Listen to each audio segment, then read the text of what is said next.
Prova, 1. Come sta? Stavo dicendo che sono...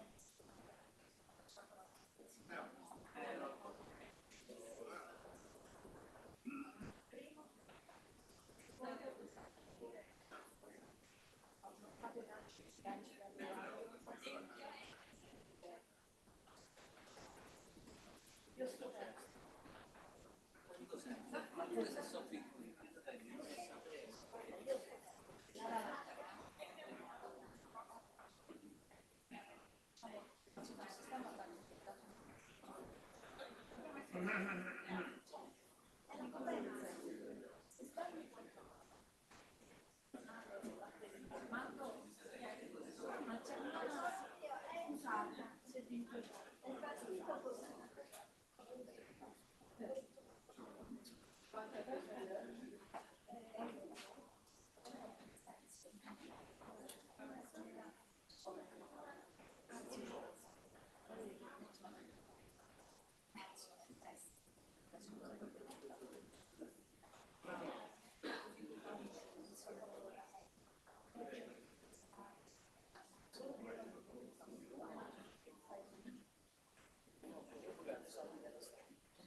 No, 3 soldi. Però li troveremo, guarda, io ho messo un video, ragionamento.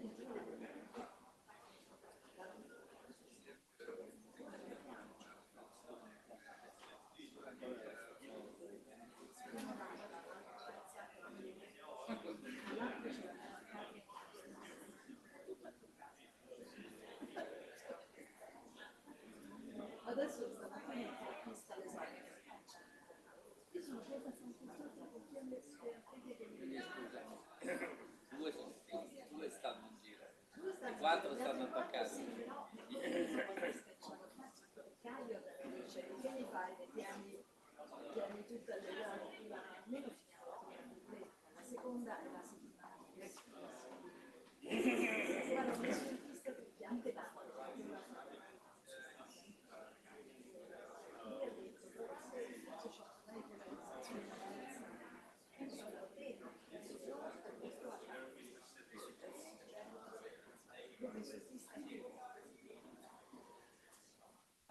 un problema di fondo, io non sospetto sia però il ragionatore stamattina poi si è collegato con me perché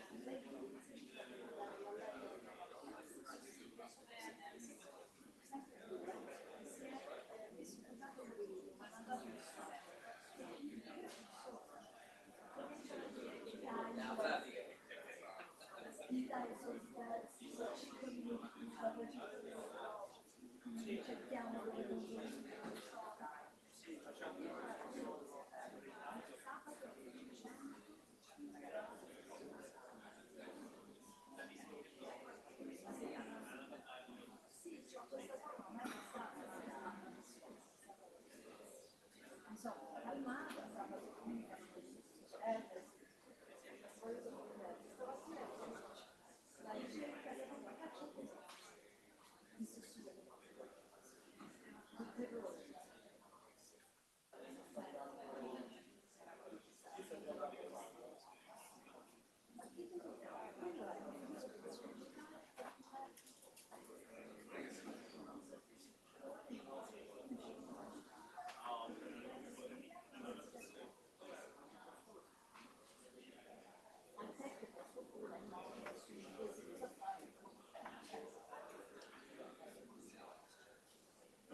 Nice to meet you. Hope to meet you.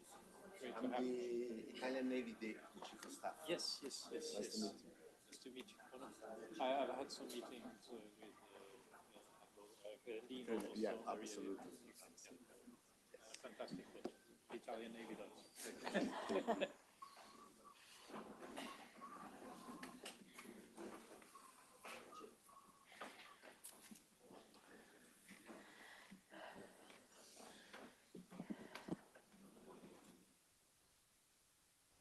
Good morning, everyone.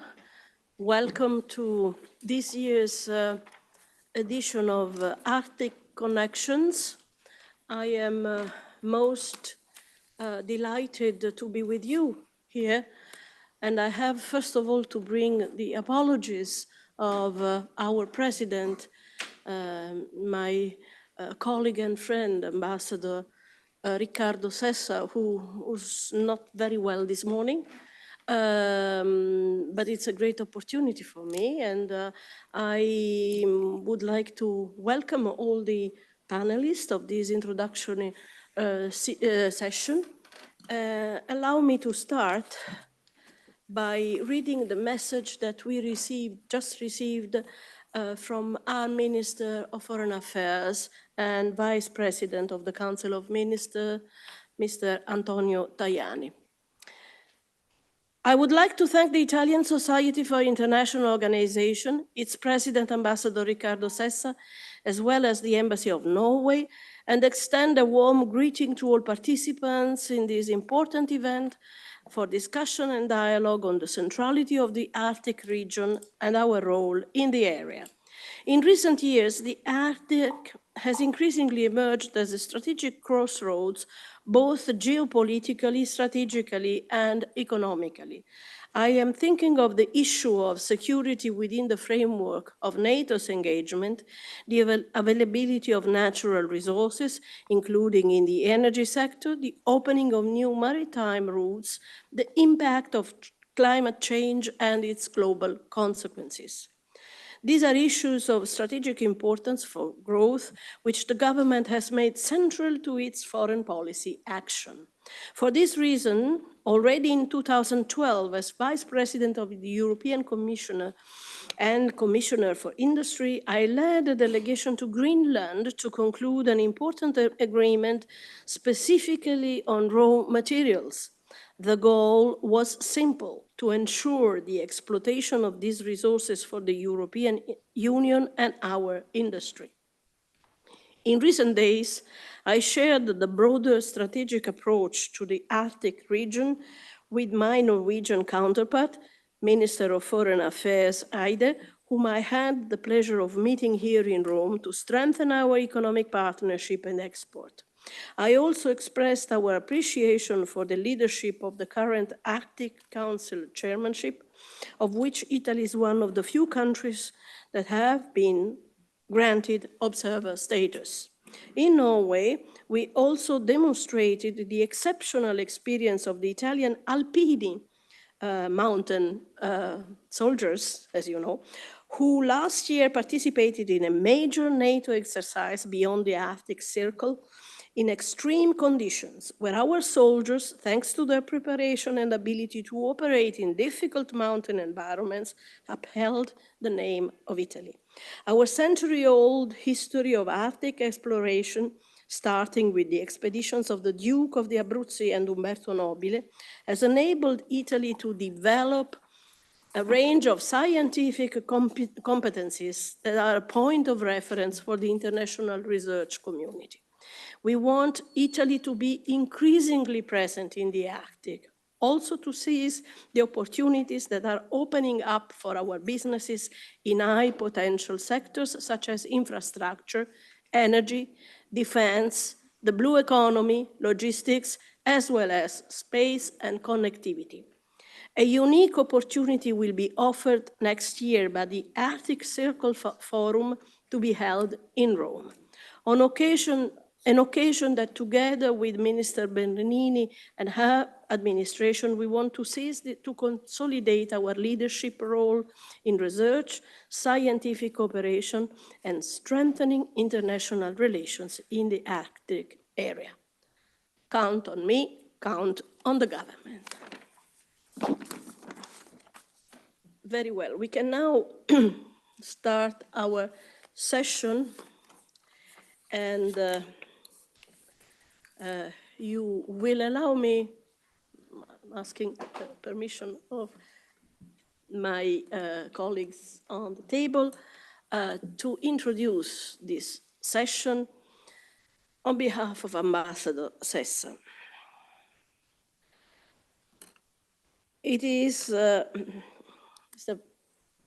Deputy Minister, Vice Admiral, esteemed guests, Ambassador, ladies and gentlemen, it is with great pleasure that I welcome you to the 2025 edition of Arctic Connections, organized by SIOI, the Royal Norwegian Embassy, the North University and High North Center, in collaboration with the Italian Ministry of Foreign Affairs and International Cooperation, the Italian Navy, Ab Aqua, Il Sole 24 Ore, and Radio 24, RAI Italia Radio 24.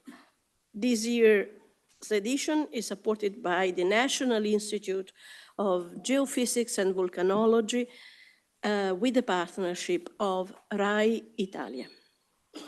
Over the next 2 days, we will discuss the Arctic as a key region for space activities. We will focus on space governance seen from the Arctic, on how to achieve better space governance through international cooperation. This timely dialogue reflects the growing recognition that the Arctic's future is deeply intertwined with global affairs and advanced technologies. Since 2016, almost 10 years ago, SIOI launched a master's course in sustainable development, geopolitics, and resources of Arctic studies. Dozens of young professionals have since been trained in Arctic affairs, reflecting Italy's commitment to deepen its knowledge of the High North. In addition, since 2018, SIOI joined the University of the Arctic Network, strengthening our ties with Arctic research institutions to prepare the next generation of Arctic experts. 2025 will be a turning point for our program on the Arctic region. We are going to host 2 further days of events focusing on Arctic geopolitics and Italy-Japan perspectives on the Arctic, respectively.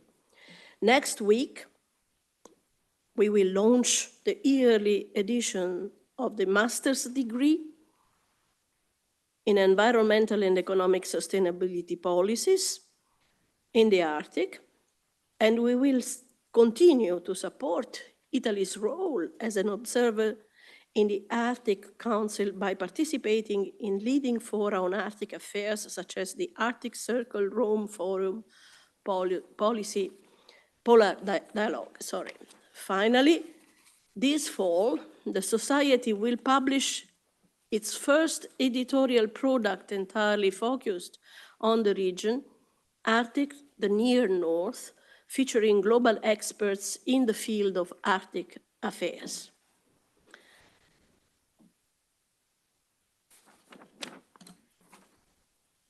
Few regions in the world have undergone such rapid transformations over the past 2 decades as the Arctic. The region is warming at a rate twice, and in some years even 3 times, that of the global average at mid-latitudes. Less ice means darker ocean surfaces, which absorb more solar energy, thus accelerating the melting of sea ice in a surf reinforcing cycle. This dramatic environmental shift has also triggered a geopolitical realignment in the region. The retreat of sea ice has made previously inaccessible resources now available. According to the US Geological Survey, the Arctic holds approximately 12.3% of the world's undiscovered oil reserves and 32.1% of the undiscovered natural gas reserves, in addition to critical raw materials and rare earth elements. New maritime routes, both civilian and military, have also become navigable.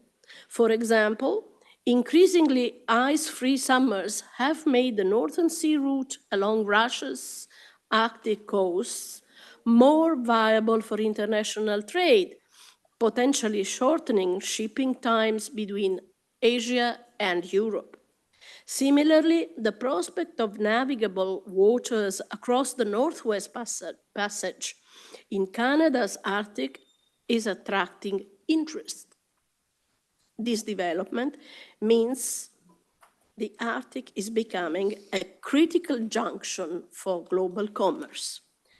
This potential necessitates further development of Arctic infrastructure, particularly ports and logistical systems, in ways that respect the region's fragile ecosystem and promote environmental sustainability. In a globalized world where state power is increasingly measured by resource control, it was inevitable that the Arctic would attract the interest of major global power. Strategically, the High North is also a theater for global security interests. With the polar ice receding, military and surveillance activities have extended further north. The Arctic locations bringing North America, Europe, and Asia, bridging North America, Europe, and Asia means it has renewed importance for defense and homeland security, from early warning radar installations to submarine navigation under the ice.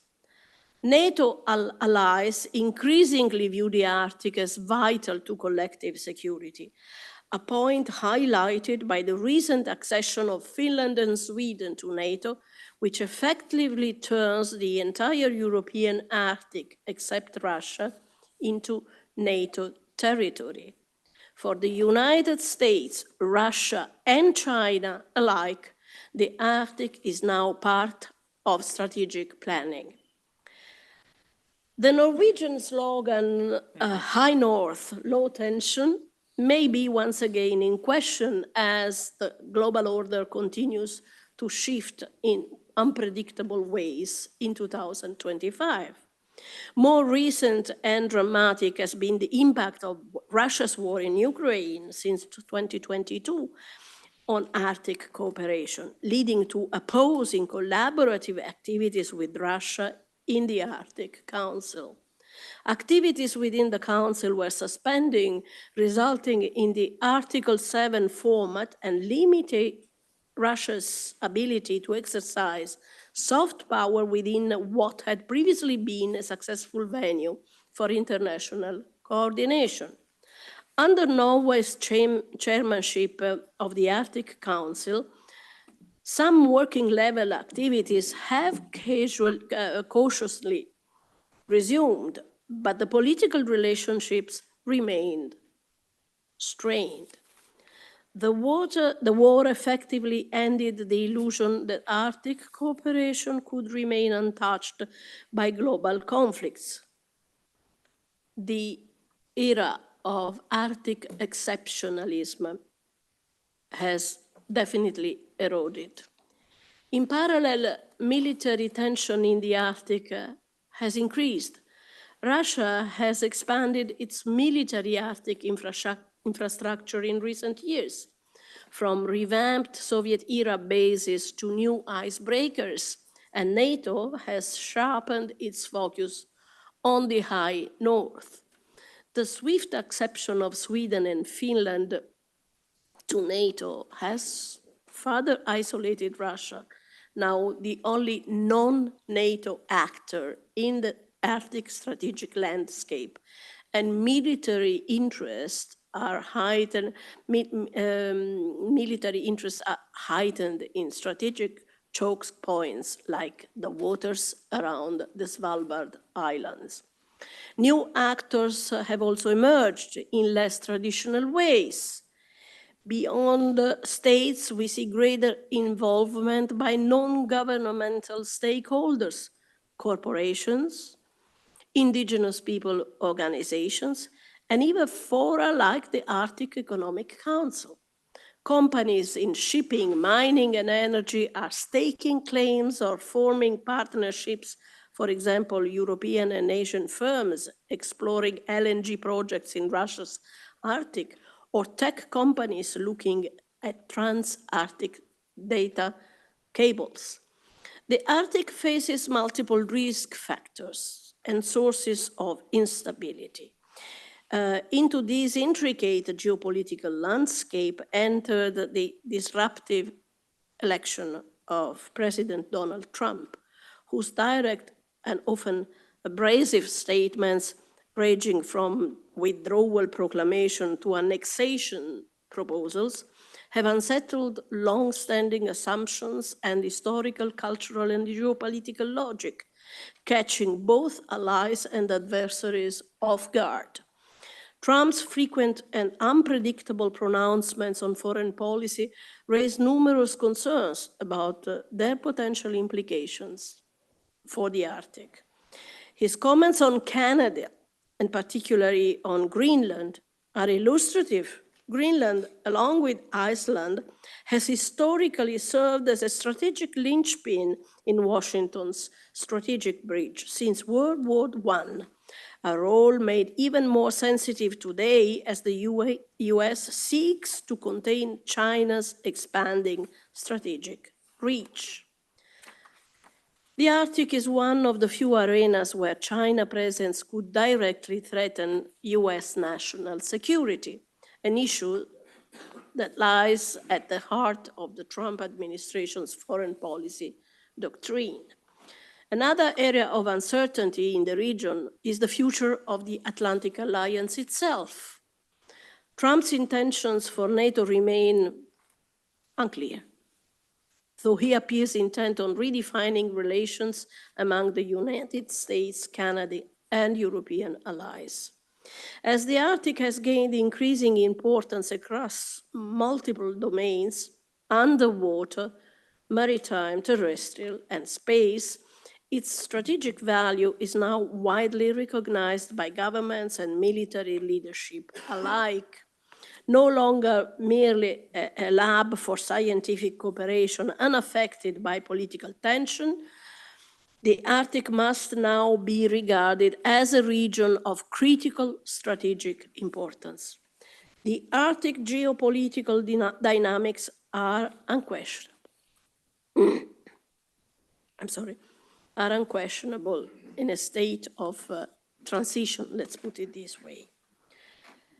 Our presence here, a testament to the connection between Italy and Norway, demonstrates a shared commitment to a vision of peaceful developments. The focal theme of our conference this year is space in the Arctic, which highlights one of the most promising frontiers of innovation for Arctic sustainability, navigability, and security. In recent years, we have witnessed a strategic convergence between Arctic imperatives and space technology. The vastness, remoteness, and harsh conditions of the Arctic make traditional means of communications, observation, and navigation, to say the least, challenging. Space-based systems, however, excel in exactly those conditions, offering solutions from above. Today, satellites are indispensable for allies, as allies for anyone operating or living in the Arctic. Conversely, the Arctic is becoming a key region for space activity, providing unique orbital pathways and testing grounds for satellite system. It is fitting then that we explore how these two domains, Arctic and space, interact. Satellites provide critical data for climate change. Recent missions like the Arctic Weather Satellite launched last year and the Arctic Satellite Broadband mission have significantly improved weather forecasting and high latitude internet coverage, enhancing resilience for Arctic communities and operation. We want to play a key role in this advancement, supporting everything from radar imaging to satellite communication infrastructure. The convergence of Arctic needs and space capabilities underscores the importance of investing in dual-purpose technologies that serve both planetary science and regional development. Governments of both the Arctic and outer space present shared challenges and opportunities.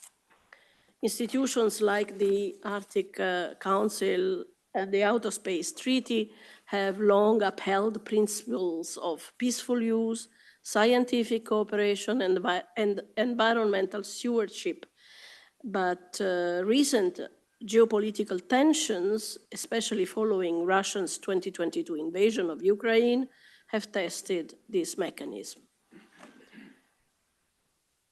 Arctic Connections is organized with the ambition to contribute insights on Arctic challenges. SIOI's research legacy since 2018 is one of educating, convening, and advocating on Arctic matters, aligning with our mission to promote international cooperation. The Arctic Connection Conference continues to be a perfect representation of this spirit. On behalf of SIOI, welcome to Arctic Connections 2025. Thank you.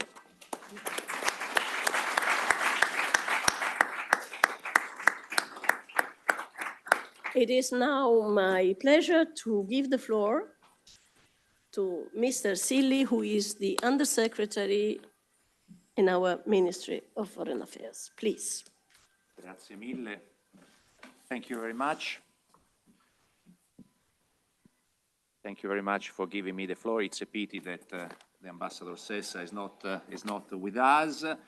I thank the Ambassador Weib, the Director Raspodnik, l'Admiral Bergotto, the Director Comparini. First of all, let me extend my sincere gratitude to all the participants in this important symposium, which over the years has become a traditional event of Italy's Arctic agenda. Since its inception, the SIOI has played a pivotal role in promoting Italy's engagement in the Arctic, particularly following our attainment of the observer state status in the Arctic Council in 2013. And I underline that Arctic is in my topics of government, so it's a very strategic meeting today. Today's 6th edition of Arctic Connections is particularly significant in strengthening our partnership with Norway, Italy's primary partner in the Arctic.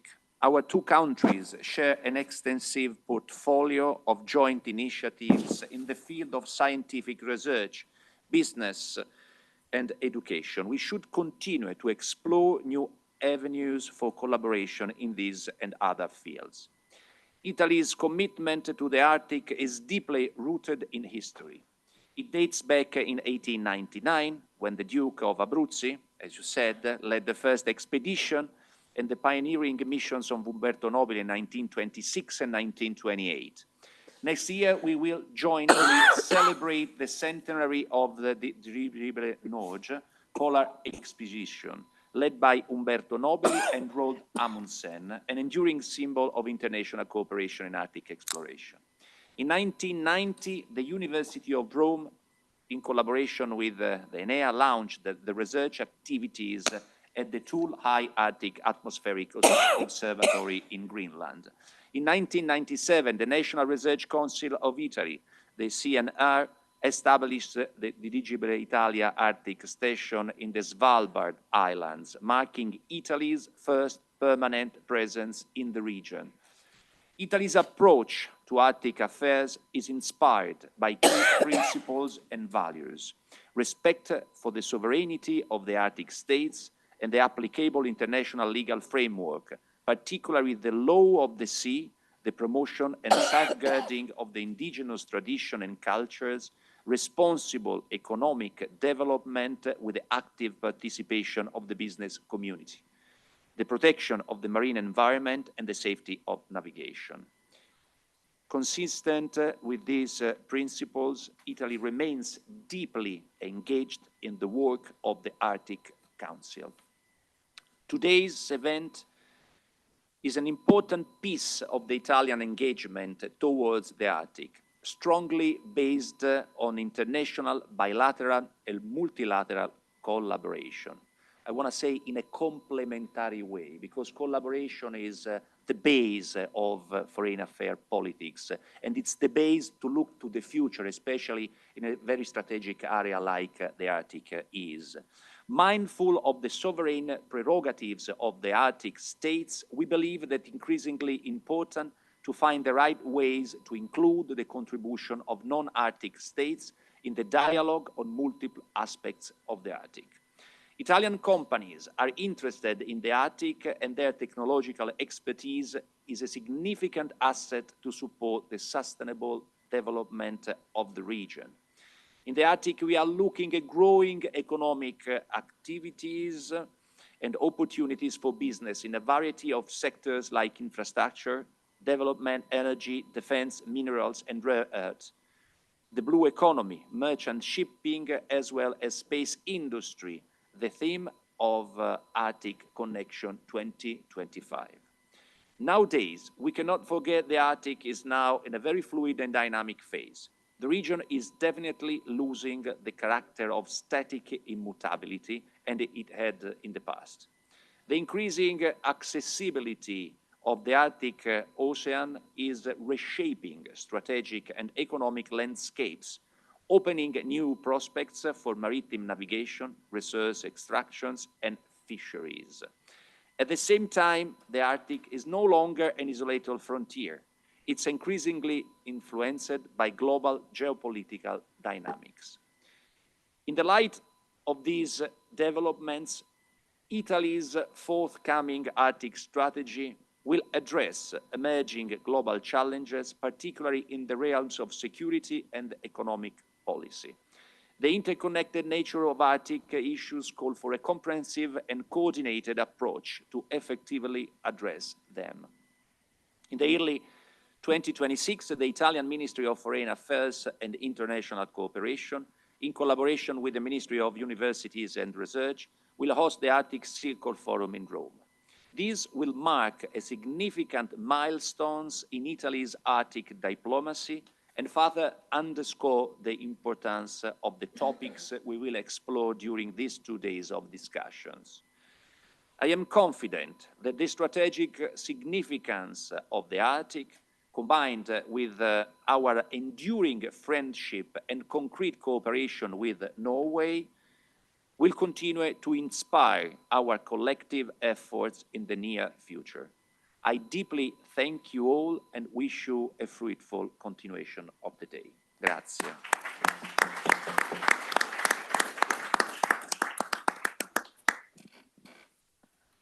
Thank you. I will now give the floor to His Excellency Johan Wibe, Ambassador of Norway to Italy. Thank you so much, Ambassador Achille, and good morning to all of you, their Deputy Minister, Admiral, and also friend Rasputin from Norway. Oh yeah, the microphone, sorry. Hello? Yes. Yes, now it's fine. So, obviously, as it has been described in several interventions already, the Arctic is in a very complex and challenging global situation. And for this very reason, it's increasingly important to meet, discuss, and inform each other. And Arctic Connections, which is the 6th edition now, like mentioned by the Sottosecretario here, it's one of the really good venues for discussions and knowledge sharing. And I think it also reflects the long-standing and strong cooperation between our nations on Arctic issues. So far, I must say, each Arctic connection has been better than the previous one.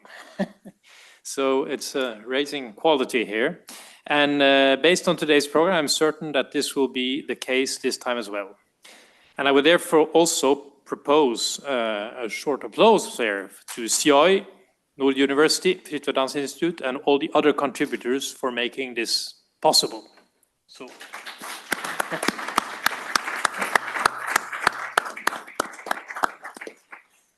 So next year, actually, we celebrate the 100-year anniversary since... Beh, però devo fare 8:30, 10, via. Un po' di italiano anche, sì. Interference. Very prompt. Cyber attack, interference. Ok. Sono incidenti, dai. Sì. Almeno era in italiano, no? Okay. So I'll start again. Next year we celebrate the 100-year anniversary since Umberto Nobile and Roald Amundsen managed to fly across the polar ice cap from Europe to America with the airship Norge.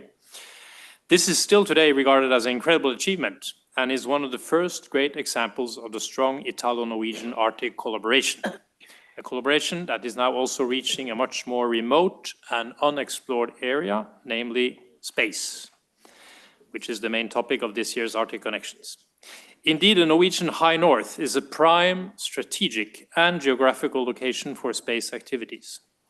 An important milestone in our space cooperation with Italy was reached less than a month ago when our two ministers of foreign affairs, the meeting was just mentioned here also by in Mr. Tajani's Vice President Tajani's intervention. They signed a declaration of intent on business collaboration earlier this month.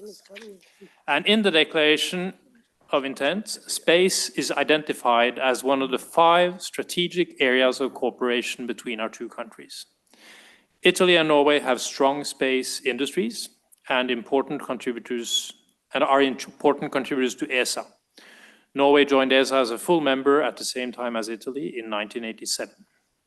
The hope is that our space collaboration through the EU, ESA, and bilaterally will be further strengthened. Norway is seeking full integration with the EU space program, including secure connectivity. It's promising to see that the intent to increase cooperation from our space agencies, industries, and defense is growing. Last June, I had the pleasure accompanying a group of 20 prominent Italian space experts and executives to Oslo, Tromsø, and to the first operational spaceport on the European continent, Andøya. And I see several of the participants in the trip here in the room. It's very nice to see you all again. And actually, Andøya is one of the most northerly rocket launch sites in the world, well above the Arctic Circle, with plans to support up to 30 orbital launches per year. The first orbital launch attempt from Norway and continental Europe, excluding the British Isles and Russia, took place actually yesterday. And you may have noticed there was a lot of information about it in the news. And I see some news stories say it was not a success, but I can say that those who did the launch, ISAR, and also Andøya Space itself, and also our Minister of Trade and Industry responsible for space, have declared it a success in the sense that this was a test flight with, and I will not get into details because there are too many experts in this room, so they will catch me. But anyway, this was a test flight, and the aim was really to see if we could get something to lift off and also test the systems for a controlled abort of mission, which they did. So now they have a lot of information that allows them to proceed with future further launches, and they're already building the second and third rocket that they hope to launch soon. But as I said, it's quite exceptional that, from the European continent, it's the first time these things are happening. Also, since we're talking about the Arctic, we should also mention that KSAT's Svalbard ground station, Svalsat, is recognized as the world's largest polar ground station. So this shows a little bit the assets that Norway has in this area. The visit to Norway confirmed that we have complementary value chains, and it spurred also an intensification of our contacts. And I look forward to hearing the industry actors speaking today about what we can do together. And I'm very glad grateful for your large attendance. I'm also pleased to inform you that Minister of Enterprises and Made in Italy, Adolfo Urso, is planning to travel to Norway in May, together with Vice Foreign Minister Eduardo Cirielli and the President of the Agenzia Spaziale Italiana, Teodoro Valente. And the idea is to visit both Tromsø and also Andøya, together with our Minister of Trade and Industry, Cecilie Myrseth. So I really see we are making progress in our cooperation day to day. When it comes to the Arctic in general, all recent Norwegian governments clearly state that the Arctic and High North are Norway's most important strategic areas of interest. Domestic policy and foreign security and defense policy are closely interlinked in this region, and even more so after Russia's full-scale invasion of Ukraine. Let me stress our long-term and unwavering support to Ukraine, recently also demonstrated by the government's decision to more than double this year's budget allocation. We have entered a new area in the Arctic region, making sure that we have a populated, strong, resilient North is more important than ever. The situation in the North is stable, but we are aware that the situation may change. So you mentioned, Ambassador, this high North, low tension. Obviously, we are very aware of the situation that is there, but we believe still everything should be done to keep this low tension and stability, which may also require, obviously, strengthening the security in the area. I believe one of our key messages at the COE events over the year has been the importance of making sure that Norway's Arctic land areas remain sustainable, vital, and dynamic. These are not areas covered by ice and snow, but modern parts of our society. The development of high-tech sectors like the space economy testify to this. Norwegian security is dependent on NATO and our close allies. Norway's contribution in the High North, including in the maritime domain, has been of key value to the whole alliance. The Finnish and Swedish NATO membership have strengthened the security in our region. Maritime security is a high priority, and we are conscious of our great responsibility as Europe's main energy supplier. Events in the Baltic Sea have demonstrated the importance of protecting critical subsea infrastructure and oil and gas installations. We routinely complete surveillance of our 9,000-kilometer pipeline networks in the North Sea. An issue actually there also where we share with Italy the same concerns in the Mediterranean, obviously. Norway is significantly increasing our defense budget. We are already at 2% of GDP and fast approaching 3%. As made clear in the EU's white paper for European defense, Norway and EU seek to deepen our strategic defense partnership by increasing cooperation on joint procurement and in flagship projects. Here there are great opportunities also to strengthen Italo-Norwegian cooperation. Never before have we seen a larger international interest in the Arctic. We appreciate this interest. For Norway, it's however important that all activity remains based on international law and well-established Arctic governance and cooperative structures. This has served all Arctic states well and ensured the stability and predictability which we will need also in the future for the region to prosper. We advocate for international Arctic engagement within the framework of the Arctic Council, as Italy is doing as a very active observer. And we're very grateful for this active participation from several areas of the Italian government and also from business. The Council has a legacy as the key provider of scientific knowledge on climate, environment, and ecological and biological and human life in the Arctic. Its success as the most important multilateral forum for cooperation in the Arctic rested on the idea that cross-border challenges in the Arctic need to be solved multilaterally. It also rested on the premise that security policy should be kept out of the Arctic Council. Today, that is not possible. Security policy defines everything we do, including the Arctic. But as I said, we will like to keep tensions low, obviously, enhancing our security.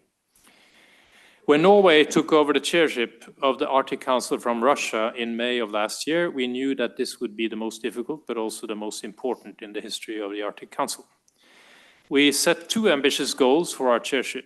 One, to navigate the Council safely through these challenging times, and two, to ensure that the working groups could continue their vital work. We have made good progress on both goals. The Council has survived with all 8 member states, and it's delivering valuable results, particularly within our 4 main chairship priorities: the oceans, climate, environment, sustainable economic development, and the well-being of the people in the North. I think that our experts present here today will agree that, especially in times where access to data from all Arctic Council members is more restricted, space cooperation takes on an even more important role in keeping track of the consequences of climate change and other pressing issues in the Arctic. Since the beginning, our approach has been inclusive, considering the needs and concerns of all Arctic states, indigenous, permanent participants, and observer states like Italy. Political level meetings are not possible now, and neither is admission of new observers for the time being. Still, we highly welcome international contributions and expert participation, and we do what we can to facilitate this.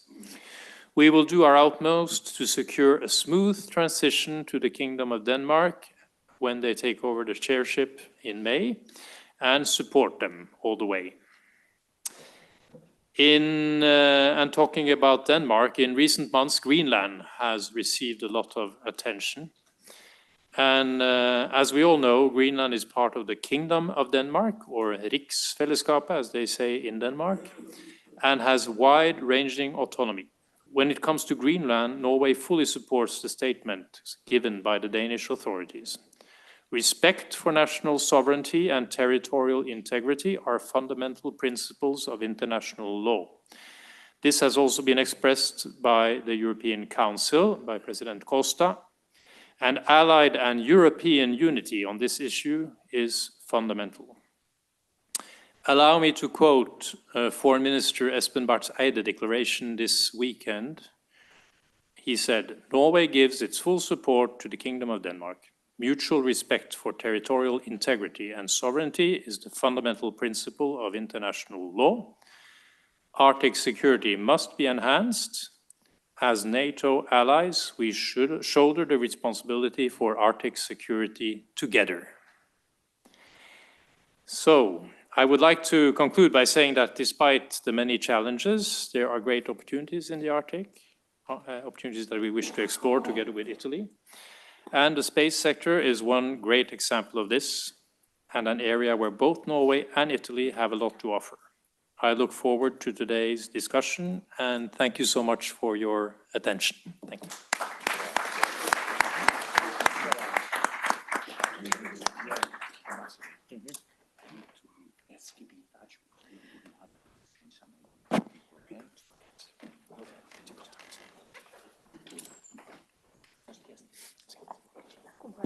L'ambasciatore Morabito.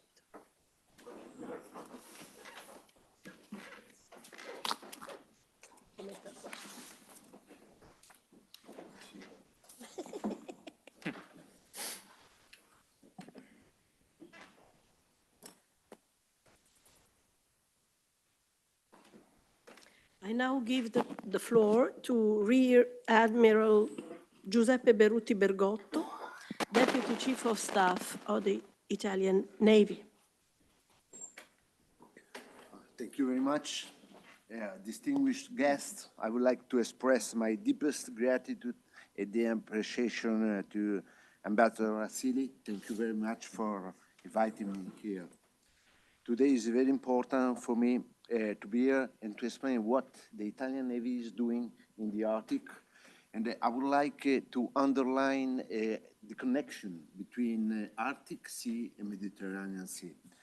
And I'm also glad to greet Ambassador Vibe. Thank you again. The security of the planet and the geopolitical balances that determine its stability have a new frontier, the Arctic. The Arctic region opens up economic opportunities with the possibility of accessing raw material such as rare earths, minerals, gas, and oil, and the opening of new commercial maritime routes with significant implications for global economy and international security. The Arctic has been an isolated and almost inaccessible region for centuries, the object of daring expedition that sometimes ending in tragedy, an area where extreme climate conditions have made it prohibitive not only for humans to settle down permanently, but also for them to be present occasionally. Gradually, over the last few years, first, modern technologies have allowed greater accessibility to the sea, land, and ice of this vast region. And recently, climate change and the increase in Earth temperature are transforming it, mitigating its climate, melting a considerable portion of its ice and making a good part of its sea navigable for large part of the year.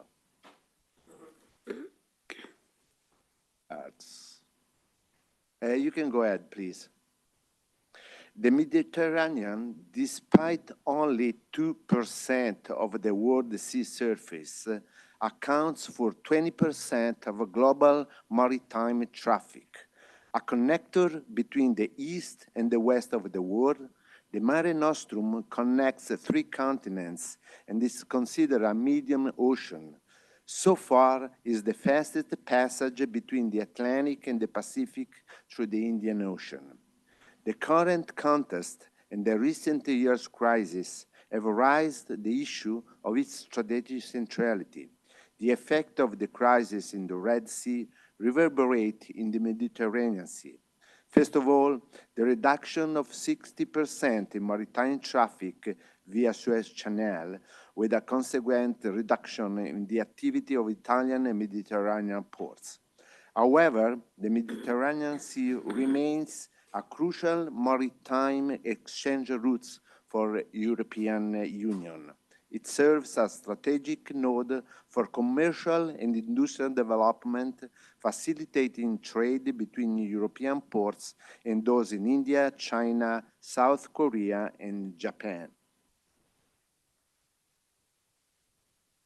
The Arctic and the Mediterranean are 2 areas that are much closer to each other than they might seem. Climate, security, economy, transport, many factors link them and could make them even more interdependent shortly. Over time, the melting of the Arctic glaciers has increasingly removed the Arctic from the state of isolation that until now characterized it, making it a key area for supply of the rare earths, fish resources, oil and natural gas reserves not yet exploited, and especially for the creation of new maritime routes. The opening of commercial routes in the Arctic, currently open only for the summer season, but it's expected that with the rise in global temperature, it will become possible to travel along these routes for the entire year between 2040 and 2050, has a significant implication for maritime traffic in the Mediterranean Sea. The Northern Sea routes could almost halve the travel between Asia and Europe, opening a new commercial pathway about 40% shorter than the one passing through Suez Canal, affecting the commercial centrality of the Mediterranean Sea and offering alternatives that bypass congested and dangerous areas like Suez Canal and Strait of Malacca, and enhancing the efficiency of maritime logistics. Now, I want to talk about the maritime cyber dimension, because the underwater cables has become the most critical infrastructure at the risk of espionage and sabotage, and their security has become a priority for governments as they transport almost all the world's internet data. There are 552 underwater cables for over 1.4 million kilometers in length. 98 of world internet traffic is going through. American and European, Asian, and Russian companies are currently looking in the Arctic as an opportunity to build new and more efficient submarine cables. In the far north, the distance between continents is shorter than in the south. Therefore, a cable passing through Arctic waters would guarantee faster data transmission. This characteristic would benefit businesses. For example, a submarine cable in the Arctic would allow a bank located in London to send data to Tokyo with 34% less time compared to the route through Egypt.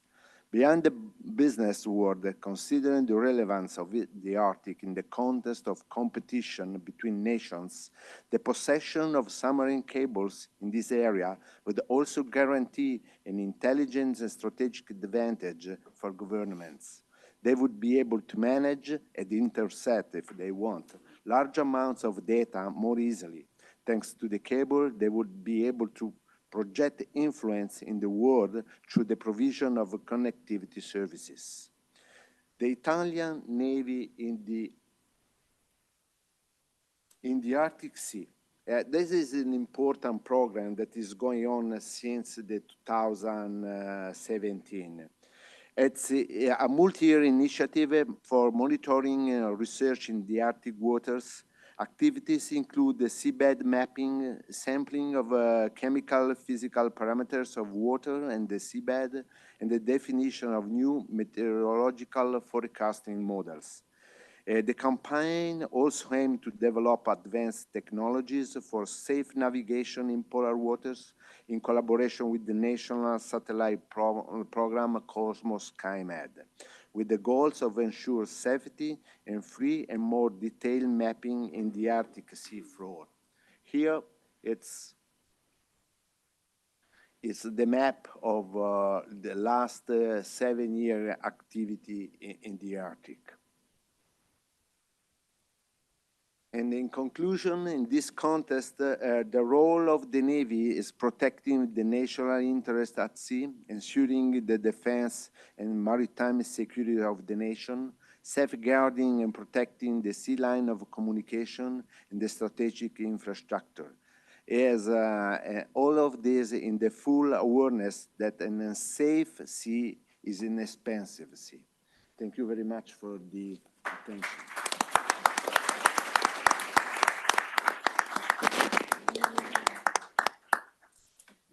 Very well. Last, but certainly not least, I will now give the floor to Dr. Andreas Raspotnik, Director, High North Center for Business and Governance. Please, you have the floor. Alrighty, mille grazie. Welcome everyone. Sono austriaco, ho pensato di parlare italiano perché ho studiato italiano nella scuola per 7 anni, ma ho dimenticato tutto. So I'll do it in English now. Welcome everybody, ambassadors, dear friends of the Arctic, welcome very much also on behalf of the High North Center for Business and Governance at New University. Here at the 6th edition of Arctic Connection. It's my very first edition as director, but I've been working with the High North Center for many years, so I'm very well aware of this very important event. What's the High North Center for Business and Governance? I think you find it in the name. We are a center at New University dealing with research, education, and communication on business development and governance developments in and for the High North. That having said, every year we organize the so-called High North Dialogue in Bude, which happened just last week, and COI, Alessandra Caruso, has often been attending the High North Dialogue and also brought many Italians to the High North Dialogue. So thank you very much, COI, for joining us in Buda, and I hope there will be many more students and COI representatives coming to the High North Dialogue in the years to come. What did we discuss about last week? Our topic was new realities in the Arctic. And as it's been mentioned here before, there are many new realities in the Arctic. We talk about global politics, as we're all very aware of the full-scale invasion, but also a new or second president in the United States that had quite some disruptive impact on Arctic governance and Arctic collaboration as well. We often talk about geoeconomics and the impact of the broader economic developments around the world and its impact on the High North. AI is more and more a topic in the Arctic, and it's very potential, but also disruptive impact it can have on the various developments in the High North. Obviously, climate change is a topic, demographic issues, etc., etc. So that has all been discussed last week at the High North Dialogue, looking at the developments in the Arctic from this very business-oriented angle. And surprise, surprise, we of course tackled space last week as well. So this event here is very timely for us as well. But what is the High North? And that's been mentioned here many times. And I think it's important to always restate, that our High North in northern Norway is a very different High North to, for example, the Russian Arctic, the North American Arctic, or even the Greenland Arctic. And I think we need to be aware of that when we also discuss not only space in the Arctic, but Arctic geopolitics. As we often discuss it with our colleagues at the High North Center, or even at the Fridtjof Nansen Institute, Arctic geopolitics is not the same as you would see it here, like Mediterranean geopolitics. We often put everything under one umbrella, talking about Arctic geopolitics, regardless if it focuses on the High North from a Norwegian perspective, or on Alaska, or on the European Arctic. I don't think you do that here in Italy, that when you talk about Mediterranean geopolitics, that you talk about the same developments in Barcelona and whatever is happening right now in the Gaza Strip. So I think we need to be aware of that the Arctic space is a huge one, and it depends a bit, the reality from our perspective in Bodø, northern Norway, is a different one than if you are in Fairbanks, Alaska, or if you are in Nuuk, Greenland at the moment. So I think that is very important that we keep that in mind when we also discuss the High North here. But that having said, the Arctic, the High North, Nordområdene, like in Norwegian, is increasingly becoming a topic all around the world. And it's increasingly discussed around the world. So for us in the High North, in the European Arctic, in the Norwegian Arctic, it's very important that we also bring those discussions to the centers of the world where it is discussed, like here in Rome, like in Brussels, like in Delhi, or Shanghai, or wherever it is, and present our ideas, our thoughts about the future of the High North, of our area, also to those centers of the world where the Arctic is becoming increasingly a topic. So that's why an event like this is so important, not only for you, but essentially also for us from the North. And the topic we discuss is very important. So I don't want to go further into the topic of space in the Arctic. We'll hear more about that, but I just want to welcome you all again to this very important event. Also, the many people that are following us online here. So a welcome also to all of you. I hope you join us in Bodø next year, or here in this very room as well. More events about the High North should happen also around in other capitals of Europe. So I hope we as the High North Dialogue will have more opportunities to also bring Arctic discussions to the capitals of Europe. Is it Paris? Is it Berlin? Is it Brussels? Or particularly here in Rome? So we hope we continue the collaboration with COI and discuss more about the Arctic, space in the Arctic, not only today and tomorrow, but also in the years to come. So thank you very much.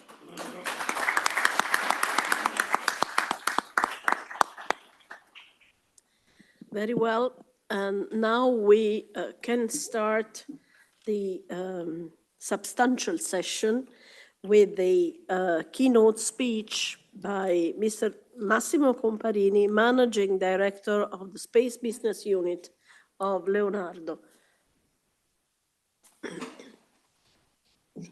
No.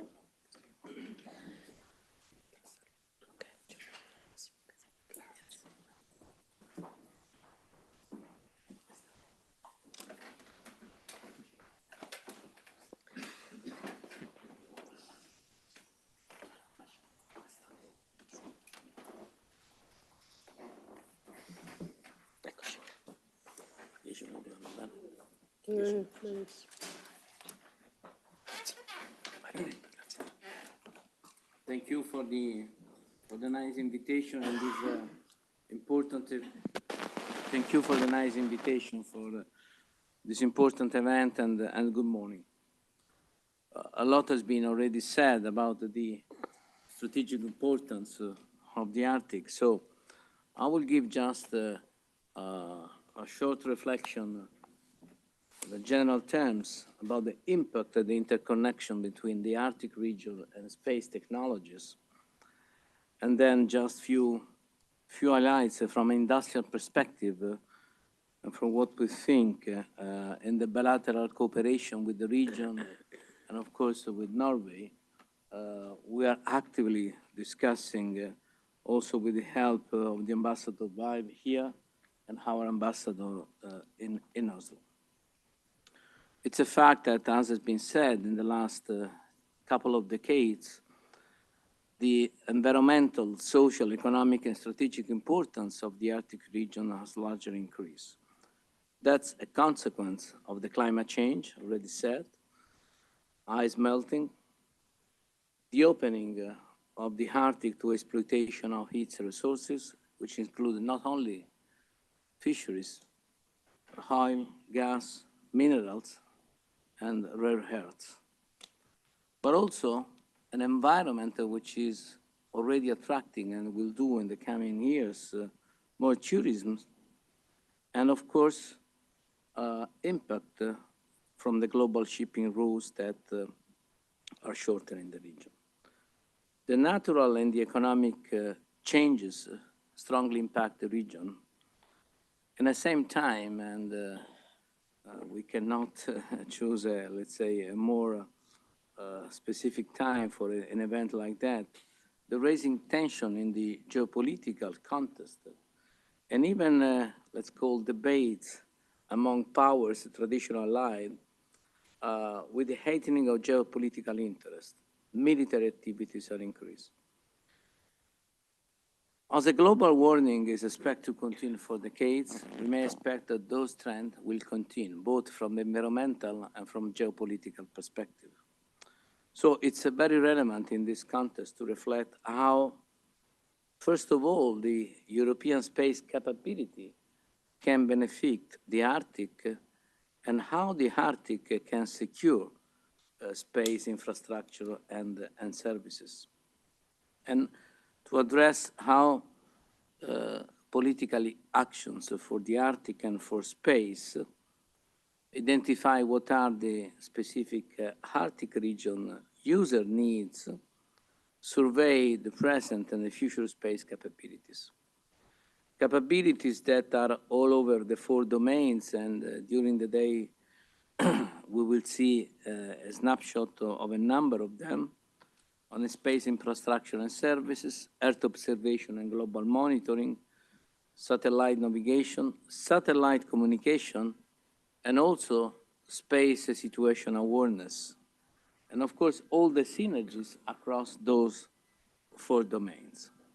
We know that Arctic region hosts territories of 8 different states, 3 of which are European. And this is a clear flag of the importance of the international and multilateral approach and the role that Europe should have to balance the economic growth of the region with the sustainability and security, environmental protection and social responsibility, again, in a multilateral approach. Despite all the technology developments, the Arctic region still remains a region of long distances and dangerous weather conditions, complex weather conditions. Very sparsely population, hill charted and hill surveyed. So measurement and long-term monitoring of changing of the Arctic condition, activities and process are essential and strictly needed. Area of attention in this respect, of course, include bathymetry mapping, monitoring and changing of land surface and coastlines, monitoring of human activities on land and at sea, weather forecasting and nowcasting, ice and snow conditions, all of that strictly related to space capabilities. the space, Arctic security space, and the Arctic itself are strictly interconnected to global security risk. Satellite-based communication systems are essential for the Arctic coastal states for long-range communication, and as they facilitate the management and surveillance of a very vast maritime areas. However, there are still currently not fully adequate for broadband satellite communication offered by via geostationary satellites that are not fully reliable at that latitudes. The problem is that the existing broadband geosatellite performance gradually deteriorates from 72 degrees, and from 75 degrees north, coverage still results unstable and depends on the good weather conditions and little wave activity. So commercial operators start to already offer, let's say, low or medium bandwidth communication from low Earth orbit satellite covering the poles, but the commercial offering of the broadband SATCOM is essential to cover the coming Arctic region needs. If the European GovSatcom initiative with the so-called pool and share capacity and access scheme may partially address the region need, broadband SATCOM capacity availability in the Arctic is expected to be fundamental and is an important driver having influence on the future development of the region. Small sat and constellations enable such important services as data transmission for internet and other applications to any point of Earth, even including those latitude in the Arctic region.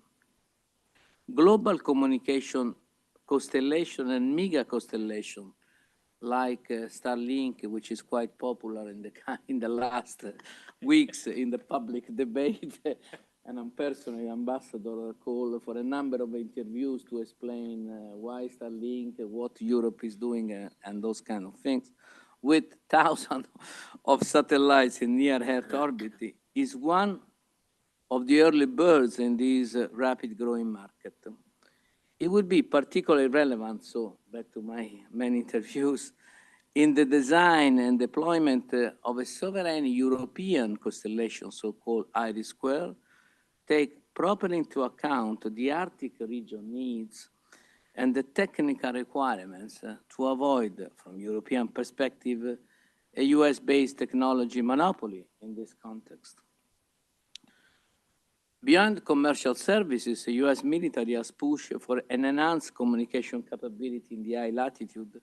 And I want just to mention the Arctic Satellite Broadband Mission, which is a partnership between the US Space Force and Space Norway, consisting of a couple of interoperable satellites carrying a variety of commercial and governmental payloads, just to show how communication are relevant in the debate that we have today.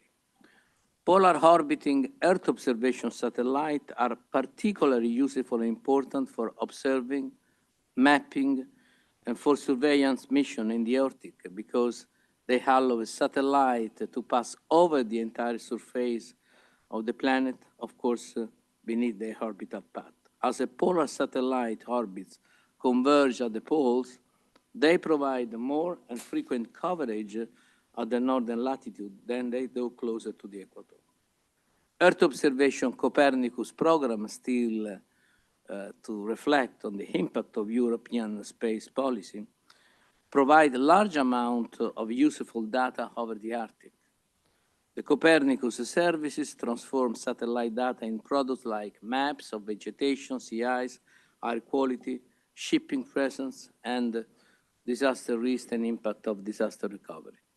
Those services serve, of course, Arctic users, but yet sometimes falling short in specific information content and rapidity and freshness of the information content, both in terms of spatial resolution and also in temporal resolution, in timeliness. Positioning and navigation. The Galileo program provides its service globally, covering also the Arctic. And the services comprise the open service, search and rescue, and soon also the emergency warning services. So the Galileo open services catered to the position, navigation, and timing, and this is extremely important for the Arctic region. In addition, we know that Galileo, Europe has also its own satellite-based augmentation system called EGNOS, and our companies actively work on these augmentation services, and that provide very important integrity of the information with the so-called safety of life. These part of service, these clusters of services support a great number of applications in the transportation and in the safety critical operation at the latitude that we're talking about. Space situation awareness. Monitoring of space weather is very important in the Arctic, where it influences the ionosphere, which in turn affects satellite radio navigation and communication signals, as well as all the high-frequency communication. Space weather can also seriously degrade the function of satellite and sensitive ground infrastructures and pose the risk to head passengers. So all these effects are stronger in the Arctic and must be really monitored. The Arctic plays also a key role for the security of the space itself. Any satellite in a polar or sun-synchronous orbit, such those in critical communication, imaging, and weather monitoring constellation, requires Arctic ground stations like those in Svalbard and in Gilmore Creek in Alaska for consistent tracking, telemetry, and control to every revolution orbit and to maintain continuous contact with the polar orbiting satellite. As, and it's been already mentioned, as a space asset proliferate and competition with Russia and China increase, the Arctic will become more and more important for the security of space. Last that I like to mention has been already said by Ambassador Vibe, the operation of autonomous launch satellite is a promising perspective for the region, Norway, but also Sweden, and that will attract commercial customers from Europe around the world in access to space. Of course, the development of the small satellite market and the access to space facilities raise also concern about sustainability on the region. So given just a very quick snapshot how relevant Arctic and space and Arctic are, let me mention from Leonardo perspective, let's say how what we're discussing, it's important, has been already mentioned in the last year, let's say all the number of events at institutional level and also with our participation. That's relevant for all the spectrums of our companies, Leonardo itself, the Space Alliance, I remember the joint venture that comprises Thales Alenia Space and Telespazio, a very important company that we have in joint venture with the Italian Space Agency, which is called IGEOS, which is working on environmental and Earth monitoring application and services. And I think that in the spirit of the bilateral and multilateral cooperation is extremely promising. The number of interactions that we increase with the Norwegian companies, you know, Ambassador, all the meetings that we set. And I want to mention just, you know, that a few weeks ago we announced the update of our group industrial plan, where space has been highlighted as one of the key pillars. And among the initiative, there is an important initiative, which is the proposal for a proprietary Earth observation constellations that, of course, It'll be extremely important in the context that I just described for the surveillance, monitoring, all civil applications, but also the dual use capability that global monitoring open. And I really think that from industrial and from institutional perspective, we have really all the best conditions, first of all, with the bilateral cooperation with Norway, but also more in general with the Arctic region and the Arctic countries. Thank you.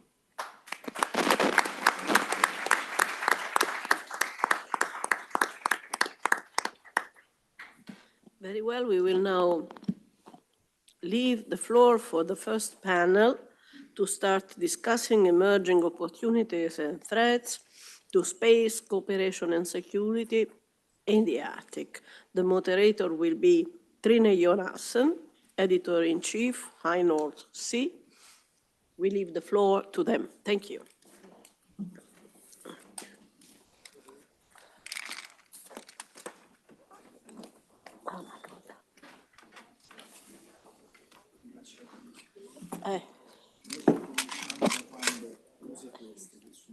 Sono meglio.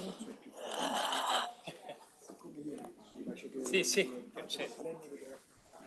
Lei non si ricorda di me, ma io sono stato suo ospite quando era a Budapest, perché ero il capo della delegazione italiana in Geo. E avevo Sì. Lei ricordo soprattutto lei mi ricordo i suoi erano meravigliosi. Oh mamma, anche quello aiuta.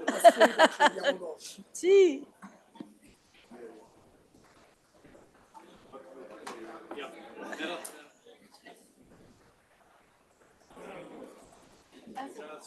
Mille grazie. Sì, lei rimane qua. Sì.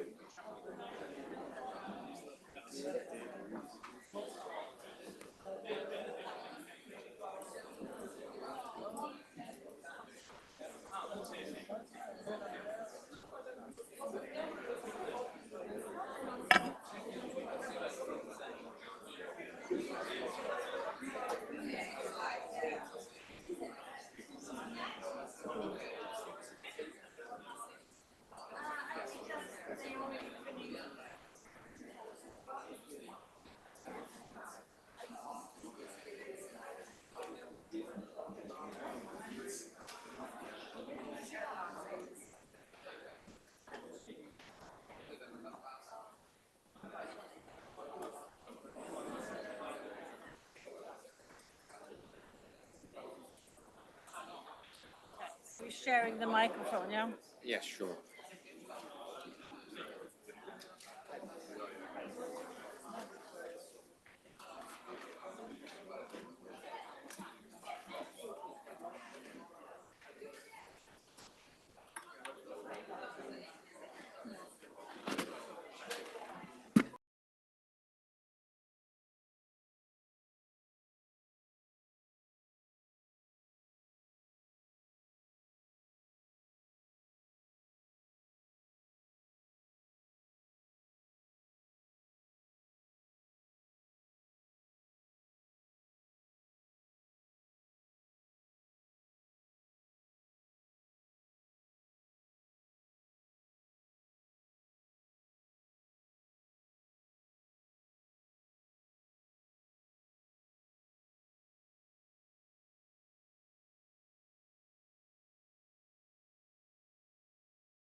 Thank you. Thank you for the attention. Dear all, my name is Trine Jonassen. I'm the editor-in-chief of High North News. Thank you. I assume you all read us? Yes? If not, from us today. We are what I call a local newspaper for the Arctic. We cover 8 Arctic countries in Norwegian and English. And thank you for having me here today and us. Thank you to COI and for facilitating this conversation about space together with the High North Center. I believe there is a lot to be learned about the vast space above us for the benefit of the people, but also how to protect it. Though space have no life, how we use it or misuse it affects life on Earth.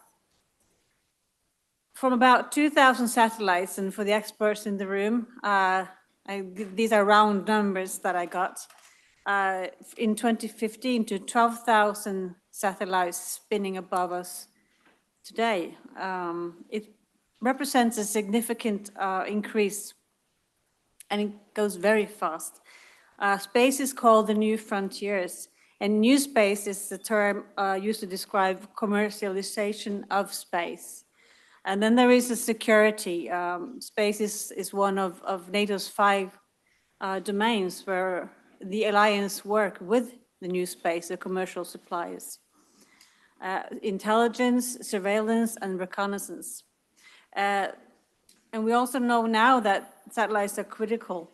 They give us services and information about climate change, about oil spills, connectivity between the Arctic regions that we didn't have a short time ago. So that is what we are here to discuss today and hopefully become a little bit wiser. So welcome to the emerging opportunities and threats of space cooperation and security in the Arctic. And with us today, we have Kjersti Moldeklev.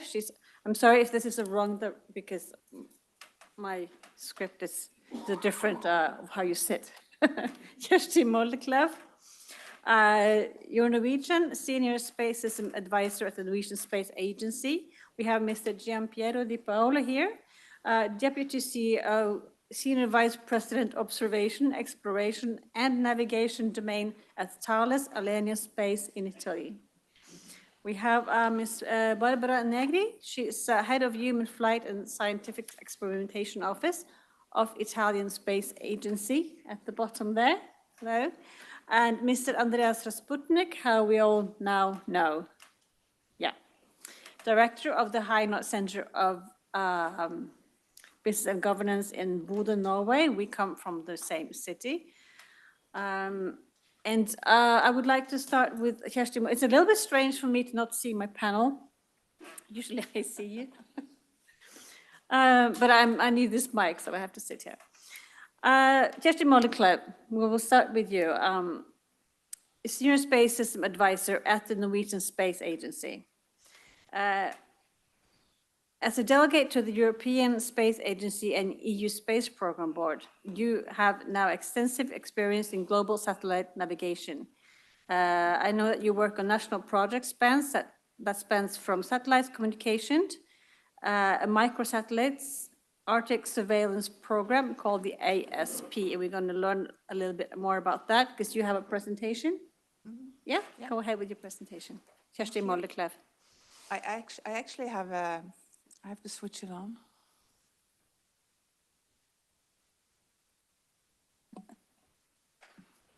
Can you hear me? Yeah, okay.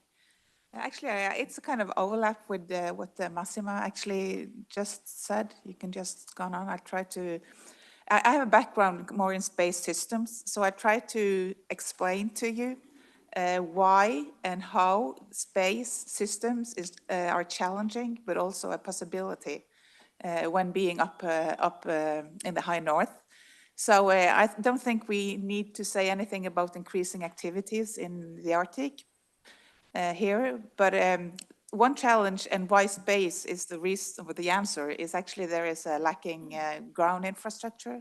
You can see it on the left side there that it's pretty dark, which means there is also less activity. And 15 years ago, we were working hard on this to getting broadband to the Arctic. And then we said in 2040, 2050, it's not only the Northern Sea route, but we also might have across the Polar Ocean. So it's a vast Arctic Ocean, which means that we cannot have any infrastructure along the land there. And also there are challenging weather conditions. It's dark, it's icy, it's foggy during the summer. We often see sunny pictures from the Arctic, but it's not always that nice, as we saw on the launch yesterday. And also we have a challenging space weather, as also mentioned. And then first I want to show you that when it comes to satellite navigation, the satellites do not fly in polar orbits. So the trajectory that you will see from the satellites in Paris, you can see that in the middle here, that's basically right above you. You can see that you will have satellites right above you. While up at the 78 degrees north, there are no satellites above you, which means that you will have less accuracy, vertical accuracy, but we could have quite good horizontal accuracy. A little bit challenging that the signal traverse longer through the atmosphere, but usually we say that we have very good horizontal and not as good vertical accuracy. But then we have, as mentioned, we have excellent coverage of low Earth orbiting satellites in polar orbits or in some synchronous orbits. So this is a picture where you can see that each track, the yellow or the blue, is each track from the satellites. And then we, of course, as mentioned, we have the Svalbard satellite ground station, which I speak as the diamond of the Norwegian space activity. And also in the polar orbit, the satellites orbit the Earth 12 to 14 times a day. So from Svalbard, you could almost see all of those orbits, which makes this a really good place for downloading data from low Earth orbiting satellites. And Norway, in previous years, we were explorers. So we do have some attractive ground where we put the ground location. And these are examples from Galileo, the European satellite navigation system, where we have ground stations both in the Arctic at Svalbard, also at the Troll station in the Antarctic. And then this satellite station at 78 degrees north, it's worth, I just say it's worth a visit if you have the chance, and especially if the weather is like this. And there are continuously more and more antennas being placed there. Yes. And then I've been working, actually 10 years ago, we were working quite a lot with getting broadband to the Arctic. And we did a study, as was mentioned, geostationary satellites, they have a theoretical coverage of 81 degrees. And this picture tries to illustrate, if you see the antenna, the dish, it's basically more or less vertical. If you see it on the equator, it's like a bird bath, which means we can see how you get how the signals will hit the antenna. And we also have, so the thing is we didn't have, and then at that time, it was geostationary satellites that gave broadband connections. So we said that we have to watch out and follow the development in low Earth orbiting satellites. This was in 2014. And it's also the case that there is activity, but there isn't that much activity. So what we also said that you should do some dual use, because sometimes the need from the armed forces are kind of stronger. There are a lot of fishing boats up there. Many of them are Russians, and you can do the effort actually to buy some. So after this study, then the Norwegian, Norway actually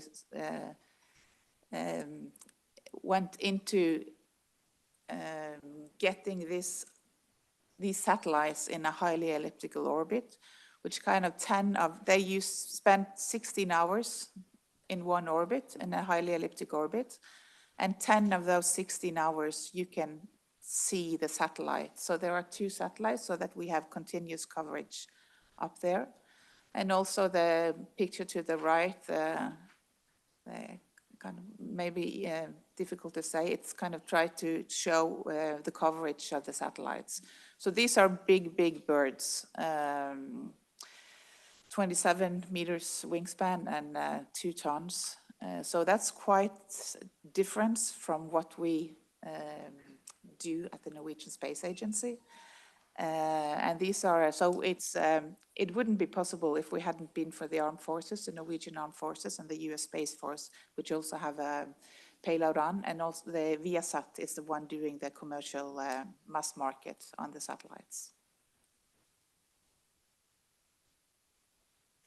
And then we heard yesterday, so Andøya Space, maybe the second diamond at some point.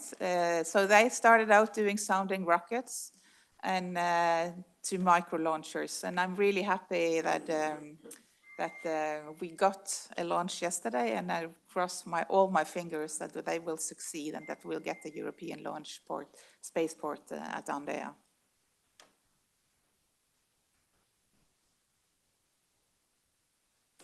Yeah, so these are just beautiful pictures. You should they have a video out on the ESA, have a video out on, and it's wonderful pictures, I think.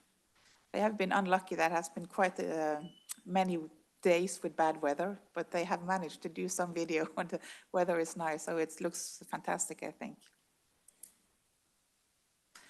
So these are the satellites that we actually do from the Norwegian Space Agency. They are from 6 kilos to what we do from 6 kilos to 70 kilos. So it's kind of small microsatellites. And we started out doing maritime surveillance. So that's really a need that we do have.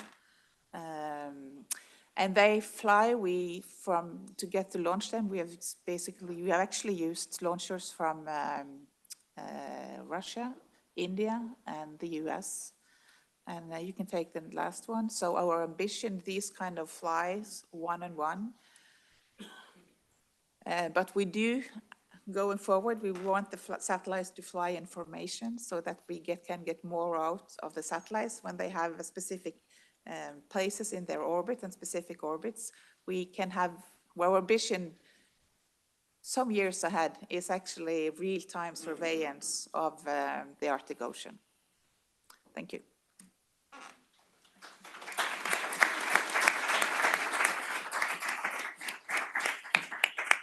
Thank you for that, Kjersti. Before we move on to the next presentation, I have a couple of questions for you based upon the cooperation that you mentioned with the defense forces, the US and Norwegian defense forces. It's part of the Arctic surveillance program.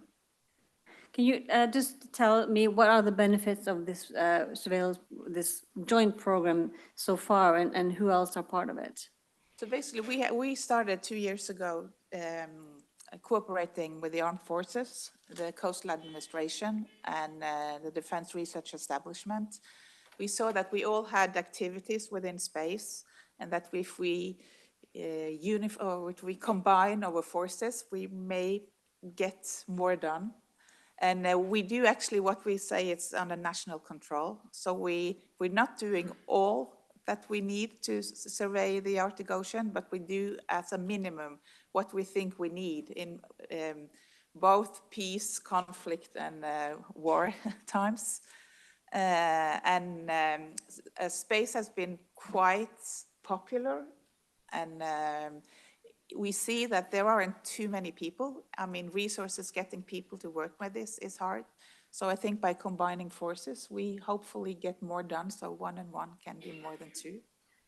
Okay, and you also said that there's a lack of infrastructure on the ground in the Arctic, and that the space infrastructures are indispensable in the Arctic. How to solve this?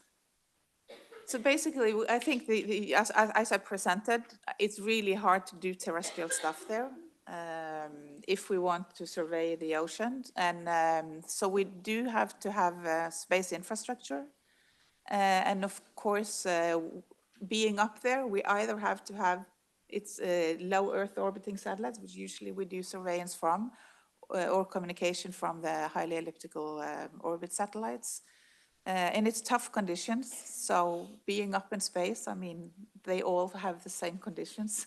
They don't feel the icy stuff that we have on Earth.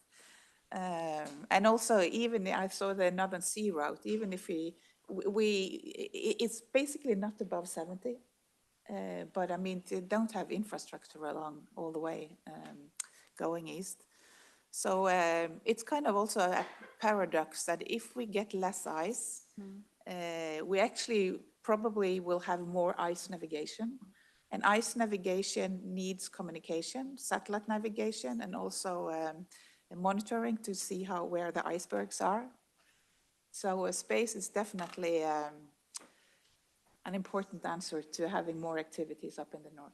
We want to avoid another Titanic. Yeah. Well, thank you so much, Kjersti Moldeklev. We're moving on to Mr. Giampiero Di Paolo. You are Deputy CEO, Senior Vice President, Observation, Exploration and Navigation Domain at Thales Alenia Space, Italy. It's such a long title.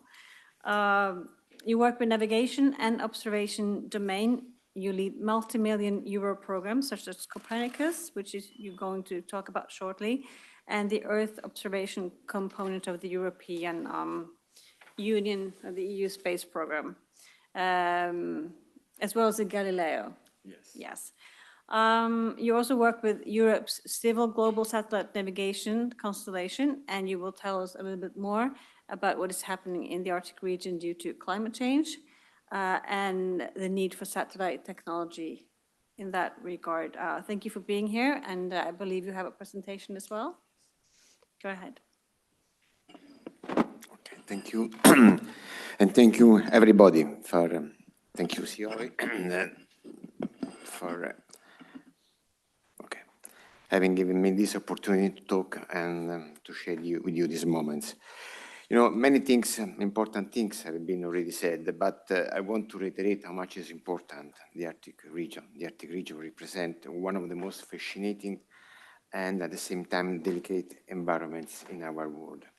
In this context, thank you, of rapid climate change and growing environment challenges, satellite technology today emerges as an important, indispensable tool to monitor and understand this unique territory. Arctic region has become a focus of strategic geopolitical interest, but for both Arctic and not Arctic nations and countries. Amid this big competition for natural resources, shipping lanes, military security. In addition, global warming is opening up new trade routes and increasing access to natural resources, such as oil, gas, minerals, but also is intensifying rivalry and discussion between nations. We think that us as a Thales Alenia Space, we play, sorry, coming back, okay. We are playing a very important role about that. So already Massimo, and thank you, Trin, to have been introduced to Thales Alenia Space. That is a big joint venture between two important operators, Thales and Leonardo. Just to give you some figure of our company, we are employing 800, 600 people all over Europe with 2.2 billion of revenues last year. So this is a picture showing our market share, and what is important to say that how much is important for us navigation, observation, and telecommunication. And as Trin said before, it has the main asset that could improve a lot our contribution to save the planet and to monitor Arctic situation. And also important to say that agency play a fundamental role in our business. Thanks to Italian Space Agency and European Space Agency, we are developing, as I will say before, important project for climate change and for saving Earth. Again, satellite opportunity. Satellites today, in our opinion, provide the visibility into environment change in real time. This is the very important thing, contributing to more effective and timely management of natural resources, ecosystem protection, and of course, Earth observation. Satellites monitor ice cover, changing water levels and atmospheric conditions, allowing for better prediction of the impact of climate change. This data can be used to plan adaptation action, such as water management, and to promote sustainable environment policies. So, in this prospect, it's very important, in my opinion, to talk about the Copernicus mission. Copernicus project is one of the most important projects of European Space Agency. If you look at the slide, just to give you the flavor, what is doing ESA and all European countries for this planet, look at what can do Copernicus. First, Copernicus can monitor environment, could make management, emergency management, seas monitoring, atmospheric monitoring, climate change and monitoring and security. Today, Thales Alenia Space is strongly involved in this project. So if you look, there are 12 missions in Copernicus project, 6 in the current generation, the one in the light part, and 6 of the what is called the Copernicus expansion. Then Thales Alenia Space is in the forefront of a high priority environmental mission with our key role in this project. So as I said, we are involved in 10 of these missions. And in particular for the new expansion program, the one with the oval around the program, we are prime of the 3 of these missions. As you see, CHIME, ROSELF, and similar. I want to, with this project, we cover full range of innovative solutions, and we heavily contribute to the big challenge imposed by Copernicus. We are really committed on this because we do believe, as I will say at the end of this presentation, that the space serves to make life better on our planet. But I want to give you just some information about this project. Let's talk about CHIME, for example. CHIME will carry a unique, visible instrument, a very important, that will provide information, taking benefit for infrared spectrometer. It will give information for sustainable agricultural and biodiversity management, as well as characterize soil properties, which is key to the healthy vegetation. ROSEL, we are prime for ROSEL. We are in cooperation with Airbus, and this is a radar observation system in L-band, supporting land monitoring and emergency management services. These applications are soil measure, land cover mapping, crop type, and status discrimination, and in addition, forest type, forest cover, food security, and precision farming.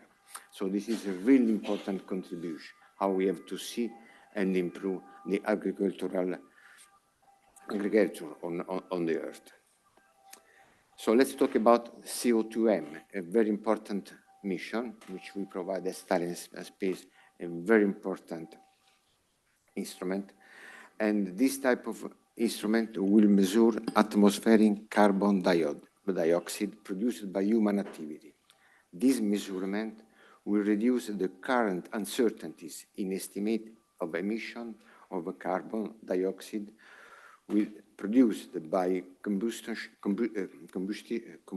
of fossil fuel at a national and regional scale. This will provide Europe with a unique and independent source of information to assess the effectiveness of policies measures and to track their impact toward decarbonizing Europe and meeting national emission reduction target. Now I would like to pass to Simr and spend some more word about Simr. So, just a little focus. Simr is a very, very complex project. Thales and Space is prime. Yeah, I'm sorry, the picture is tough. Can you put down the slides, please? So Simr is a big satellite, around the 4-ton satellite, equipped with an imaging microwave radiometer with a full digital payload on board, and is equipped also with a large 7-meter antenna rotating around the satellite. So it doesn't work the video, okay, no problem. And this satellite orbits around the planet with the sun-synchronous mode, meaning by that the circle around the planet passing all the time through North and South Pole, providing very important information about the sea ice cover. In fact, Simr is able to measure with high precision the extent, the concentration, and the variation of the ice surface that are essential to understand climate change and ice dynamics in the polar region. The data collected can help monitoring the thaw trend and the seasonal variation of the sea ice, with the direct impact on the prediction of future trend, not only of the polar region, but also for the entire planet's change climate. But not only. Simr will provide also many information mapping the ocean salinity, monitoring storms and extreme weather phenomena, studying the ocean acidification, which provides support for Arctic navigation activity, and will provide very important data for environmental surveillance and natural resource management. So just to conclude, I want to say that we, in Thales and Space, we are fully committed for this type of missions, because we do believe that space gives our children and grandchildren the chance of inheriting a brighter future and healthier planet. At Thales and Space, the world depends on us to deliver satellite system for connecting us all, wherever we might be. For example, with the important communication constellation with the Galileo system. The satellite help us move around and navigate. They help us to stay safe. They allow us to predict natural disaster and to make good use of resources on our planet. And we go into the solar system and we discover resources there. I want to conclude that what is the motto in Thales and Space. In fact, we believe that space is the new horizon that will allow humanity to build a better and more sustainable life on the Earth.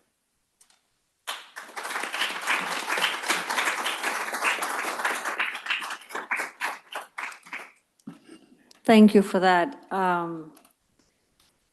Let me just ask you, the Simr satellite that's under development. Yes. When will it be ready to shoot up? 28 first flight, 29 second flight. We look forward to that. Yeah. I hope it goes better than yesterday. So you talk about climate change, and you talk about surveillance of climate change, and the that we can look at ice, we can look at like climate gases, but can any of these satellite, and also the new Simr satellite, can they help prevent further climate change, or can we only surveillance it? Yes. Surveillance is something that must and should be sustainable. Of course, now we have the issue that are of overcrowding of the orbits and the debris in orbit. Is true, but that the Thales space is working for a long time on how we have to mitigate, for example, the debris issues. So this is quite a very important story to deal with. We in Thales Space, we are developing a spacecraft in Thales Space also with Leonardo to dedicating an orbit service. And with this type of satellites kind of service, we will be capable of performing wide range of robotic tasks in orbit. For example, inspection and maintenance, refueling, and life extension. For example, we won a contract with the Italian Space Agency to design and develop this type of in-orbit services. It's quite important to answer to your question.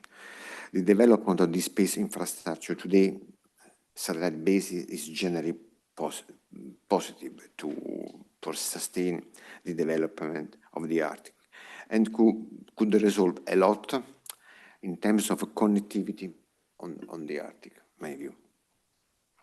Will improve the global regional water and climate monitoring. But do not forget that thanks to Galileo, we will provide also very good information and accurate information to worldwide, independent from US. So Europe will be fully autonomous on that, and it's very important. We are mastering with the first 6 satellites along with other Airbus that will be leader for the other 6, and will provide by 28, 12 satellites that will improve a lot the navigation system on ground. Okay, one more question before we move on to the next presenter. There is a renewed geopolitical importance of the Arctic region when it comes to threats as well as security. How can we use satellite technology to monitor the geopolitical tension, if we can at all? No, this is very good and difficult question. So we may need hours of discussion to answer, because the geopolitical situation is changing every day. And so for sure we need a regulation in space. This must be done. Because that there is what is called the Outer Space Treaty that explicitly prohibits national appropriation of outer space. It's very important to say.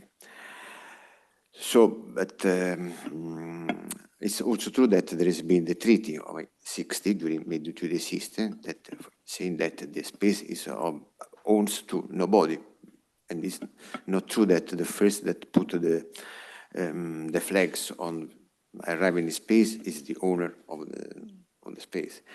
But this can be done only in one way, my opinion, being one single state as Europe, having a good relationship inside Europe, and make a very good laws inside the Europe, because of that Italy is making the good law for the space, and I think this should be extended to all countries in order to deal with space, how to manage this. It's very important. So it's important what we are doing in Artemis Accord, in which Italian Space Agency is making a very important role. So. Oh. Yes, Kersti, you have. May I just want to 2 words? Shadow fleet. Shadow fleet. So basically the ones not being seen by AIS, but doing illegal shadow activities. And I think that actually reflects the political situations, because we see more ships now that turn off or spoof their AIS positions. Yeah, that's very interesting, and I actually I have some questions about that to you a little bit later as well, Kersti, but there's become a significant issue in the Arctic, the dark fleet. Yeah, we're going to get back to that. It's getting a little bit more juicy later.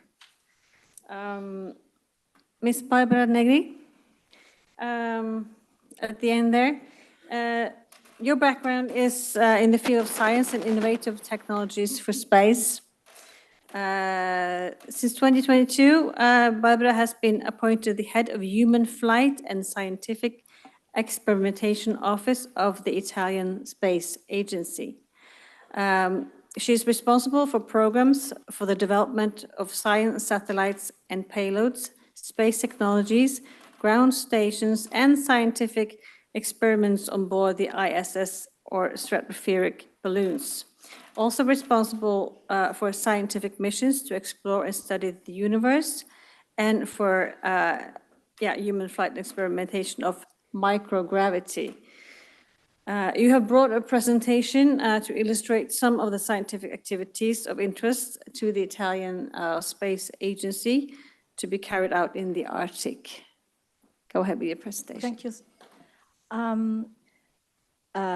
I believe that the Arctic zone is not important, is important not only for space application as described by previous speakers from the point of view of telecommunication and security, but the Arctic zone is important in particular for science, research and development. In this way, I selected some activities that Italian Space Agency is supporting that could find Arctic zone as the favorite place to perform innovative science and technology. Italian Space Agency launched in 2018 a stratospheric balloon from Longyearbyen in Svalbard Islands. It was really something very hard because this experiment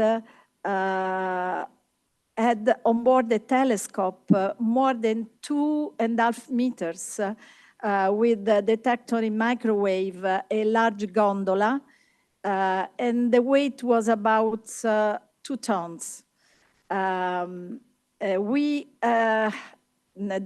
ASI teams asked the support of ESRANGE because it was important to launch by the Svalbard Island and not in Sweden due to the circulation of winds in the summer period. The launch was successful, but lasted only 5 days because the winds changed the trajectory, and after 5 days, the balloon had a trajectory through Russia, and we decided to stop the flight and crash it on the sea. We lost everything. But the experiment gave 5 days of data, really important for cosmology. The aims of this experiment was the study of a cluster of galaxies, in particular primordial galaxies. The site of Arctic is really the right place to launch balloon, stratospheric balloon to study the universe, in particular in the field of cosmology. But I know that there are other important activities with the sounding rockets from Andoya and also from ESRANGE in Sweden that can test some innovative technology, partially science, because the length of the flight is really short. But it's important as pathfinder for future mission. There are another important field of activities that Italian Space Agency is performing in the base Concordia in Antarctica. This research station is the high fidelity environment for space mission because there are the condition of chronic hypobaric and hypoxic stress. The temperature is the right one, minus 80 degrees centigrade, that can reproduce the situation, the extreme condition in space, in particular for the exploration of Moon and Mars. Are more than 10 years that Italian Space Agency is supporting a project and experiment in Concordia in many research areas as biomedicine, geology, glaciology, climate change, biodiversity, microbiology and astrobiology, atmosphere astrophysics, space observation and remote sensing. My suggestion is that is really promising having something like Concordia in Arctic zone, because Concordia Antarctica is easily reachable only in the summer months, December through March, but in Concordia is open during all the year, but is really impossible to reach it during their winter time. In my view, a base like Concordia in Antarctic zone could be reachable during all the year because it's important to maintain continuity in the experiments. This is a suggestion because it's possible to realize a lot of experiments that can have important spin-off also in our planets, to benefit to our planets. The knowledge is, these experiments have the aims to prepare a modelization prototype for experiment for space environments, but can give us also important knowledge to face and solve problems in our planets. Probably in the next 10, 20 years, the condition of Earth will be really in damage due to several reasons. Natural disasters like earthquakes, of floods, but not only for this. The climate change is preparing some big change in some areas of our world. But we can add also wars that destroy part of the environment. We should be prepared to face conditions that at the moment will be really different from normal one, and having countermeasures ready to implement.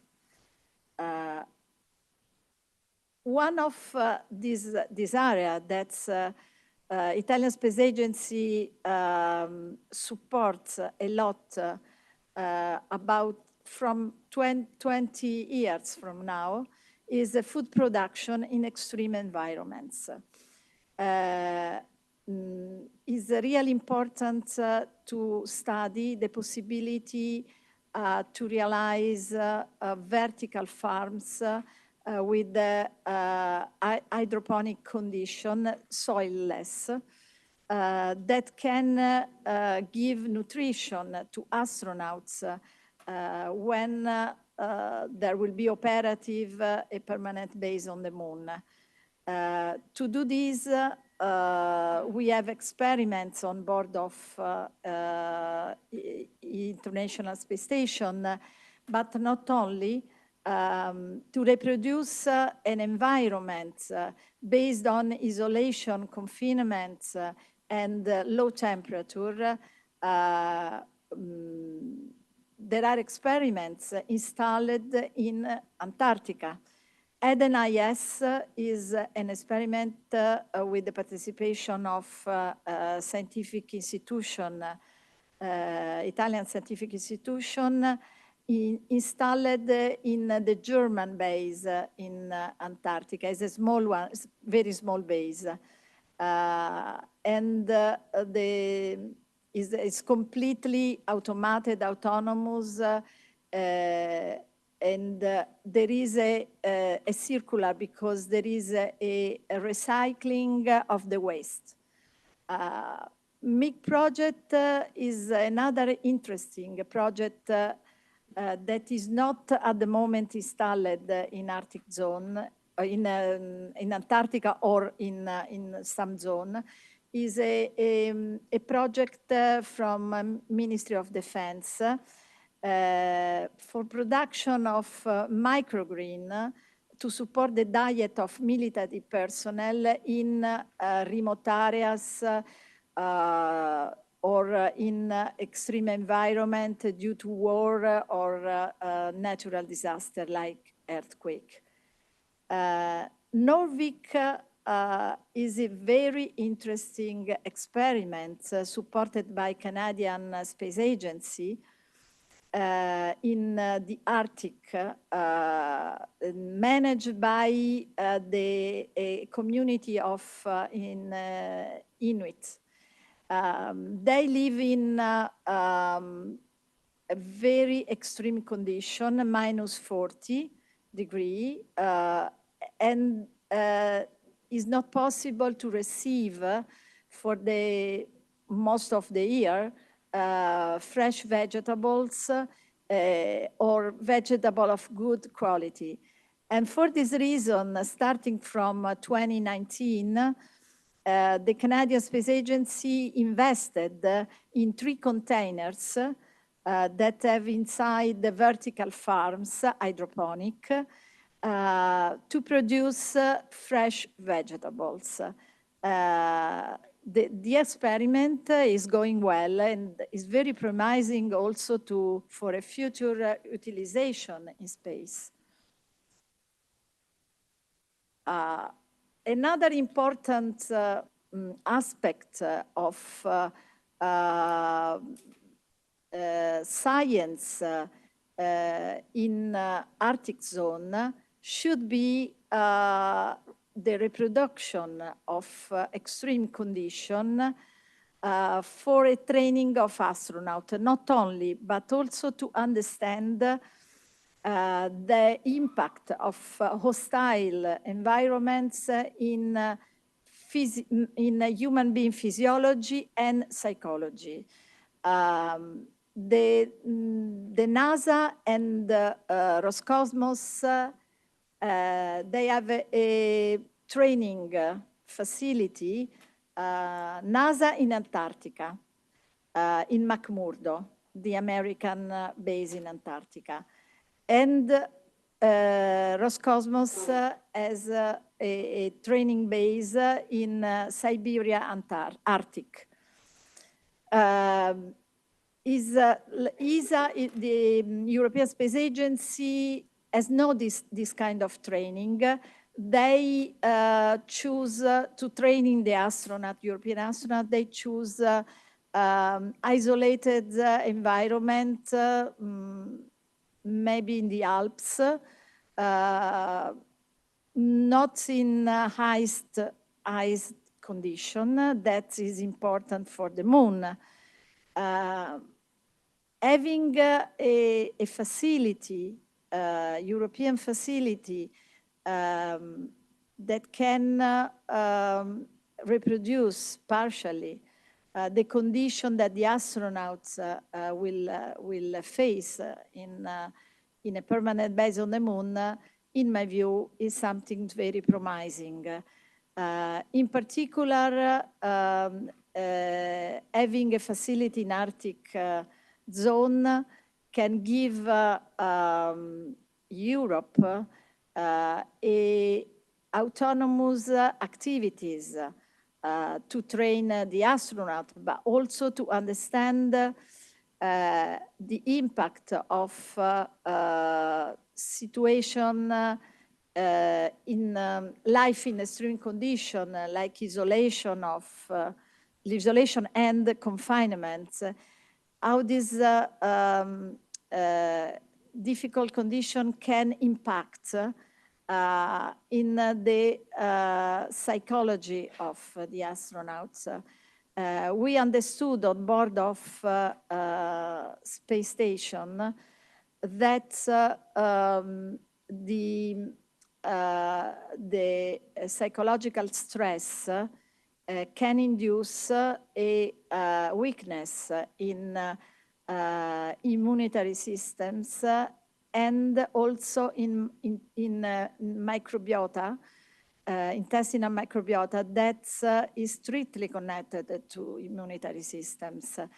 The possibility to be autonomous in this kind of research, reproducing the condition, extreme and hostile condition, is really important for the knowledge of the reaction and adaptation of human being in space environments. This is my last view, but I would conclude telling you that the situation to have important spin-off coming from space in which the major space agency invest a lot of money is something really positive, because can give to the way to the life on Earth the possibility to collect benefit from space and to overcome many of the problems that affected our society. For example, recycling of waste. That is one of the most important activities for which we should find better solution.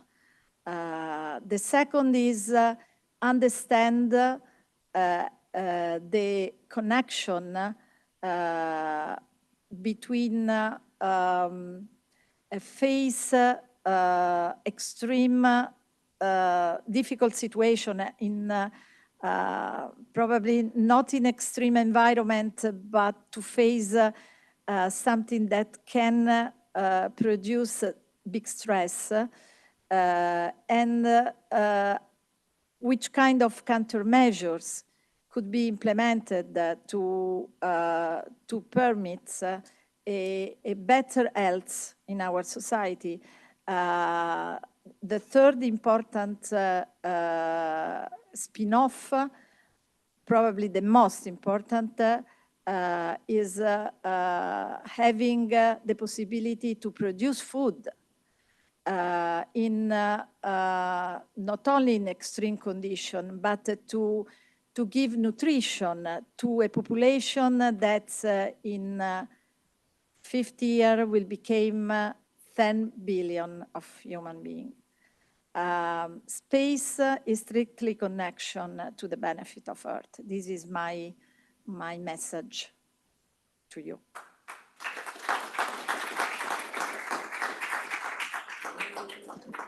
Thank you so much for that. So basically, if it works in the Arctic, it can work anywhere. Yes, sure. The Italian Space Agency is basically preparing for the apocalypse. That's good to know. You talk about putting people on the moon on a permanent basis. Is this possible, or is it just science or research or science fiction? No, it's possible. We live in the future. The future is now. The Artemis agreements have as a final goal to permit to human beings to survive in a base on the moon surface. I'm not a bit sure that Elon Musk will continue this Artemis project in the total as has been configured, because he's looking at Mars. But we know very well, the scientists know that there will be no Mars colonization without having a test, a pathfinder on the moon. Thank you. We're moving on to Mr. Last today. You were last at the first and you're last in the second, but not the least, Andreas Rasputnik, Director of the High North Center for Business and Governance at the New University in Buda. You're here to tell us a little bit about the EU perspective. You do not have a presentation, but you can tell us a little bit more about what role space have in Arctic geopolitics when it comes to the EU. Thank you very much, Trine. And yeah, welcome again. In case you're wondering, I will be on every session today and tomorrow, so you'll see my face more often here. No, you're completely right. I will talk a bit about the European Union and its ideas for space and the Arctic, because I think it's quite important that we put that discussion also a bit in this political and international cooperation setting. So as you might know or might not know, the European Union is quite active in the Arctic. So are some of its member states. We have mentioned Italy, of course, France, but also Germany, Poland, and others. But that does not mean active participation does not necessarily mean that it's also like quite actively followed in Brussels, if you want to say so. So the European Union has developed an Arctic policy ever since 2008. The last update has happened in October 2021. The main themes of the European Union's Arctic policy is very much about climate change and research. It's about sustainable development in the European Arctic, first and foremost. And third, it's about international cooperation and governance and keeping the Arctic a peaceful region. So that has been said several times, the last time in 2021. As we know now, the Arctic, although there's a policy, although it's an active interest by European Union leaders and policymakers and member state policymakers, it's not the most important region for the European Union. So for example, in the political guidelines published by the von der Leyen administration in late 2024, the Arctic or even the broader North Atlantic area has not been mentioned once. And this is particularly interesting from a security point of view, which of course, if you look at security challenges in that guidelines only, of course, the main focus is towards the eastern and southern neighborhood and not again on the Arctic or on the northern neighborhood. And again, this is interesting if we look at the EU's active participation in various means of Arctic cooperation, of course, when it comes to climate change and research, when it comes to fishery, when it comes to, we heard about shadow fleets, when it comes to importing resources from particularly the Russian Arctic still today, despite sanctions into the European markets. I'll talk about LNG, and we face the topic that has been mentioned before, the shadow fleets. So we look a bit more into security aspects, we look into space security aspects, and we look into the discussion we're supposed to have here about space cooperation and security in the Arctic. So from that perspective, the Arctic is rather important for the European Union. Space in the Arctic is rather important for the European Union. Just to provide you with some numbers, as any good researchers these days, I just use ChatGPT to look up some numbers. And for example, over the last few years, the European Union, including its member states via different budgets, the Space Agency, Horizon Europe, etc., has spent about 20 to 22 billion on space issues. Again, bringing all member states, all kind of European efforts together.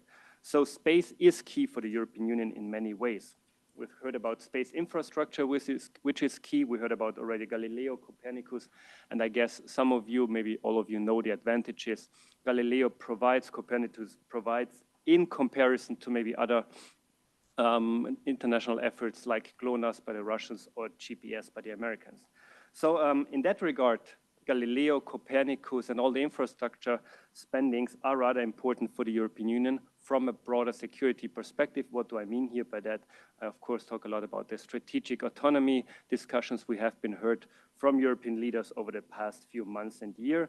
In an Arctic setting, here security is key, of course, for maritime safety, emergency preparedness, research, monitoring, environmental monitoring, but also border management issues and telecommunications. And telecommunications is key in many ways, not only as a business case in the Arctic, but of course more and more about in discussions on the dual use of technology, particularly in an area, not only the Arctic, but also space, that becomes more contested. I mean, we heard about balloons and balloons being contested. If you think a few years back, not months, but I think years back, there was a Chinese balloon over first Alaska and then Canada, which was quite controversial. So that's what I mean. Not necessarily always has to have a security implication, but the dual use of these infrastructure means has, of course, then impacts also on broader security discussions. And here comes, and I think here I want to draw the connection between the European Union as a rather active and non-active international player in the Arctic, however you want to see that. By active, again, I mean the efforts are there, climate change research, environmental issues, fisheries, etc. But of course, when you discuss the Arctic, the broader North Atlantic region with policymakers in Brussels, the Arctic is not always there, despite the geopolitical discussions we heard we have been facing and discussing over the last few months, despite rather big public efforts to establish a mission, an EU mission in Nuuk, Greenland. But of course, in a broader security discussions, in a broader security outlook by European states, the Arctic as a region is not there. I wouldn't say not that the Arctic as a play, or Arctic actors in a bilateral relationship between European Union actors or European Union states and those actors, China and Russia. We discussed those relationships, but not always necessarily in Arctic setting. So what do I mean then, and how to bring back that into the space security discussion? We heard about waste issues in the Arctic. You know, we hear a lot about the opportunities in in space, and the opportunities also it provides for the European Union as actor. We talk less about, and we also discussed it last week at the High North Dialogue, about waste and debris that comes with space opportunities and how the European Union could maybe facilitate in kind of like in the waste management of space, if you want to say so. But again, if we bring it back to the security discussion and to why we're here on threats to space cooperation and security in the Arctic, the key point is really, in my opinion, the dual use of the technology, you know, and what it brings, first of all, to connectivity in the north, but also connectivity in the broader security setting, and the impact problems with infrastructure has also in Arctic security and space security. I mean, we're all very well aware in northern discussion about the cable discussion we've been facing, not only in the Baltics, but also further up north around Svalbard, and the impact that has on, again, on the business side, on the connectivity side, but then also on the security discussions with regards to international collaborations and relations. We hear a lot about these days about the disruptive impact a certain president or a certain second presidency has on international collaboration. So here the discussions could, in this room, but also further on, could lead like what could Europe do better together when it comes to research investments, when it comes to security discussions that connect both the Arctic but also space in the Arctic. This leads to the discussion of strategic autonomy. Again, always it comes back to funding, and spending even more on research and infrastructure, not per se to necessarily become independent from other systems. Is it the US system, or is it maybe the Russian or Chinese system, but to actually have a European answer to the dependency question out there. So I guess I want to conclude here. Just a thought, a few quick thoughts that hopefully also stimulate discussion afterwards. Again, the European Union is quite active in the Arctic. If you talk to European policymakers, if you talk to researchers, that is always questionable, you know, and could you do more, particularly in comparison to other neighborhoods like the southern and eastern neighborhood, knowing, of course, that the phases and that the crises Europe has been faced over the last decade maybe, have been in the south and east, talking about migration crisis, financial crisis, and obviously the war in Ukraine. But again, if we look at space and the security questions surrounding space, dual use infrastructure, the Arctic is very much key to those discussions, as we have heard here. And the question is, from a political science perspective, from an international relations, diplomacy, foreign policy perspective, is how can European stakeholders work even better together, despite the huge efforts that have already been taking when it comes to space cooperation and funding of space cooperation. But again, what I think of experiencing these days is that there is a stronger effort on the dual use, and I think Europe as a supranational entity, the European Union, but also among its member states, needs to be aware of that dual use capabilities and needs to be even more realistic when it comes to the challenges that we face today from an international collaboration perspective. Thank you.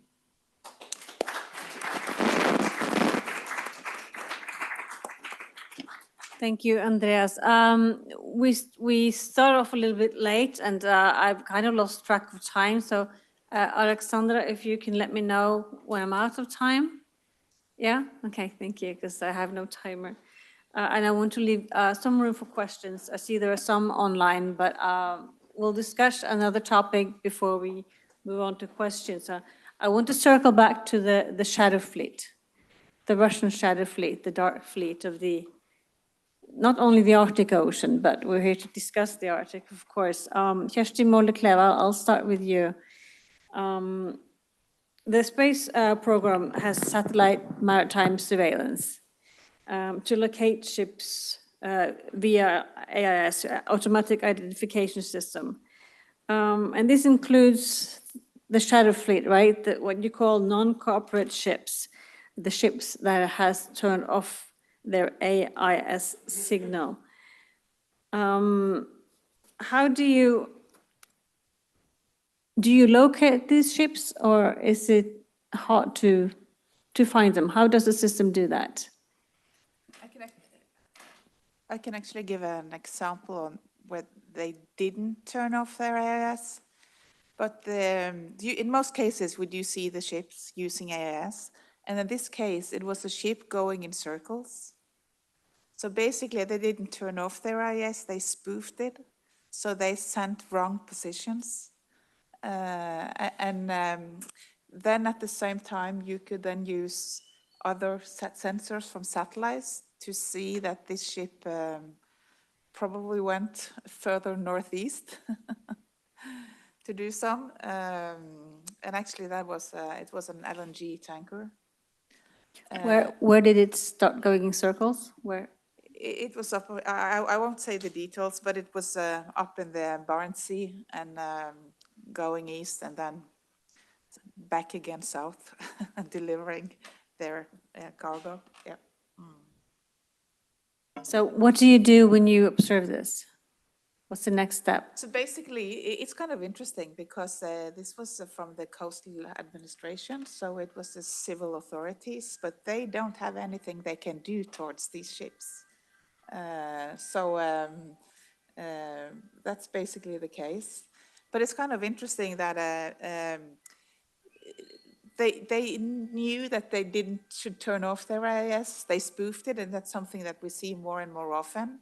But then it's not the case that all non-seen or non-cooperative ships don't want to be seen. It could be some power on board that fails.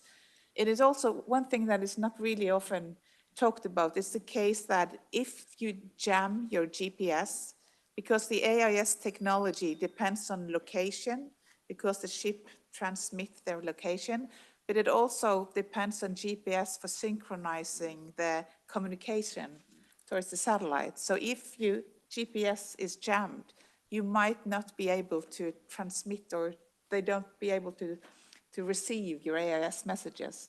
So even the cooperative ships may seem as if they're uncooperative. A comment? Just a quick comment, because I mean, we're here to talk about the Arctic overall, you know, and in one of my current jobs, I work very closely with the European Commission to implement and support the Arctic policy. And we've actually been using that shadow fleet argument to raise awareness about Arctic issues that are not necessarily always Arctic, perceived as being Arctic issues, you know. I mean, as we well know, in Europe, we have quite a strong or quite a big sanction regime right now, but on the other hand, we import more and more LNG than ever from the Russian Arctic. So there's an Arctic business case here. On the one hand, then we often see the shadow fleet, where in comes a security discussion. So I think the shadow fleet is a very, I wouldn't say nice, but very interesting example we use as bringing both the Arctic and the security discussions closer to European policymakers, because it has the business case, but on the other hand, it also has a very strong security case, as we have seen with discussions on cable cutting. Thank you. Thank you. I think we're almost out of time, even though there's a lot more other issues to cover, but I wanted to take a couple of questions. Is there room for a couple of questions? Okay. Online or in the room? Yes, we have one in the room. In the back.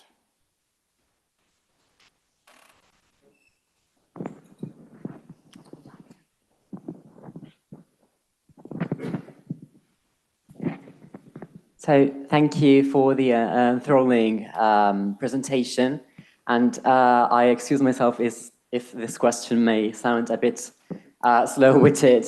However, I wanted to ask, due to sunlight insufficiency in spaces like polar orbits, may nuclear energy be a valid option, like an alternative?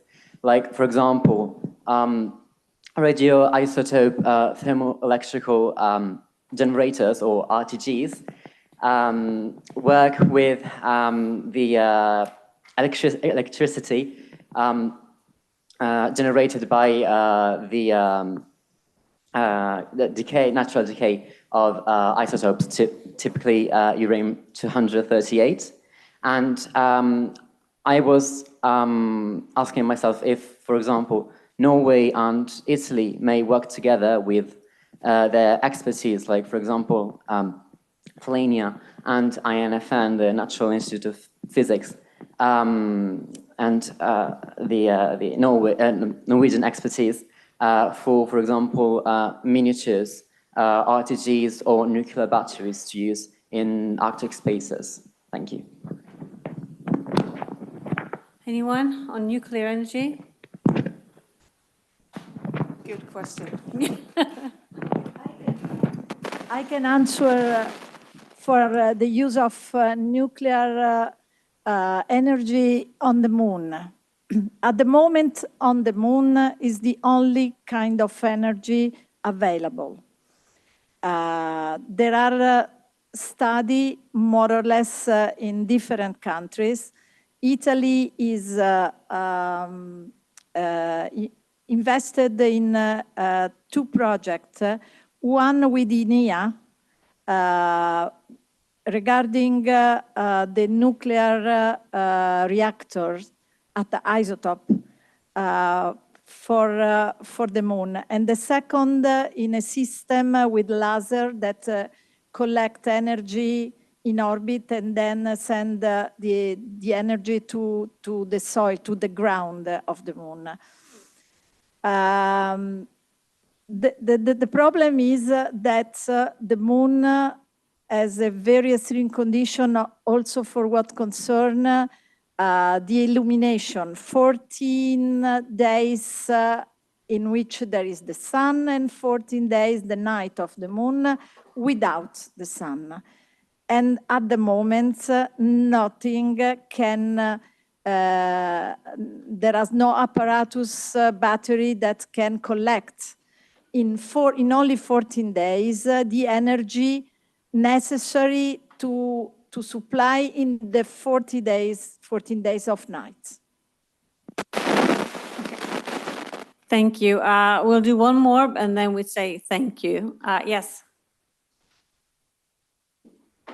And also, there are some questions online, but maybe they can be answered later on in the day. Yeah, but hello, hi, everybody. My question is very short anyway. Now, this is the Arctic, very good.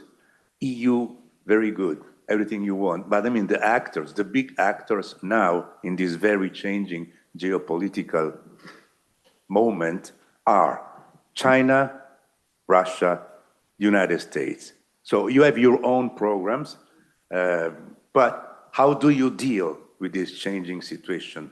I mean, how your project, you preparing any project?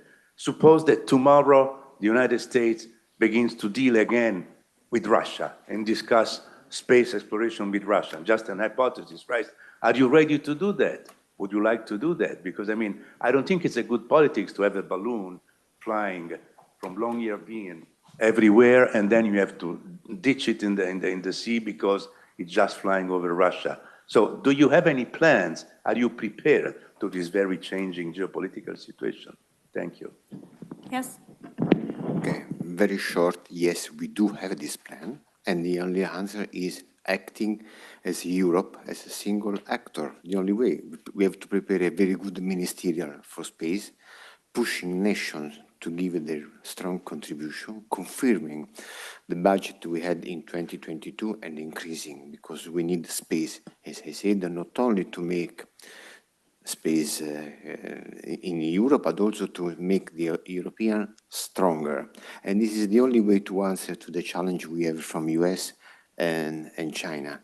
As Barbara said, this is not only an issue of make Arctic. So if we make all together this kind of researches, this kind of defense along the border of Europe, I don't think we have to be shy and you have to make afraid of anything. Of course, the situation is changing, but again, the only way to make these challenges a winner opportunity for us is to make just one voice, Europe.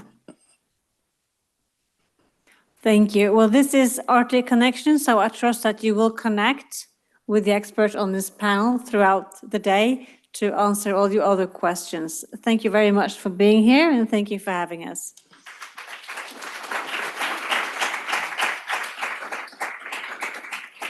Thank you. That's great.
presentazione anche meno di 3 minuti, penso che sia. Quello, con quanto ne volete voi non c'è problema. Ah, vi hanno dato la patacca? Perfetto, sì, sì, è questo. Allora il primo è lui.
Sono distrutti.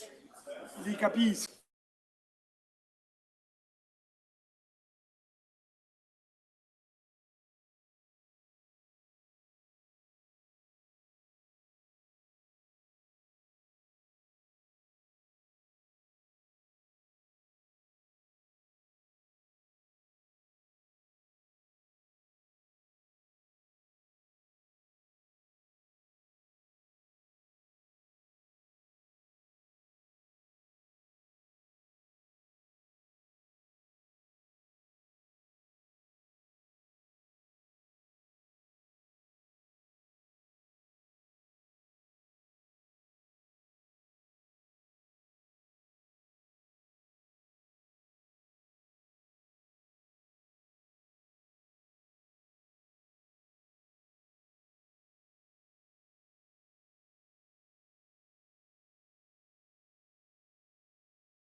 Well, I see that the sugar crisis is growing, and this is completely reasonable at the end of the morning.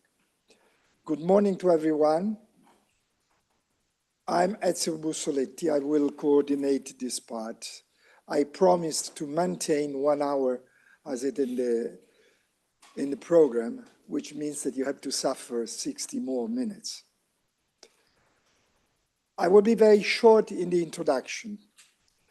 I prefer that my 3 colleagues do present themselves, who they are and what do they do, and then we go start. For which concerns me is very simple. I'm very old. I'm more than 50 years of damages in space. Among the different damages, I have co-organized the creation of the Italian Space Agency. During the time I've continued doing damages and damages. At the end of my working life now, I'm the president of EGEOS. And if I have survived these 50 years, is because several years ago, when I was the head of the Italian delegation of GEO, the group on Earth observations, the world one to which I participated in the creation, is because I had the pleasure and the honor to be hosted by our ambassador in Hungary, Ambassador Achilli, who is not only one of the best ambassadors we ever had. She's a fantastic cook, and her ravioli still are part of my dream every time that I want really to dream concerning cooking.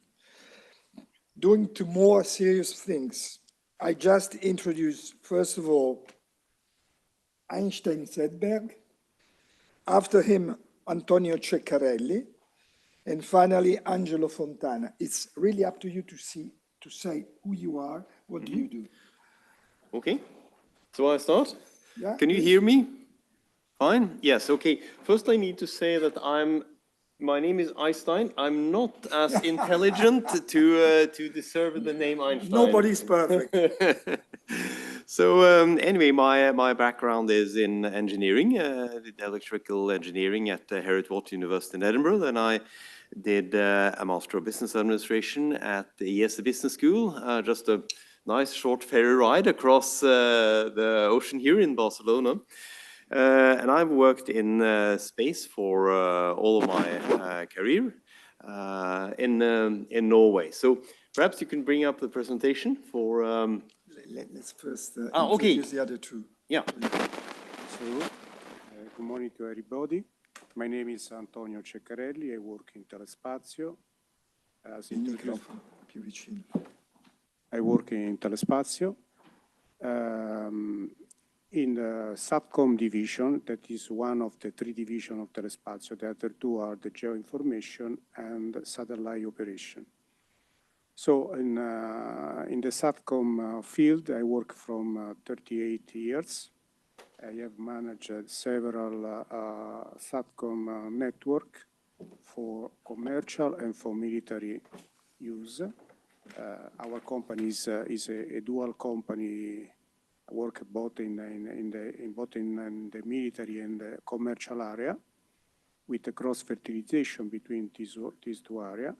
And I have covered during this year technical, commercial, and business development role. Actually, I am the vice president of the SATCOM division, responsible for product development and engineering. Yes, good morning, guys. My name is Angelo Fontana, and I've been working at Avio for 33 years, quite a while. What is Avio? Avio is a company, an active company in the space segment. We do rockets or launch vehicle if you want, but we will see this later. I know that we are in a rush, so let's go straight to the first presentation. Yeah, okay, if you bring up the presentation. So anyway, I said that I was been working with space all my life. Just today, I am responsible for business development for satellite communications in Kongsberg Defence and Aerospace in Norway. I switched. Oh, yeah, thank you. So Kongsberg, the Kongsberg Group is Norway's largest, most significant engineering company. We are 50% owned by the Norwegian state.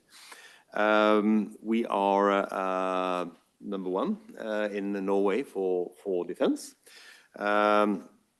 And we believe ourselves to be number one in all of Scandinavia, at least for upstream space activities. So we have some basic technologies, satellite platforms, through Kongsberg Nanoavionics. We have a long-established 40 years heritage electronics business, having delivered major parts of the payloads for important satellite communication programs like Inmarsat, Intelsat, SES satellites, Thuraya, and all the Milsatcom constellations. We have antennas and ground installations. So what we do with these capabilities, we sell them part by part to customers, but we also integrate complete missions in-house. Now that comes in two different ways. One, selling satellites and selling systems to customers who want to buy their own system. And the other one is to actually invest in the system ourselves, where we just like three weeks ago, I think, we launched our first own satellite, which will actually be owned by Kongsberg, but we will sell the services. So we can both sell systems and satellites and components, and we can also sell services. So I think we'll say a little bit more about KSAT next. So if you switch the slide there. So Norway and the Arctic, I don't think it's necessary to tell this assembly about the importance of the Arctic, but just to recap a couple of points here, that 80% of the shipping that enters the Arctic Oceans goes through Norwegian areas of responsibility, and of course with less ice in the Arctic, as has been mentioned many times, that's just going to increase. We have the Norwegian coastal authorities' responsibility for coordination of Naval 19, which is very important, safety of seas, and general coordination and oversight. Norway is also expected to be NATO in the north, so to say, or to take a special responsibility within NATO to provide their capabilities in the Arctic. And then there is also the Svalbard archipelago. So if you just change slide, Svalbard is a good introduction to this slide. And by the way, we can also see here a little bit about the major parts. I mean, there are many, many small and important companies, but the major parts of the Norwegian space ecosystem, where we have Kongsberg Defence and Aerospace, and we have Space Norway, which has fielded some very important and very impressive capabilities in the Arctic. Together, we own KSAT, which is one of the world's leading, if not the world's leading company in data download from Earth observation satellites. So they have got this very nice download base, which can see all of the polar orbiting satellites. However, you know, taking down the data to Svalbard isn't enough. I mean, we need to get the data down to Europe as well. And I want to just mention this, that this is an area where Norway has stood up to the challenge for several decades with the fiber cable networks, which actually allow us to further the data that is taken down from satellites to the European continent.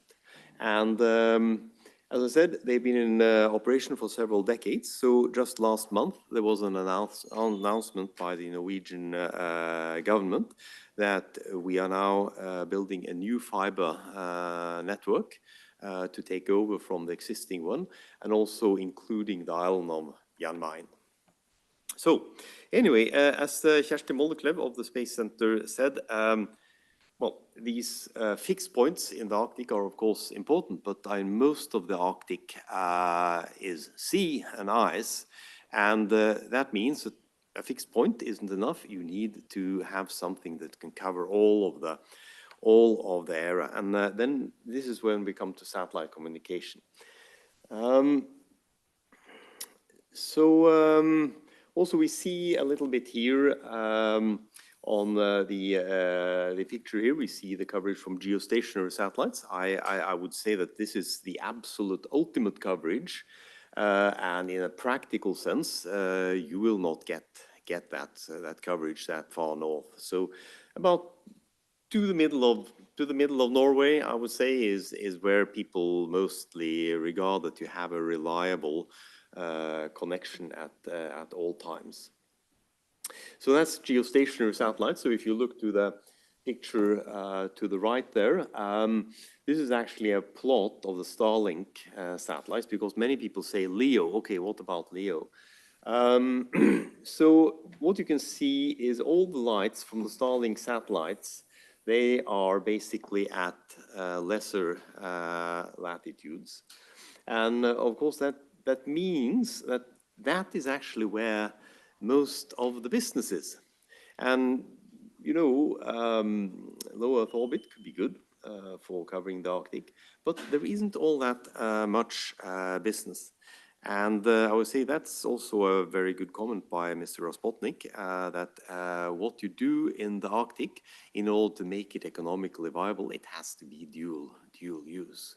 Because somebody has to go in front, like governments, international bodies, and then yeah, there can be some additional commercial, hopefully increasing business in the Arctic. Anyway, thing is, there is this Arctic capability gap, while there is needs for sovereign services for government and for the military, and to an increasing degree from commercial traffic, be it sea or aeroplanes. So if you could just change the next slide, please. So that is where we have our Norwegian projects, where we have found that elliptical orbits is perfect for filling the Arctic capability gap. So I would say that one thing which is different from data download from Earth observation to satellite communication in its pure sense is the requirement. It's not a requirement to see a ship every hour or every second hour or something like that. It's a requirement to have full connectivity at any place in the coverage area at all times, 24/7 every minute. So this makes for the need for continuous coverage in the Arctic, and that is where Norwegian companies have stepped up to the challenge with elliptical orbiting satellites. Now, for those of you who study science and know the principles of conservation of energy, difference between kinetic and potential energy, you will appreciate that these satellites in elliptical orbit, they go slow and high over the northern areas, and they go very quickly past the South Pole, thus maximizing the time that you will get coverage in the Arctic. So the satellites that we are proposing and implementing in Norway, actually, they change from satellite to satellite, and the satellites spend a long time in the Arctic, so that you will have a lesser space infrastructure, cheaper space infrastructure, as opposed to, for example, covering with LEO satellites. And the project you see to the left there, that is Kongsberg Defence and Aerospace's project, which is going to give tactical communication to forces in the Arctic, voice communication. This project is now under preparation for implementation under the NATO Northlink High Visibility Project, where there is a specific MOU being drafted in order to present the capability and the costs and the possibilities to the interested governments. By the way, also Italy is a participant in the NATO Northlink program. Yeah. Expected for when? Well, the goal is to have the MOU ready by the end of the year, which means that we could hopefully go into an implementation phase by early next year. And as we say in Kongsberg Defence and Aerospace, I mean, we believe that from the day you push a button, we can be in service with this capability in 40 months. So a little word also about the project at the right there. This is our colleagues in Space Norway who have done a tremendous effort in getting up the Arctic satellite broadband mission. And this is actually in operation. The X-band payload, owned by the Norwegian military, went into operation last year. I believe that the Ka-band payload for military Ka-band is already in operation for Viasat. And the plan is to follow on with maritime services commercially by the middle of this year, and with aero services by the start of next year. So on to the next slide, I think. So yeah. So this is just some more details about the system that Kongsberg Defence and Aerospace is working for tactical communications. We have a reconfigurable payload aboard. That is in order to be able to prepare for future services on this space segment.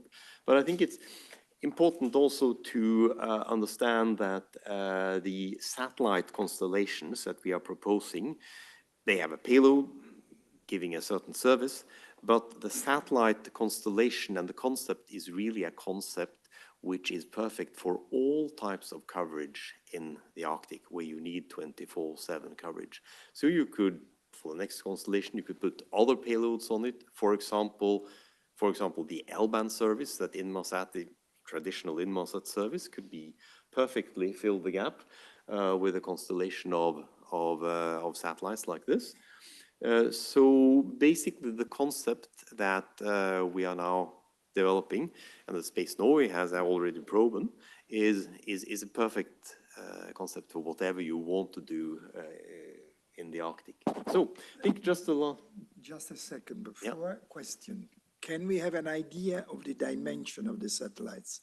Because the parameters, the orbital parameters are perfect, very interesting. Yeah. What about the weight? Which means how much can you charge in? I think for these satellites, the Space Norway concept and Kongsberg Defence and Aerospace concept are quite different, although they both use the elliptical orbits. The Space Norway concept is much further out, like 44,000 kilometers out, and they need a lot of power in order to be able to reach the users on Earth. They don't do with only 2 satellites, so that's good.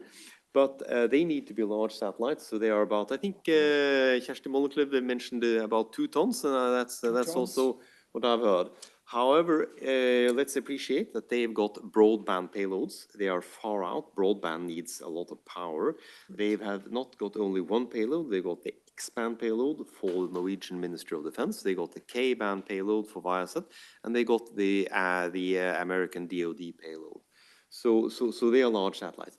On the contrary, the concept that Kongsberg Defence and Aerospace is fielding is for a one service constellation. So if we were to field more services, we would launch more satellites. And the idea is to keep the satellites simple and small. And they are only 10,000 kilometers away, so you don't need all that much power. So they're about 100 kilograms per satellite.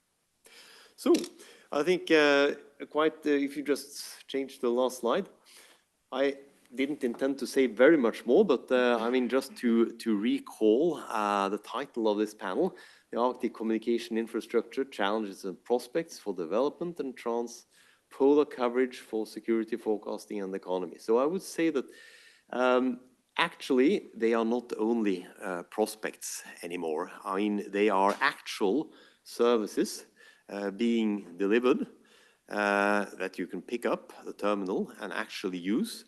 And there are more to come and more in implementation, like, for example, the project that we are now taking through the NATO Northlink high visibility program. So I think that's okay. Thank you for that. My recap. Ceccarelli. Chi vuole giocare con questi? Okay, waiting for the presentation. Of course, I try to complement all of the information that we have. Okay. So, waiting for the presentation, of course, I try to complement all the information that we have changed with the previous speakers, and better than me have spoken about the social, scientific, economic, and strategic importance of the Arctic. And I try in my few slides to emphasize some basic concepts that are the driver of the design of next future system and service managed by Telespazio and in general also by the service provider that work in Europe. And how can you see, essentially, as we are talking about Arctic, the first slide is very peculiar, is the Earth seen by the moon. So very connected with Arctic. Yeah, because how the master of strategy teach, probably also see the problem too far is important. Exactly. So the word, and I think that this is true also in some slide of my presentation, that try to diversify in some basic infrastructure, like the ground element that are in the Arctic, just to improve diversity, backup, resilience in the architecture, and see also this part of the problem. to improve the future system and service. So, a very short presentation of Telespazio. Telespazio, as introduced this morning by Massimo Comparini, is a joint venture between Leonardo and Thales. It's the sister company of Thales Alenia Space, and is a global service provider and a large mission integrator. They work in different domains: geoinformation, satellite communication, space operation, digital ground segment, and of course is involved in the main European activity, and with its branch in Latin America, also in activity in Latin America. So, just to make a summary of what we have seen this morning, and introducing also some other technology that are important in support the Arctic security, we can try to make this point related to the advanced space capability for communication and surveillance that can improve the awareness and ability to monitor activity in the region. The low Earth satellite offer resilience against the cyber attack interference better than geo satellite. The use of a managed system, that the use of drones for maritime and terrestrial air surveillance can provide and integrate information that come from the satellite, Earth observation satellite. So this system can complement existing capability and improve the intelligence gathering. Quantum technology that can be applied in communication, in cryptography, also in sensor. Intelligence artificial that, of course, can help us to manage all the mass of data that we can gather. And last but not least, resilient communication. So improving the communication infrastructure can reduce dependence on vulnerable undersea cable and ensure secure and reliable communication. But what is important, what is was written in red in this slide, that the challenge is an efficacious integration of all this technology just to improve the complete awareness and to respond to potential threats in this important area. So, in particular, in the space communication evolution, all this technology enable to manage all the new needs for defense and governative end user, the best type of terminal for their mission, the support, of course, of voice, data, and video, a worldwide coverage, because, of course, Arctic region is also related to some activity that can be done also in other area near and far from the Arctic. Mobility, flexi usage, resilience, and security. Of course, this is possible also on new space industry target, a change in mindset that in the past have focused the activity only on the space segment. Now, vice versa, the focus is on pooling sharing of the resource, user terminal used to deploy, orchestration of multi-orbit solution, and security by design. This is something that gives us the possibility to utilize SATCOM in a very user-friendly and customer-oriented way, and turnkey reduced airline time, of course, resilience, especially in critical area like the Arctic. So just to recap what means multi-orbit solution. Multi-orbit solution is the possibility to utilize platform in the space and in the air segment that can cooperate to manage communication, and that have also different characteristic in terms of throughput, latency, coverage, but that integrated between us give us the possibility to have a more secure and affordable SATCOM application, communication application. So we have seen before from the previous presentation a lot of presentation about new space mission, objects that are in the space. What is provocatory said in this slide, that in a space full of systems, probably the ground is one of the game changers. So what means that? That if the main challenge is the orchestration, the management of multi-satellite, multi-band, multi-orbit space, in the ground we have the basic, we can have the basic functionality to manage that, and probably a federated ground system is something that is very strategic and important. In particular, in the Arctic region, diversity and backup ground station enabled also by inter-satellite link, a more grade of freedom in the location of the gateway. And this can introduce a complementary and backup and diversity gateway that can reduce the dependency of satellite infrastructure present in the area on vulnerable submarine cable. So this area is more precious for the SATCOM ecosystem, so have the possibility to enlarge and federate also other gateway in different areas that can cooperate, thanks also to this new technology satellite, especially the inter-satellite link, can be a very good strategic way to solve the problem.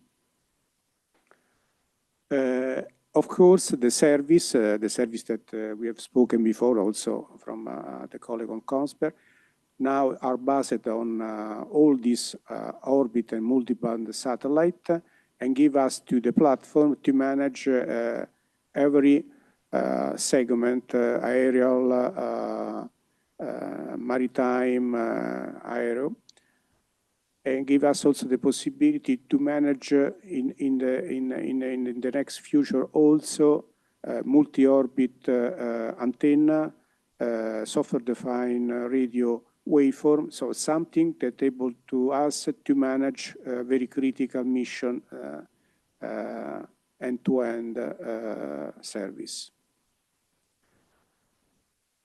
So this is just to say that, of course, we come back to the fifth slide, that the integration of SATCOM ecosystem with other domain, Earth observation, navigation, and recently also cloud and data relay satellite can enable a multi-domain environment that, of course, in which the cooperation, the federation of the different domain participate to give an awareness complete in the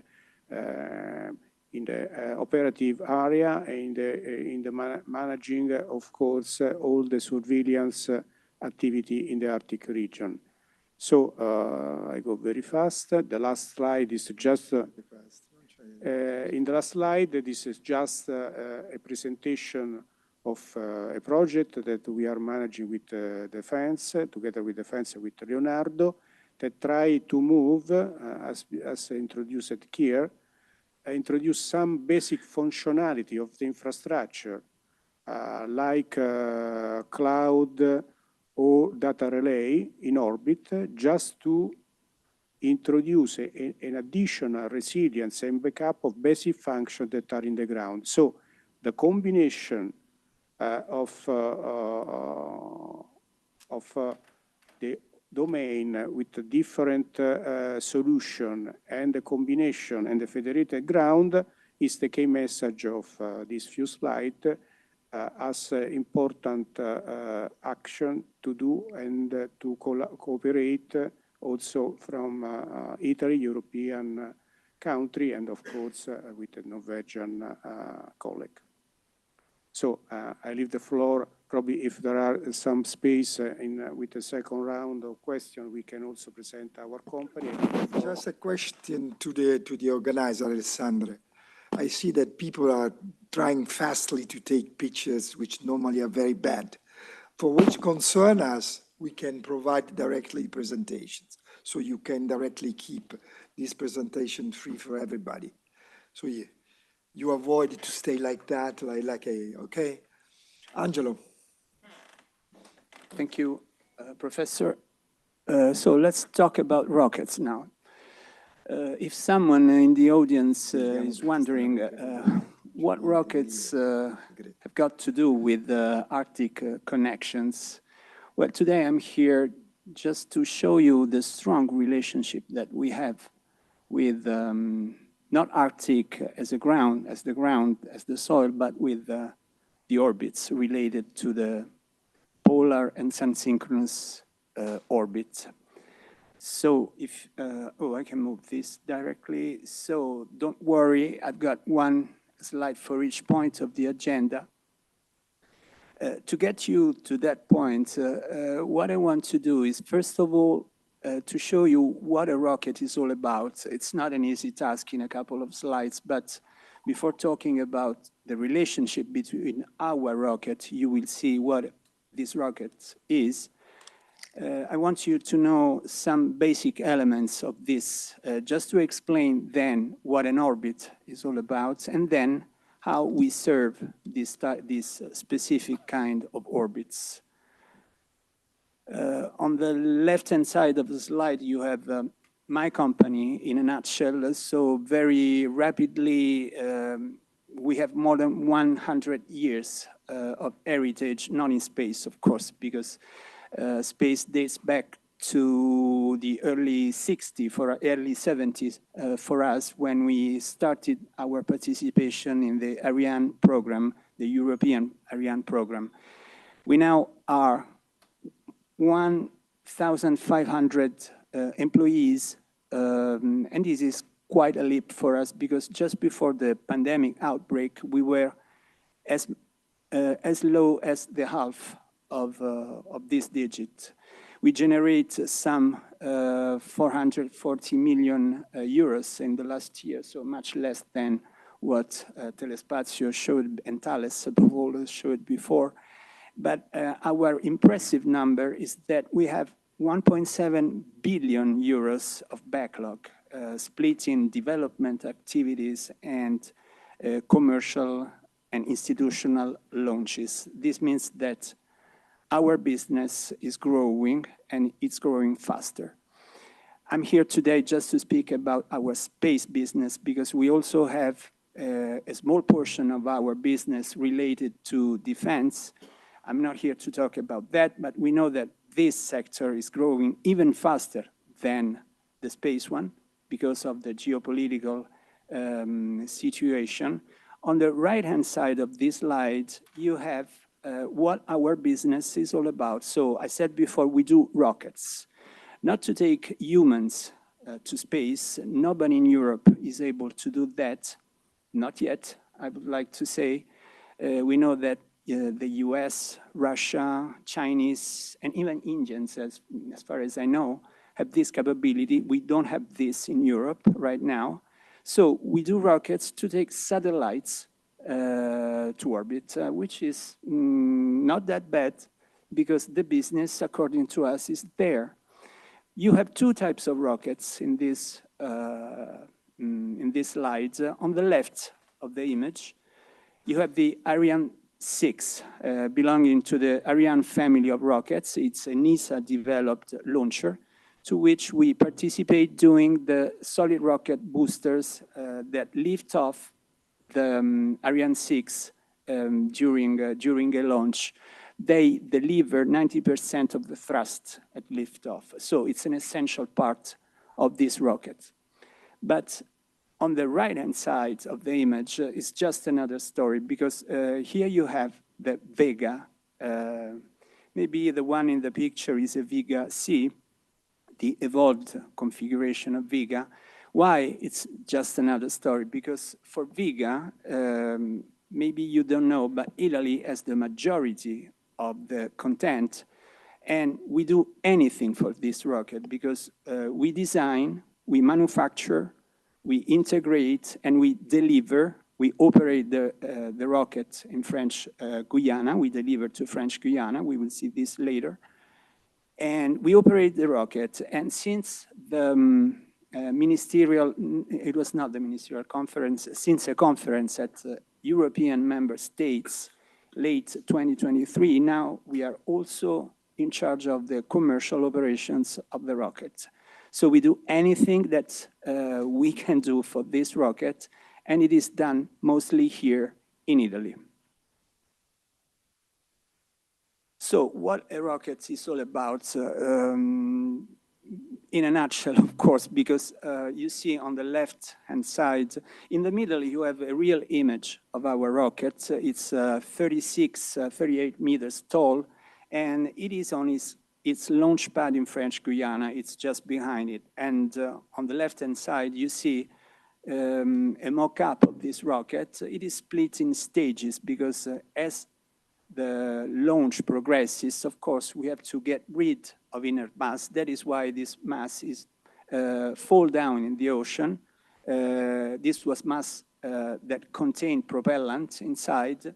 While the propellant burns and the stage ends up its function, then we discard this and fall back in the ocean. The Vega rocket, here it is marked Vega C, the evolved version, is made up of 3 solid rocket motors, meaning that they use solid propulsion to lift off and to go orbital. And then you have a liquid engine on top.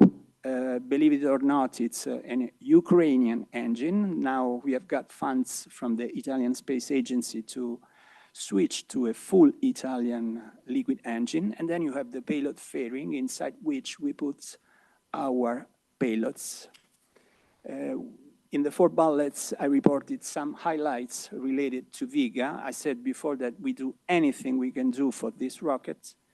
And in particular, the second bullet, you have what we call the performance of the rocket, or even we call this also capacity. Well, Vega C is able to deliver to the reference orbit, that is SSO, we will see this later, 700 kilometers. We are able to deliver some 2.3 tons of mass.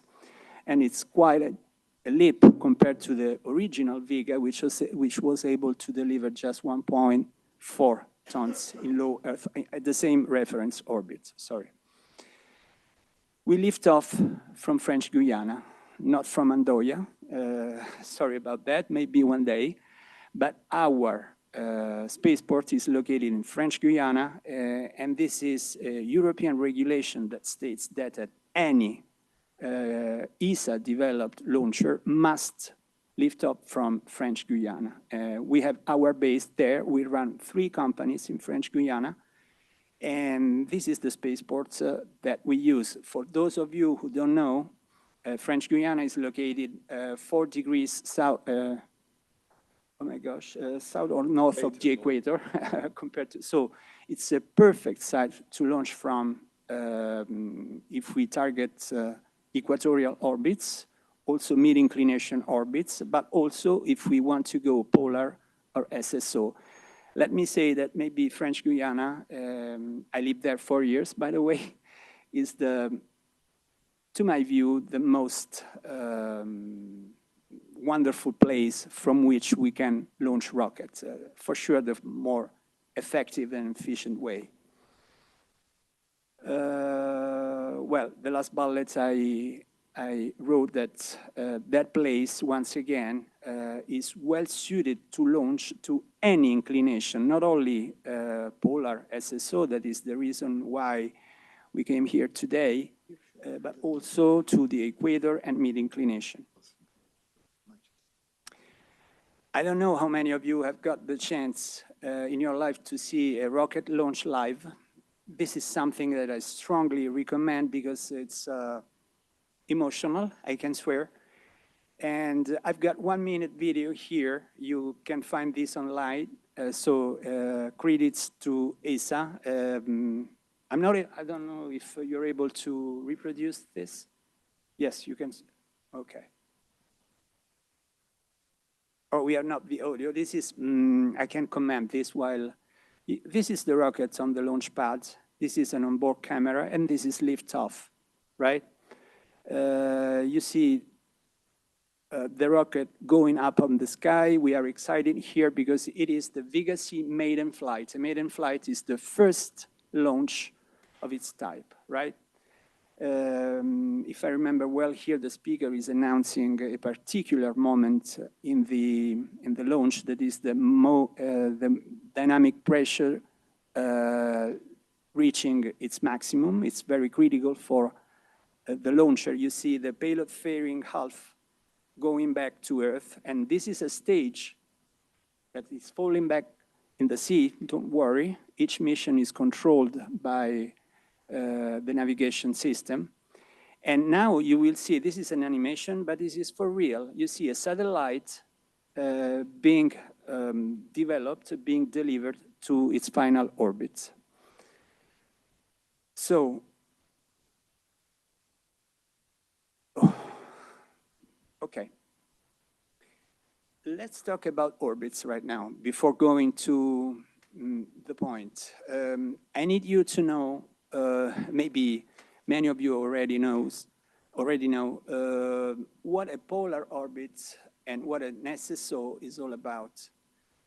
So a polar orbit is a particular subset of low Earth orbit. Why? Because the satellites going there usually are placed at, in a range between 300 and 1,000 kilometers. So it's a low Earth orbit, right? And satellites going there are not asked to pass over the North and South Pole, precisely. Even a deviation of 20, 30 degrees with respect to the North and South Poles is still considered a polar orbit.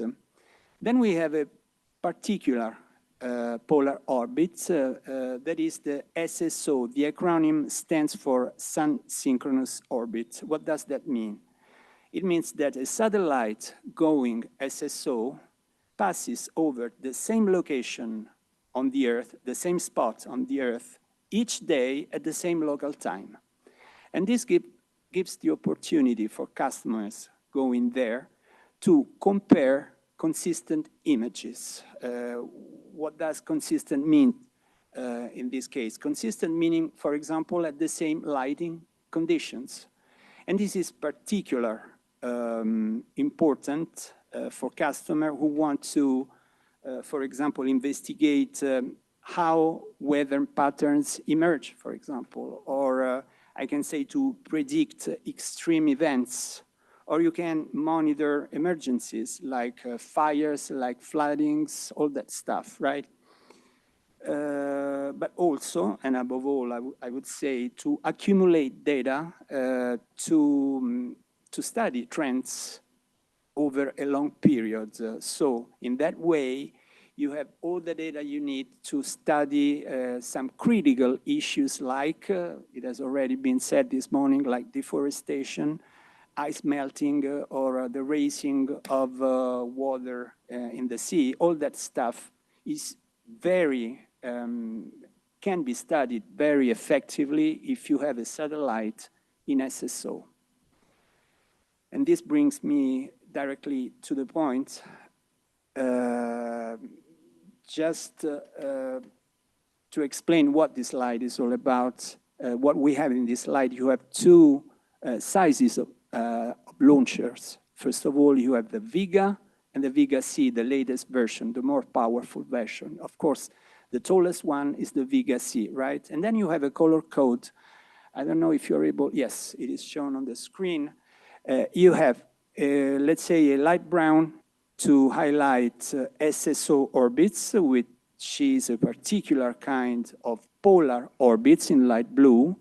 And then you have no color to identify launches that were made in low Earth orbit, not polar, not SSO, right? So what is the comment of this light?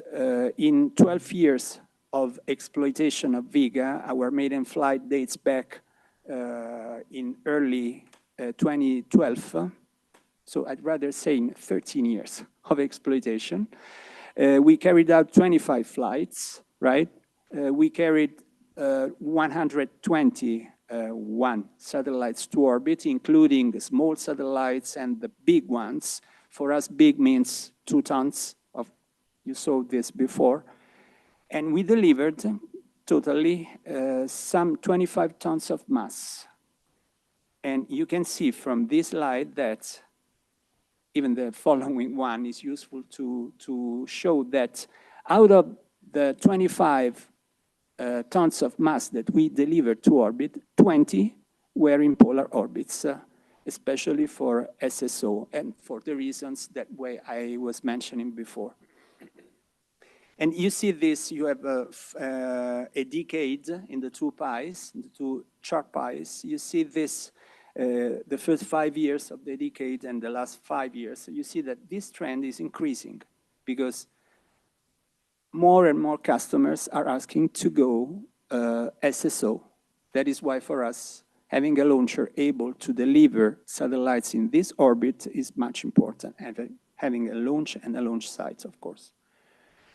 Some examples, we delivered 4 Sentinels for the Europe. Sentinels are a part of the flagship constellation of the European Commission, but also our customers are the French DGA, la Direction Générale des Armements in France. We delivered Pléiades, Ceres, they are spy sats, and also some constellations, SkySat, for example, for Google. We delivered Spire satellites. We delivered Planet. The satellites are named Flock for planets. And also we delivered Earth observation satellites for those governments that don't have space capabilities, like Peru, like Turkey, like Kazakhstan. So each government wants to have its own, let's say, spy or civil satellite looking from the top, from above. And this brings to the last part of the presentation. I talked about the past and the present. Our next launch will be in a couple of months, even less than that. And guess what? It will be another Earth observation satellite, this time for ESA. It's the biomass. Yes, it's over. My time is over. And the future is made up of SSO and polar satellites. You see that the trend is always there. We have some 80% of the satellites that we have in our backlog made up of polar and SSO orbits. So it's still important, it's something very important for us. Okay, thank you.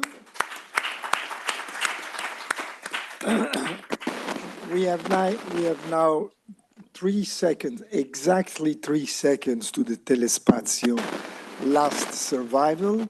And after that, no more than 10 minutes for question, if any. I believe just watching your faces that the sugar is completely down. I don't know what's the situation from people on linking via computer, but here, no more sugar in this room. That's clear. Okay. I have some minute to recover during my fast presentation. If you can reload the presentation, thank you. So it's just to conclude the main message of the first part of the presentation, that it was related to the necessity to federate capability in the ground and in the space. So it's clear that which are the actors for this federation. The actors are something that is in the literature is a meta operator. So meta operator, what means? It's a role in the SATCOM business that is able to manage a different type of customer, dual customer, military and government, different type of technology, different type of satellite operator. So something that thanks to an agnostic attitude for the different choice available, is able to manage a federation of that. Telespazio become a trusted moderator over the years, which have creating a long-term relationship with customer and user, supporting critical mission for robust, resilient, and secure satellite communication. So, a trusted metro operator is one of the role that is able to manage vertical integrated solution, geopolitical motivation, new threats, and so on. And also sovereignty, thanks to the different branch that Telespazio have in Europe, in France, in Germany, in UK, in Romania. So is able to manage a multi-domestic market and also sovereignty issue that can come in some activity. Telespazio is dual by essence. This is very important for us because the cross-fertilization of commercial and military solution is something that have given us the possibility to work at the state of the art from one side to the other and vice versa. To be trusted, what means? Means mastering complexity of this complex environment and space in the ground with the heritage of a company that have the heritage of the legacy space. So in data management and security, in SATCOM solution, validation, testing, comprehensive SATCOM portfolio, rapid requirement fulfillment, procurement, integration, and user training, service monitoring, and KPI-based reporting. So this is the Telespazio value proposition.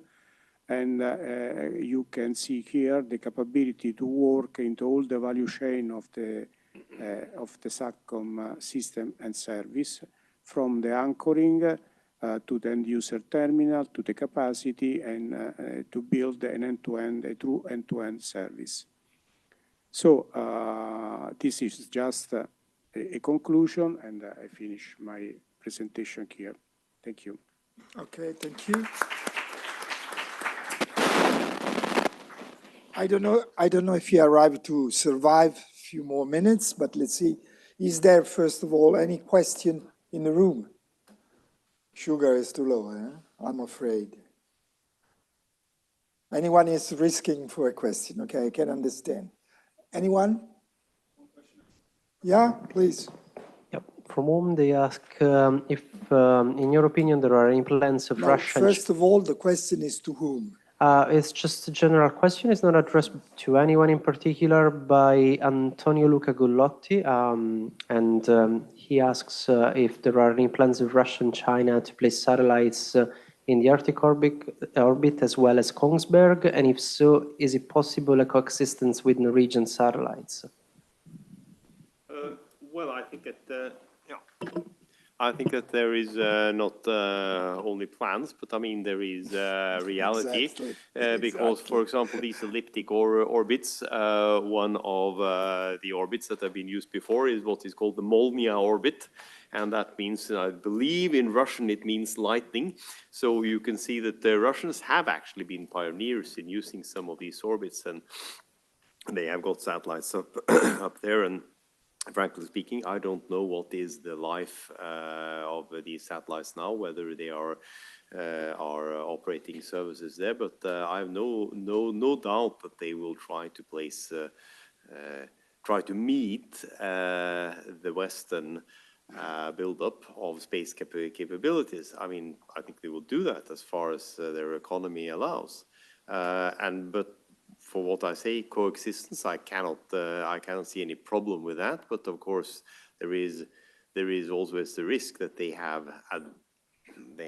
malevolent capabilities on their satellites, and you know, whoever can guard about that, I don't know. Any further question? Well, in this case, we close here. If we arrive to survive till to the lunch, just on the other side of the room. Thank you to everybody. See you the next one.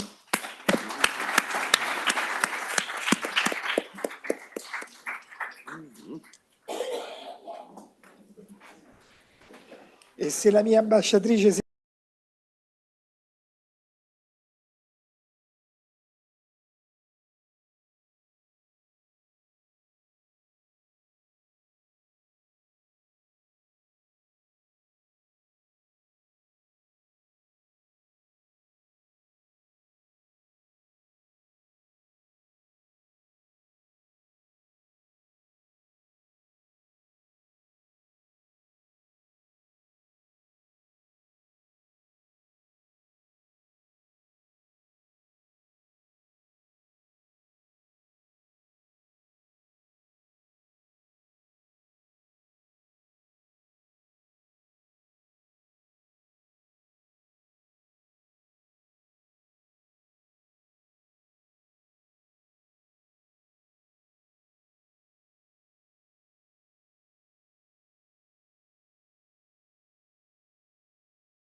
Secondi, 50 secondi, sì? So, yeah, I think it's time to discuss that. Sì, pleasure. Have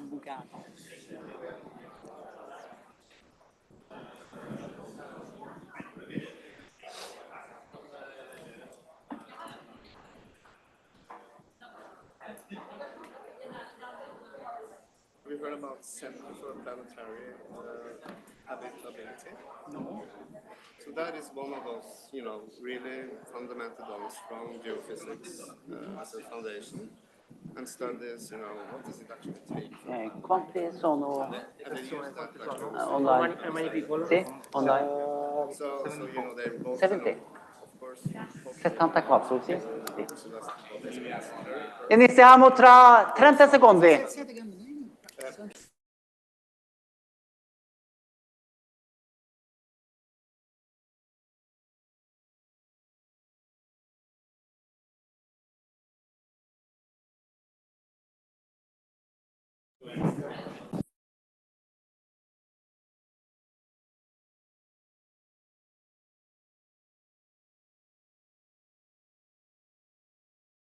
Allora, buongiorno amici, qui e anche voi 74 online, benvenuti.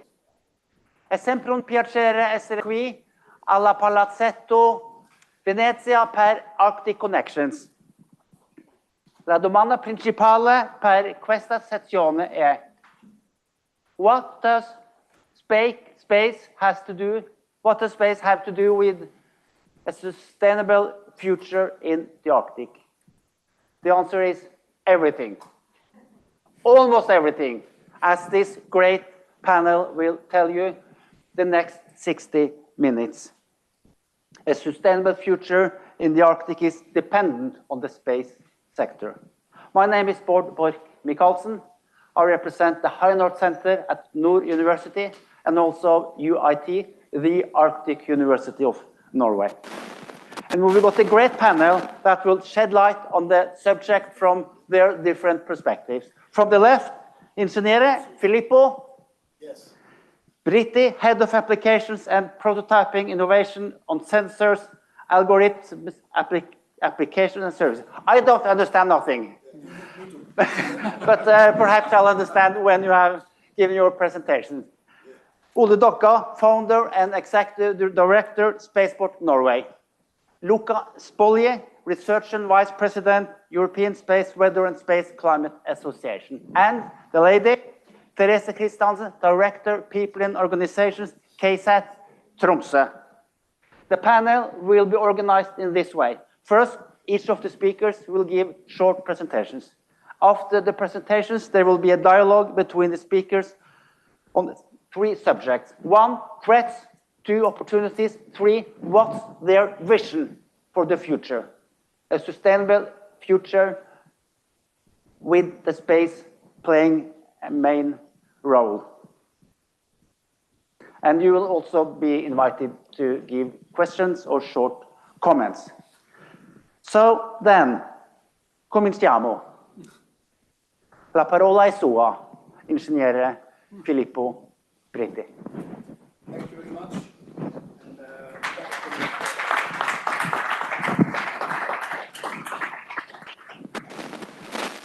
Thank you.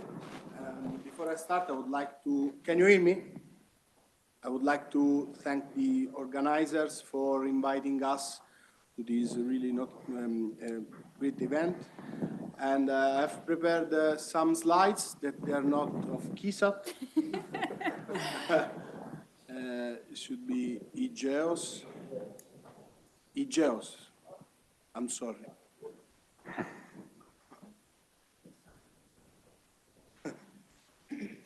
So, my name is Filippo Britti. I work in EGEOS since almost, I'm getting close to 20 years in the geospatial arena. I'm an engineer specialized in remote sensing, and the company in which I work deals with downstream geoinformation services. So I think I'm in the right place.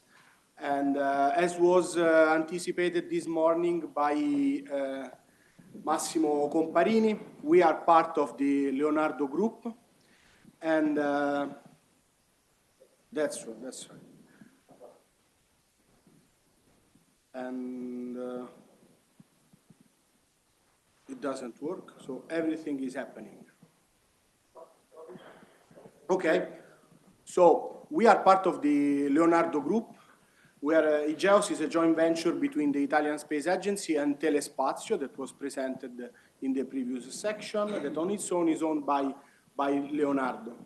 And our market is the downstream one, space downstream one. And as you can see from this slide, we try to, our aim is to cover the end-to-end chain from operations in the ground station, meaning data reception and tasking of satellites, then accessing the data, development of contents, and then provisioning of services that could be information services, software services, and even consultancies.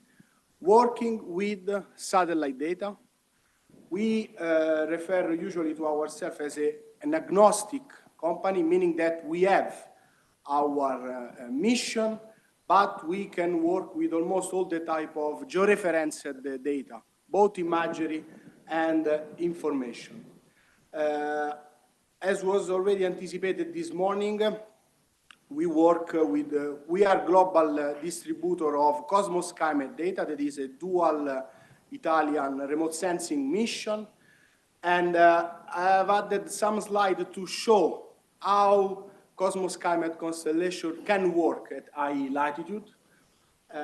So it's a low Earth orbit system orbiting towards the poles.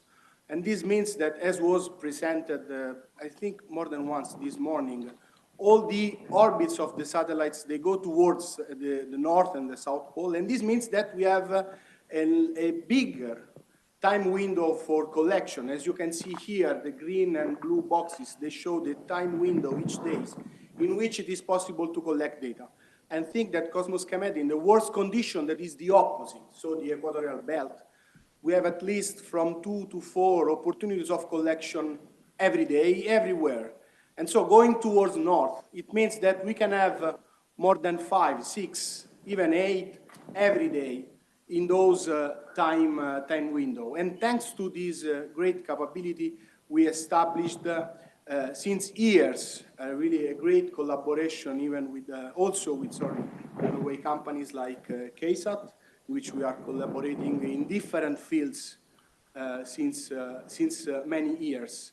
And also infrastructures, the ground infrastructure of Cosmos SkyMed, as you can see from the boxes here, covers widely the northern latitudes. And this means that from one side, on space, the satellites, they can guarantee opportunities of collection, and on ground, infrastructure can reduce the time to access the data.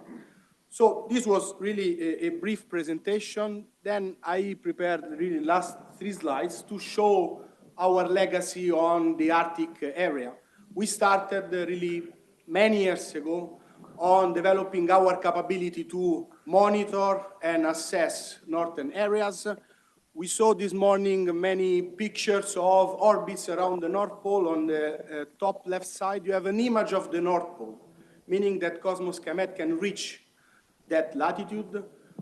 We also listen about northeast and northwest passages. You have here a picture made after a test that we did many years ago, in which we tried to cover the whole passages, both northeast and northwest, on a daily basis with the suitable acquisition mode. And this was demonstrated theoretically and then practically. Of course, we studied ice, sea ice, polynyas, glaciers, and all of these products that we developed.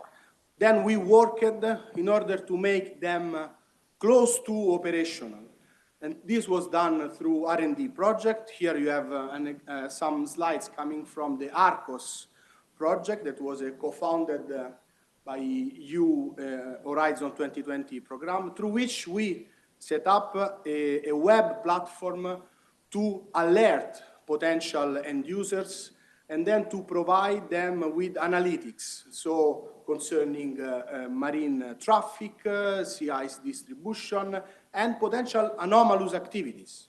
So we could study patterns of activities to derive unexpected events. And last, but again, not least, our experience with the Italian Navy, the Hydrographic Institute of the Italian Navy, to which we are collaborating since 2018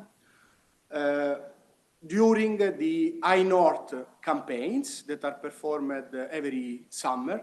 And since 2018, we are supporting this campaign, providing data and product. We started, I was in the initial team in 2018, delivering SMS notification with coordinates of possible threats. Currently, we are delivering on a continuous basis during that campaign data, ice concentration product, ice drifting product, and we are honored to cooperate with the Italian Navy because they helped us a lot in a unique way in deriving what are the user needs. Because as was said several times this morning, working on that areas means to add additional obstacles and requirements that only working there you can appreciate and try to solve. That's Thank you. Thank you, Filippo. Now I understand what we're doing. I hope I explained. I've got one question for you. Actually, I've got two questions. Do you cooperate with companies or authorities in the High North? Yes, as I said before, we had a great collaboration with KSAT since years, but also with other players at northern latitudes. We work both on R&D activities, R&D project financed by EU Commission, but also on commercial initiatives that are about navigation at northern latitude or characterization of environmental features that are typical, you know, like sea ice, icebergs, and glaciers. Thanks. Another question.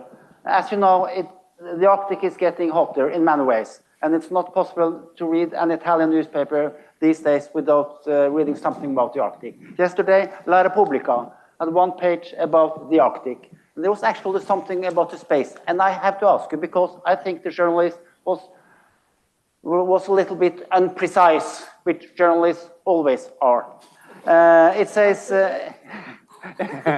it says in Italian. It's telling about the soldiers having exercises both in the High North and in the Dolomites.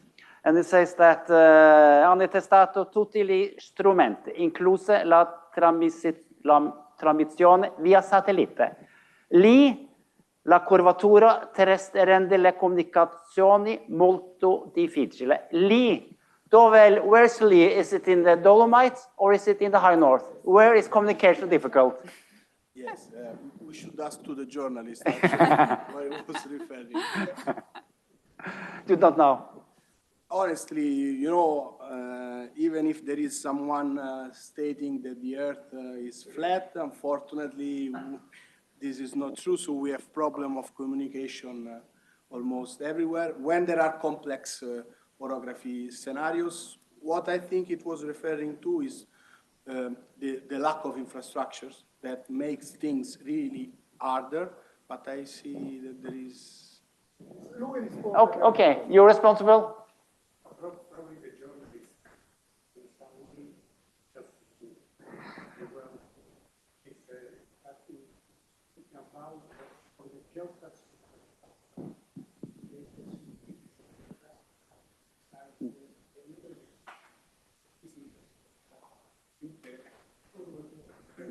But that means it's better in the higher altitudes, latitudes, right?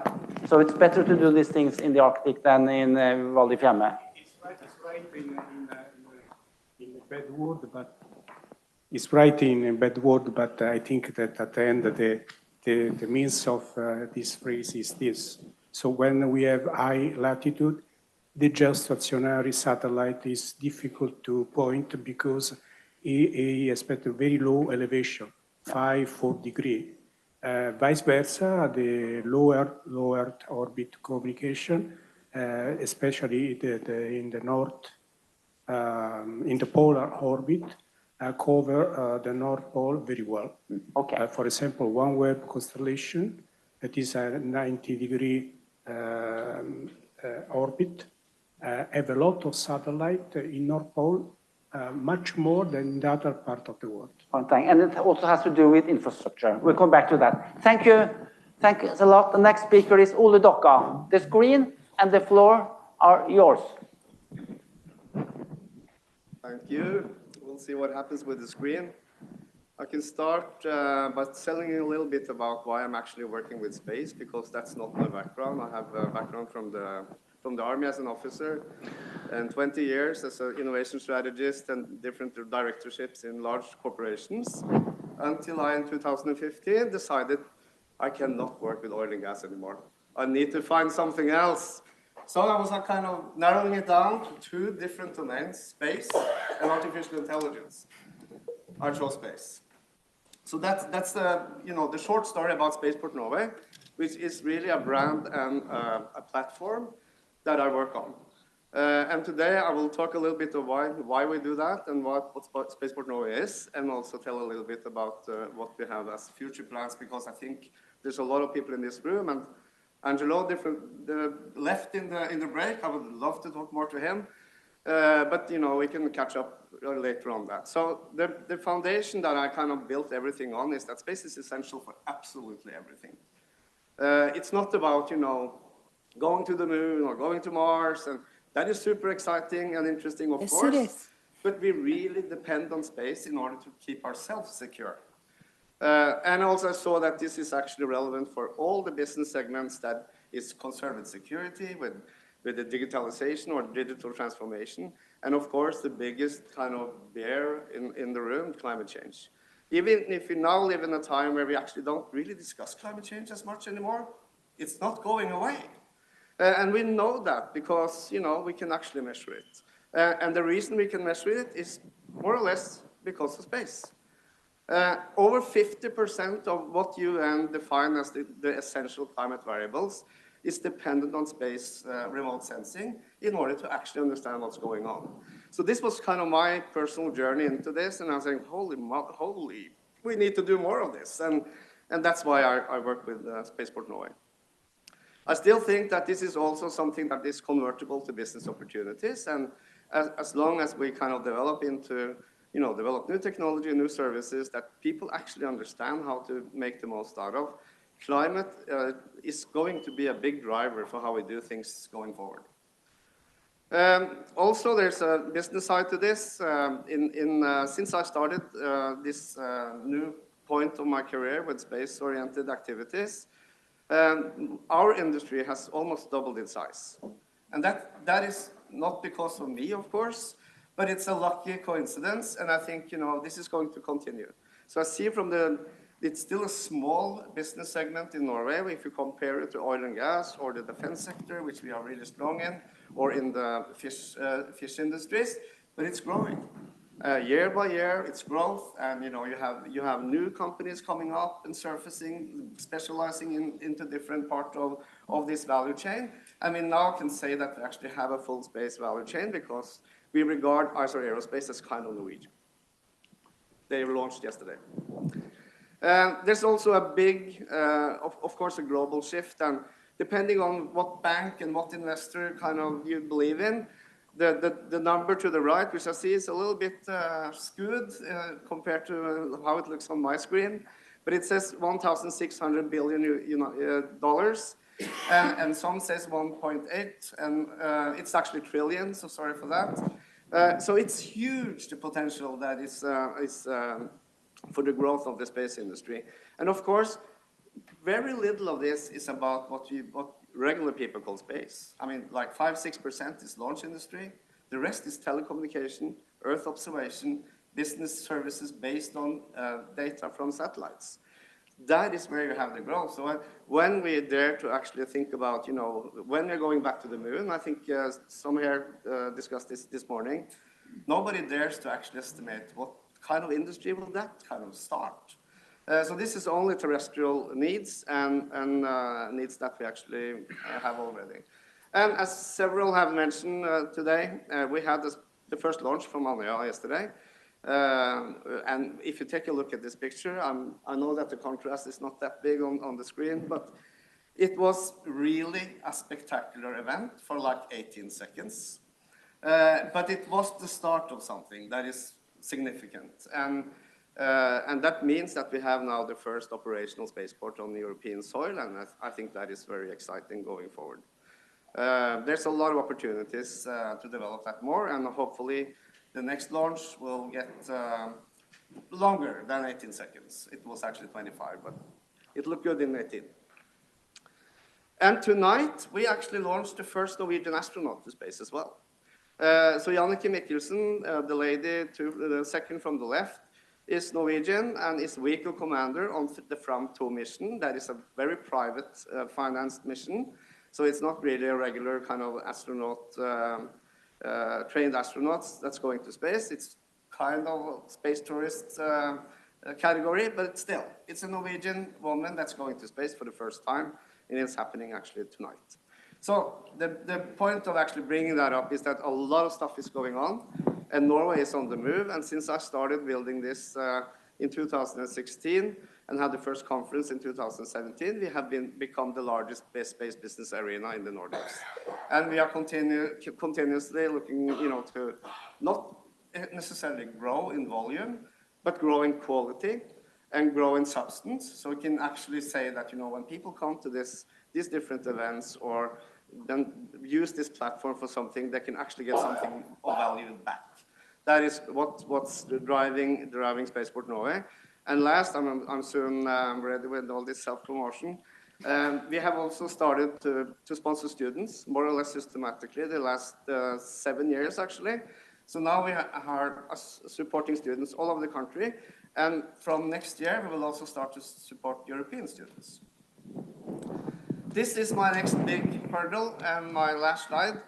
And I think it will be interesting to talk to many of you about this, because this is going to be a very exclusive meeting end of August. I know that many of Europeans are still on vacation, but it's kind of vacation to go to this place, where we will actually discuss, the advantage of actually going to space from the Arctic. And there's a lot of layers on this, and as you can see from the logos on the bottom, I have great support from the industry. I work close with the space agency.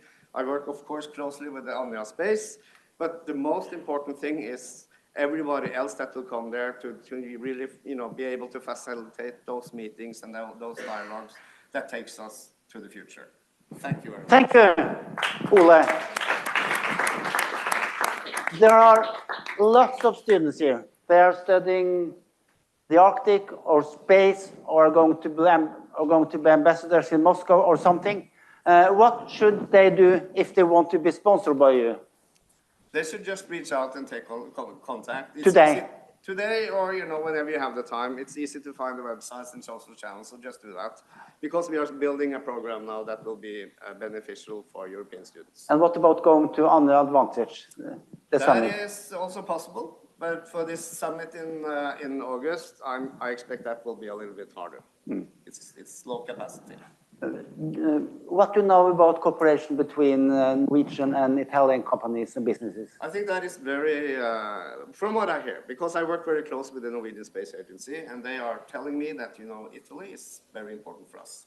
I know there's several companies in Italy that has satellites that they would like to discuss launch of. And we have already kind of programs, going that hopefully will convert into something valuable. So I see this as several have been discussing this today. Right now, in this day and time, everything Europe can do to work closely together is what you should do. So, Thanks. And just one thing, did I hear correctly? You said that there are, as to measure climate change, there are 55 different variables. Essential climate variables. And 50% of these can only be measured by satellites. Yes. Yeah, that's something to listen. Thank you. The next speaker, Luca. Prego. Is it working? Can you hear me? Okay. I would like to thank you Addirittura. So I suppose that now you can hear me well. I would like to thank the organizer for inviting me and both to well pronounce my family name, which is quite an hard task for not Italian speakers. So I'm Luca Spogli. I'm a senior research scientist at the National Institute for Geophysics and Volcanology. I'm currently the vice president of the European Space Weather and Space Climate Association. And I would like to contribute to this discussion about sustainability of the space industry by talking about something that was somehow already in the spoken words that have been told today, but not completely said explicitly, because I would like to talk about space weather. So how the variability of the sun influences our near-Earth environment, and how this must be taken into account to sustain the space-based operations, and also ground-based.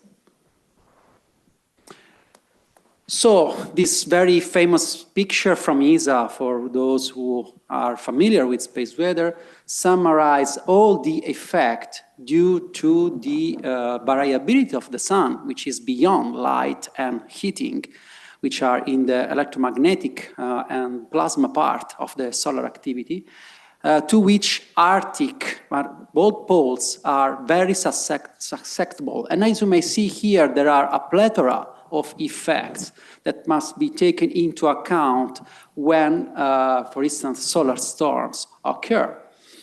Because when high-energy particles coming from sun interact with the geospace environment, they can affect the electrical circuits and directly all the media which are between the sun and the Earth, affecting satellite operation, endanger the life of astronauts, putting in troubles positioning based on GNSS. So we spoke about GNSS today, we heard a lot, but I always heard about a very ideal condition in which no troubles occur on GNSS, and many others that are here detailed. Just to give you a more, okay, here you can find, if you're curious, the definition of space weather in 15 languages, if you want. This is for sake of curiosity.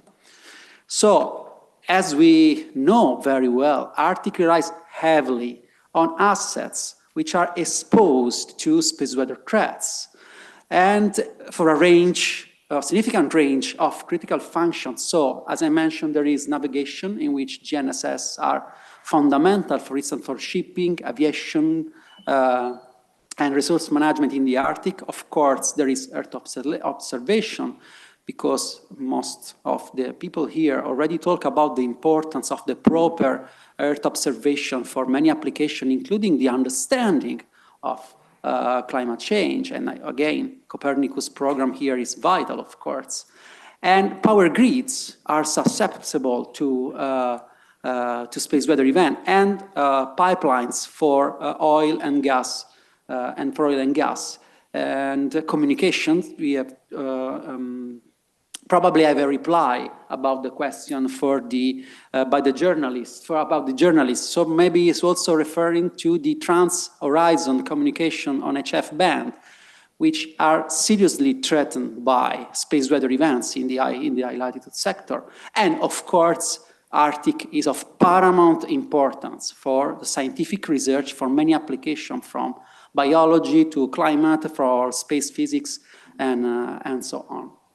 And here you may see kind of some of examples of the most interesting things related to space weather forcing in the Arctic. So auroras, which are the blueprints of the solar activity on the Earth atmosphere. But you may see also degradation of GNSS positionings, and also aging of satellites as possible effect of. And on the top, on the bottom right part, there is a famous space weather event which occurred in March 1989, which caused the collapse of the Hydro-Quebec power grid.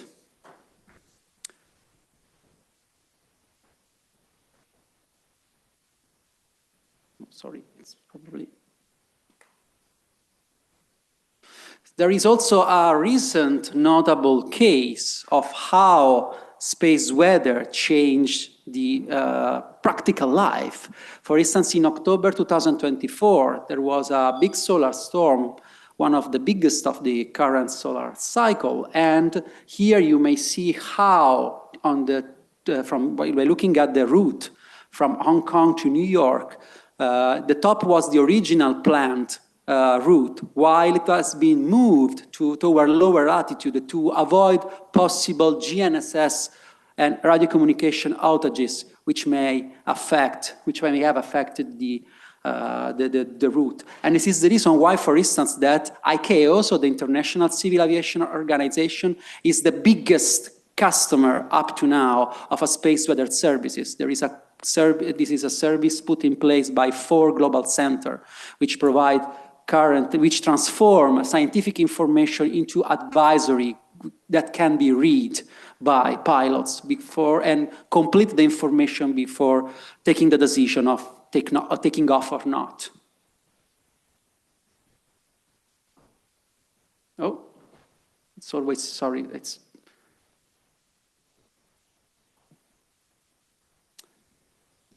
So a possible way forward concerning sustainability. There was supposed to be some videos here, but okay, it doesn't matter. So taking into account space weather forecasting and nowcasting and taking mitigation procedures to counter the effect, it's vital to ensure the long-term sustainability and resilience of Arctic spaceborne and ground-based infrastructure. In May 2024, there was the Mother's Day Superstorm, which was a very huge event. It was the largest since more than 20 years, and it was really a stress case. We are still analyzing as a scientific community to really understand the true impact on the various aspects. And there is a pushing need to invest in resilient infrastructure against space weather threat, to promote the responsible space operation, foster international cooperation, because this research field of space weather can be a test bed also for a good international cooperation in which science and industry plays together the same game. And of course, all this must be taken into account also while promoting sustainable development, sustainable tourism, which is an important part, of course, of the Arctic wealth, and preservation of the Arctic in general for the generations to come. Let me spend a few words about the European Space Weather and Space Climate Association, because if we want to sustain true space weather, the space weather community must sustain itself before. So this is an international non-profit association which has been conceived to sustain some key activities of the space weather in Europe, and to promote an environment in which all the actors involved in space weather can discuss and take decisions together. So this includes scientists, but also stakeholders like big industries involved in space. And this has been conceived mostly to promote the European Space Weather Week, which is a conference in which scientists and users of space weather join to discuss and to create some bridges. There is a space weather and space climate medals to promote excellency in the research field. There is an international journal, and we promote also education and outreach. And as you may see, among the working groups which complement this set of activity, there is one dedicated to sustainability in general, because sustainability of the space activities must relate to the sustainability of the environment itself. And in the frame of this working group, there are, for instance, many activities. One of that is the organization of webinars on the environmental sustainabilities of space activities, and you may find, and if you want to contribute, you are free to join these webinars to the YouTube channel. And My last slides is to state that the importance of the Arctic geospace has been recently recognized by the Scientific Committee for the Antarctic Research, which recently allowed the fourth out of four scientific research program dedicated to the understanding of the Antarctic atmosphere and geospace in a bipolar interhemispheric context. So bringing the importance of Arctic into also the bipolar crosstalk with the Antarctic environment. So this is just to explain again how the geospace, the Arctic geospace, is perceived of paramount importance for the future generation, for science, and for the sustainability of the life as a whole on this planet. Thank you. Thank you, Luca. As we know, more and more Italians go to Norway for holidays, especially during the winter time. It's not possible to go on a plane in Oslo going to the high north without hearing Italians, happy Italians, speaking with passion. Do you know why they're coming? Yes? The answer is? It's a wonderful place. Yeah, and? Yeah. Wonderful people. Yes, more? You're close? There is auroras. Yeah, yes, because of the northern light. Yeah, exactly. But my question to you, my stupid question, the northern light is there because of storms from the sun, right? Yes, exactly. But do you tell me that these storms are dangerous? Yes, somehow. They are a threat. Like they are a natural hazard. So as every natural hazard, we must know it and take countermeasures. The peculiar things of the space weather is that it's a peculiar hazard from this point of view. So the more you rely on technologies, the more you are exposed to space weather, because an important part of natural hazard is what you expose to this hazard. So the more satellite we launch, the more they are exposed to the thermospheric drag increase due to increase of solar activity. You're saying that the satellites could be hurt? Sorry, say it again? The satellites can be hurt. Yes, okay. They can undergo to aging because of increased radiation environment. There is changes into the thermospheric density, so changes into the drag. So, and this is a problem because the more complex is becoming our space, the more we must take into account orbiting maneuvers when there are solar storms. And this is not an easy task because it needs a joint coordinated effort, which is not in place. Should I be afraid? If we stop, yes, if we don't proper address space weather and we keep going, and we go without taking space weather as an important part of the space activities, yes, you must be afraid. But we should still enjoy the northern light. Yeah, of course, yes, but this is also without satellites, so yeah. Also in the past. Yeah. Okay, thank you, Luca. You're welcome. And finally, the last speaker, Therese Christiansen. Thank you so much. Probably get a presentation. First and foremost, thank you so much for the invitation. I've been really enjoying some day in Rome. In Tromsø, in this time is snow, and we have really huge jackets. And just going around with a small jacket and the sun and all the architecture and the building, it's been lovely. So thank you so much. My name is Therese Christiansen. I work in KSAT, Kongsberg Satellite Services.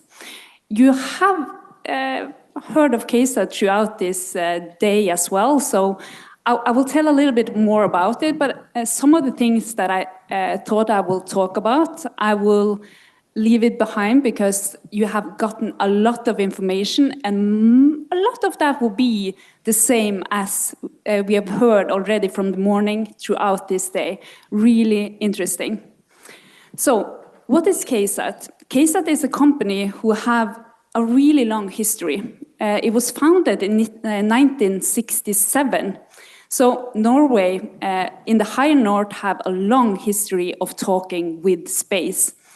But KSAT, as a company, oh yes. It should work now. Oh, that's perfect. Just so you know who we are, like KDA said a little bit earlier today, we are 50% owned of the Kongsberg Group and 50% owned of the Norwegian government. So we have both of the private part and the government part. That actually is an advantage for us because we can move in the speed of the private, but at the same time have the liability. So the headquarters is in Tromsø, high in the north. We have the world's largest ground station located in Svalbard, as well as we have offices in Oslo, Stockholm, Denver, and in Tokyo from last year. So a huge growing company, and at the same time have a long history of working with the Italian Space Agency and companies in Italy. So, and we also want to have better and more collaboration in the future. So what are we doing? And when we are talking about sustainability, we could have talked about a lot of things, but just to understand who we are and what we do, the ground network is the largest part of our company. It's almost, I think, 80%. And we are world leading on talking with satellites, like two-way communication, getting the information up and down. And we are doing that with our network, who is provided all through the world. So we were starting in Tromsø, in Europe, and then in 1997, we had a wild idea with NASA to have the first station in Svalbard. And we thought that maybe we will have one antenna there, or two, and today we are counting 160 antennas. And why Svalbard?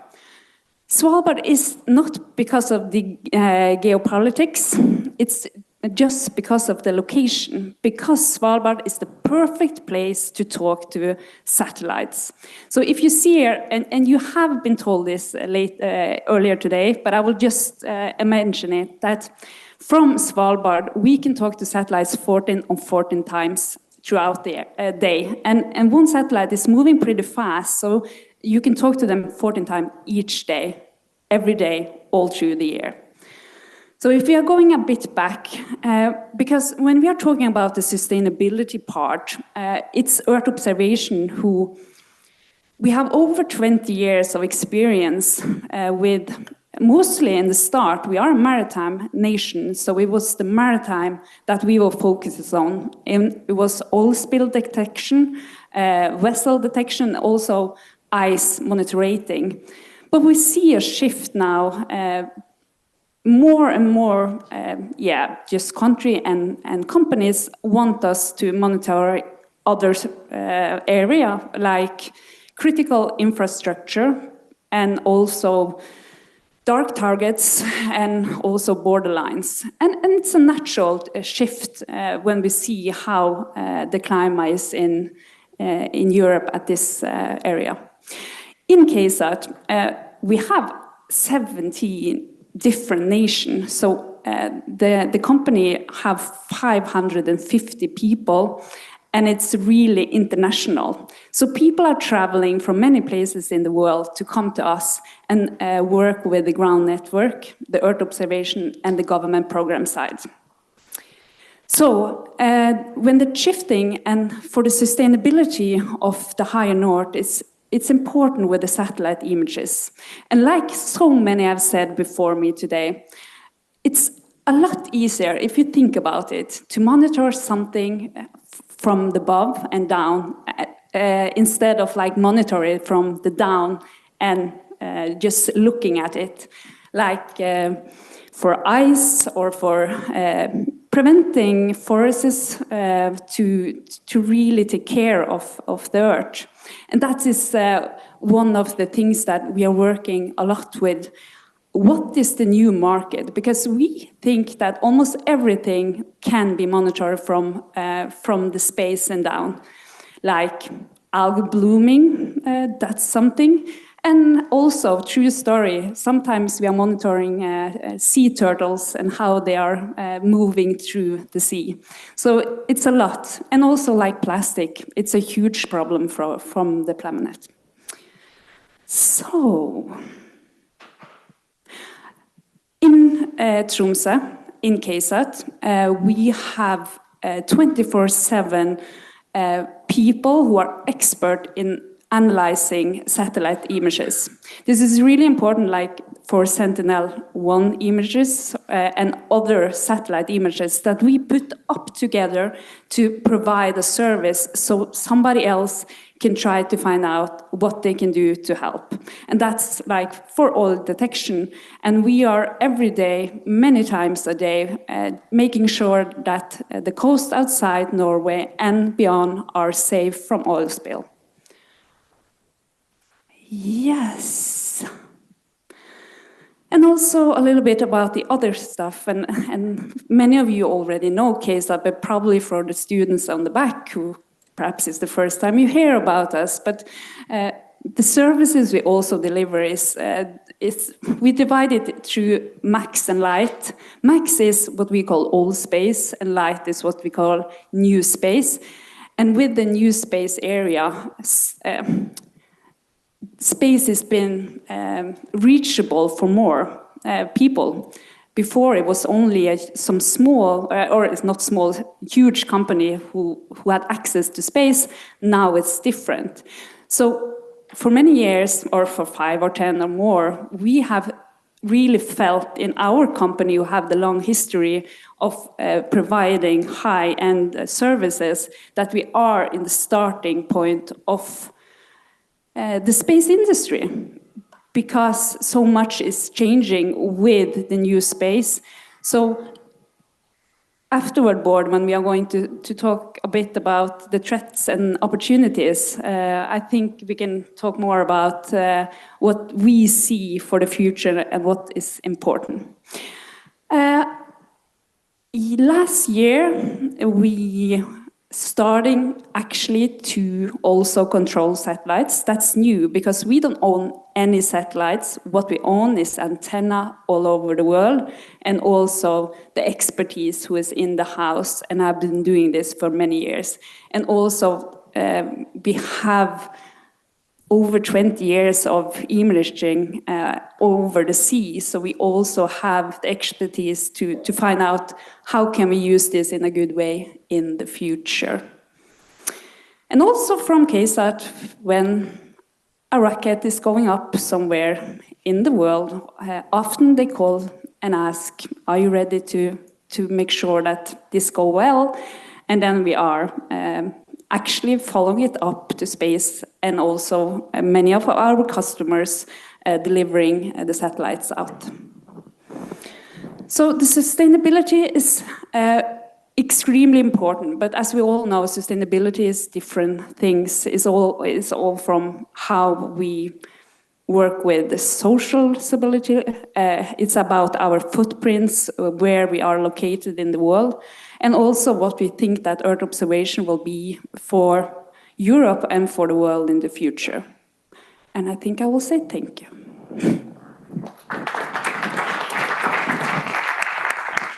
Thanks a lot, Therese.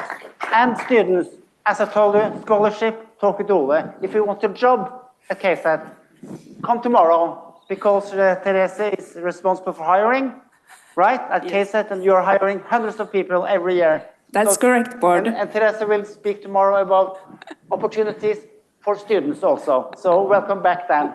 Therese, one question. You showed the map with all your stations, etc., etc. I did not see Rome there. I did not see Napoli, not Venezia. Why not? I think it's all about where you should be located. What you want, or what the customers want, is to have access to the data. So when we are picking places where we are having this new ground stations is often about how we can access the satellites. Because the perfect part with having Svalbard and Troll is that you can talk to them so often. But the world is shifting, so from, yeah, if it was Napoli or something else, you can only talk to them 2 or 3 times that 24/7 hour. But you're actually talking to the satellites all the time. Yeah, we are. One last question, Therese. Ole showed the pictures from yesterday's launching at Andøya. Just 5 kilometers from the launch is my grandfather's house, which now is actually my house. And everybody there is happy for this thing. But how is your talk with the satellites important for people living at Andøya or Harstad or Bodø in the Arctic, in the daily life? What does the satellites actually mean, your talk? I think that the speakers before today have made it kind of clear. The satellites is providing a lot of data. And from Tromsø and Svalbard, we are taking down the weather, for example. But at the same time, we are talking about the Galileo, Copernicus, and all these huge programs. So it's have a lot of impact on the people in north of Norway, but also for the people in Europe. So it's important for peace and love and happiness? Yeah, you can say so. Thanks. Before the final round about threats and opportunities, does anybody have questions? Yeah. At least one guy first. You get the microphone. Please present yourself. Thank you very much. I'm a member of the COE board, and I'm a journalist, very imprecise journalist. So I'm sorry. I will put some imprecise questions to all the audience there, right? I mean, there was a lot of, it's beautiful presentations, actually. Private companies presenting their products. This is what I heard today here, and it is nice. No geopolitics, no nothing. I appreciate it. But I mean, it's a love story between Norwegian companies and Italian companies. I reckon, because everybody said we are having beautiful relations with Italian companies or the Italian governments or whatsoever, a long history, of course. But I mean, for example, Mr. Docka, do you have an office in Brussels? I mean, Norway is not a member of the European community, but actually it's a very important part of Europe, right? And it's very much associated with the European community. And in Brussels, they have an important space project, you know, commonly managed by the member of the EU, right? Not by Norway. So do you have an office there? How do you cope with the bureaucracy in Brussels? Because, no, I'm going to finish, just give me. I'm very imprecise. I need time, you know, to express myself. So how do you cope with that, actually? It's easy, you know, to deal, let's say, from Tromsø, it's a beautiful city, with somebody in Naples or wherever, Colleferro, where they have this Avia situation there and so on. But I think it's much more difficult in Brussels. So how do you cope with Europe as a bureaucratic organization? It's a tough question, but I'm sorry. A direct question, Ole. I'll start by clarifying that I'm one of those private companies that you talk about, but I happen to work a lot with the governmental institutions. So I will go on a limb and say I do not have a Brussels office, but Norway have recently understood how important this is. So they are making more efforts now to actually work with EU, with commission members, with working groups than we did before. And this is, you know, the last couple of years, actually, because of Irish Square, which we probably know about, that I think all the Norwegian industry is very concerned about and we would like to have a role in. So the short answer is that we are growing into that role and we understand the importance of EU. And I think from a governmental level and industrial level, I think Kongsberg and many other companies have been working this route for many years. But on the governmental side, this is kind of the last couple of years kind of woke up and understood that we need to do more of this. But actually, Northern Norway has an office in Brussels, working only for the Northern Norway communities. So we are there to some extent. So okay. The space should do more work on that office, in that office. Yeah. Trine Jonassen, what's your question? Hi, Trine Jonassen, also journalist. from Harnett News. Then I want a precise question. I only have precise questions. I have a question kind of on behalf of the youth. It's about light pollution. So by connecting the world, do we lose our connection to the night sky?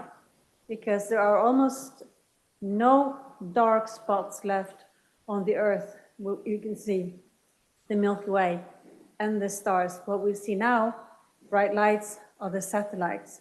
Is there a limit to what we're doing now? Where has the darkness gone? That's your question. Yeah, we know it's on the border between Norway and Russia in Pasvik. It's a protected area, it's a dark spot, but we are losing that too. Who wants to answer? What are we doing with the darkness? I can give it a go. I think this is actually one of the many things that we need to balance well. Because I think as a humanity, as civilizations, we'd actually need more satellites in order to get better and better, foundation for this decision making, while the threats on security and climate change are actually threatening us in a more grave way. At the same time, we have to do it sustainably. And the light pollution is might be regarded as kind of small and light problem compared to a lot of the other things of environmental impacts for launch and stuff like that. But these are discussions that is going to be had, and hopefully we will, evolve into something that is sustainable. Thanks. Andreas Raspotnik, the last question. The last question. I want to bring in some more boring geopolitics. Living in the Arctic is very much also about people in the Arctic, and I wanted to ask Ole and Teresa if they could, enlighten a bit the Italian audience here about the business case that space could bring to the Arctic or the High North. And what that means maybe on your perception on the larger security pictures. If you have space as becoming more of an economic opportunity in the High North, maybe more people moving up, what you're doing in that regard to hire more people that are needed to work there, and what this might have, what the security implication is there, or is there any? Can I start? Then, yeah.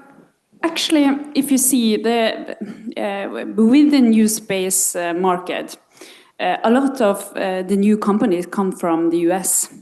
And Silicon Valley and the area with people there have been in forefront in doing opportunities to create new companies. I think with all the knowledge that we have in Europe, that I would really love to see more young people or people together starting businesses, creating opportunities in space, because this is the future. So I kind of feel that it's really nice that everything is happening in the US, but also we have to look through to this business, because it's a lot of things that you can deliver in services, and you don't have to provide the whole value chain. It can be that you go into the satellite area, or you have a good idea of something that you should deliver, and then you can work with others. So I would love to see more of that if you look into the future 5 to 10 years, that we are taking a position towards this. Ole? There's so many opportunities to be had, I think. But just let me take Andøya Spaceport as kind of a starting point on that, because that is something new. That we actually have launch capacity on Norwegian or European soil, brand new. And if they succeed in actually developing this, get some regularity going, there will be establishing of new businesses connected to the spaceport as a part of the supplier industry, as a part of the value chain. And I think, if how many has been to the Andøya Island? Yeah, so, when you're there, it's like, is this even real? It's so beautiful. It gives kind of a promise of a different kind of life, maybe, a better work-life balance, all that. Having young people coming to that kind of place to establish something that could be very much future-oriented, that would be a fantastic thing. At the same time, you don't have to, live there. So you can develop services and technology everywhere. So the main thing, and also the kind of one of my main driving forces for Spaceport Norway, is to actually tell that story to more people and introduce the young people to the seasoned industrial people so they can actually start to work together. Thank you. Stop it there. Andøya Space says they had loved to be here. But as you see, they have been busy these days, so they couldn't. They needed all persons working there about this launch yesterday. Okay, ladies and gentlemen, two last questions, and I want a short answer from each of you. Question one is, what is the biggest problem, the biggest threat as to sustainability and the space sector? We begin with Filippo. Well, I think that there are several factors to be considered, several threats that actually, while I was thinking about these themes, I noted that most of the threats that can become also opportunities, meaning that once you know which is the problem, you can tackle it, you can study and try to find a solution. So several issues were mentioned already this morning, starting from economic issues. In order to set up a sustainable system, you need to have a strong business model. And this sector has been relying on national investments, but now, since some years, and also this morning was mentioned by Massimo Comparini, also proprietary mission are coming out, and this means that sustainability is becoming less an issue. There is also a point concerning governance. Again, this morning was mentioned a couple of times also the issue related to the space laws, that they are outdated as well, and they need a renewal since the capabilities that were available at the moment in which they were signed, now they are completely different. And there is a general security threats as well. And what I would like to add, together with environment and climate change, also an issue related to cybersecurity and data integrity, that this is another point that, as an example, we are studying in order to save those assets that, as we saw, they can support also life at that latitudes. Thanks. The biggest problem, Uwe. I'll ride a little bit back on what Filippo just said. I think it's two things that are connected to the same thing in a way. Development is racing ahead, and we are kind of falling behind on the orbital debris and how we do that and how we kind of avoid the congestion of the orbits. That is a huge problem if you are not able to handle it correctly. And that is, again, connected to what Philip also talked about, the space law that is lagging behind. We don't really have an efficient regulation. Can we screw up the space as we did with the ocean? I really hope we will not do that, but yes, that is possible, and that's why this is so important to actually handle. Thanks. It's a very hard question to reply. Of course, I can just provide a glance at my feeling. Of course, due to the competing interest of what we need is an optimization of what we really need to do with space.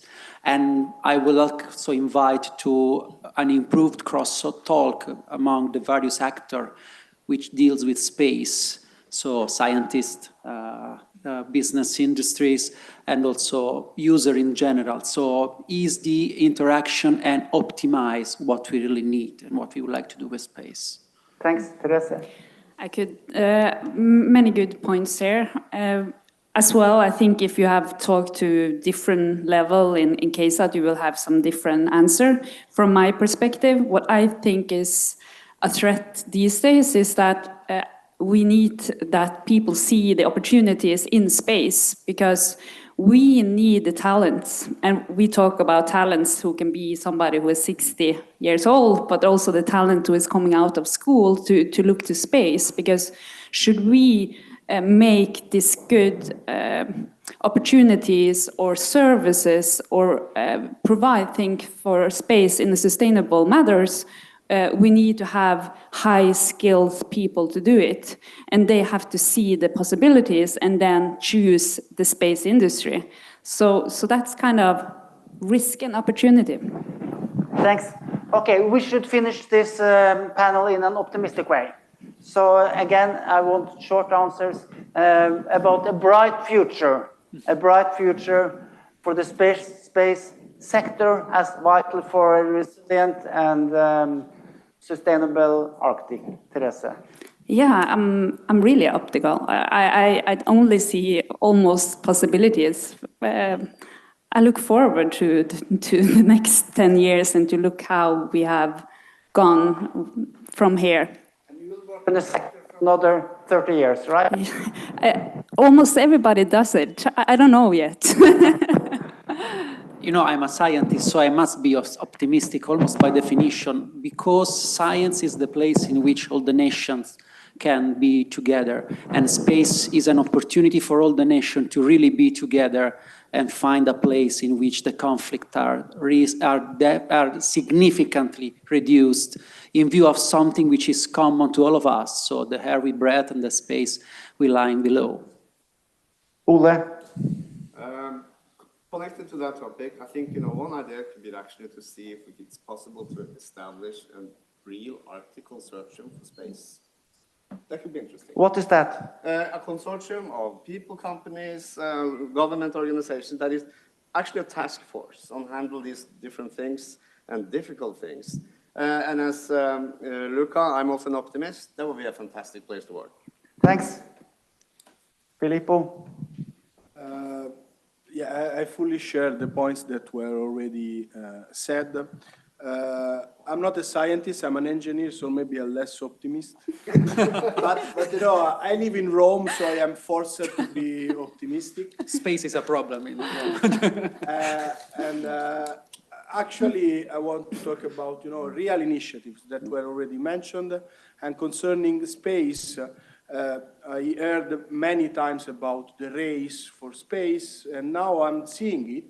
Since number of satellites is increasing, you know, connectivity is becoming less and less an issue. There are, as I said before, problems to be tackled, like sovereignty is another issue, but cooperation, I think it will be the right direction in order to take the best from all the contributing partners and really making a giant leap towards also supporting the communities at that latitudes that they need help, and from space they can take benefits that are already provided to other humans in the earth. And this, I think, will open also to new economic models, allowing us to consider also that area, potential areas of investments for infrastructures and safety. Thanks to you, or thanks to all of you for listening politely. You deserve a break. Thanks to the panel. Give them a hand. Okay.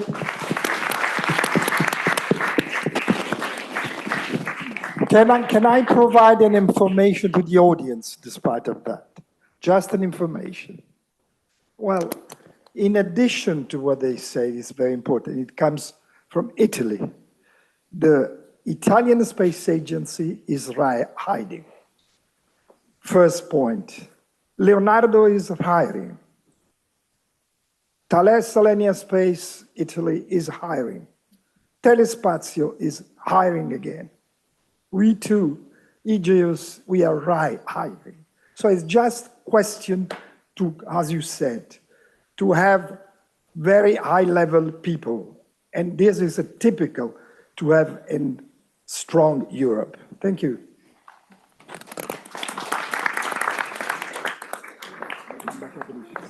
Thanks a lot, Barb. Grazie.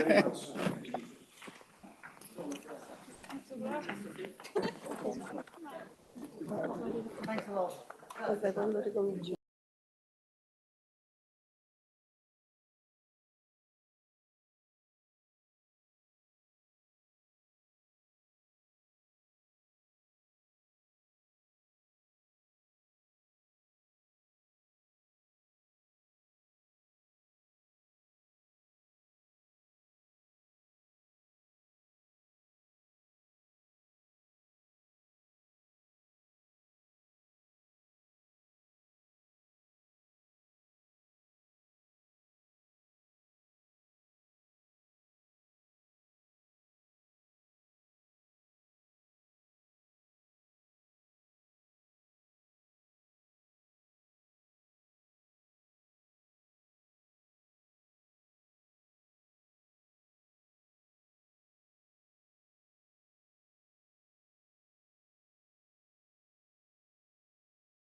there's no.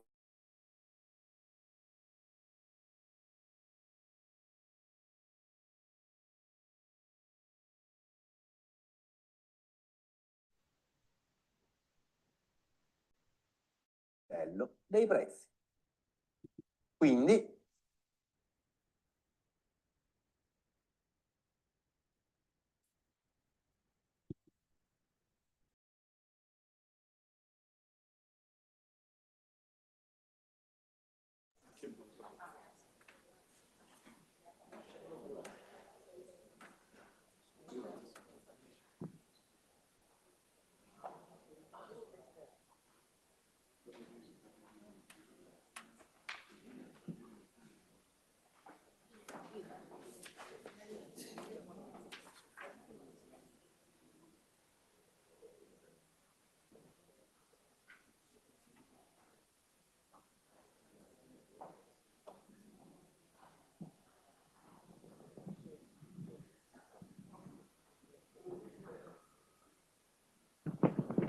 Okay, now I'm allowed to start.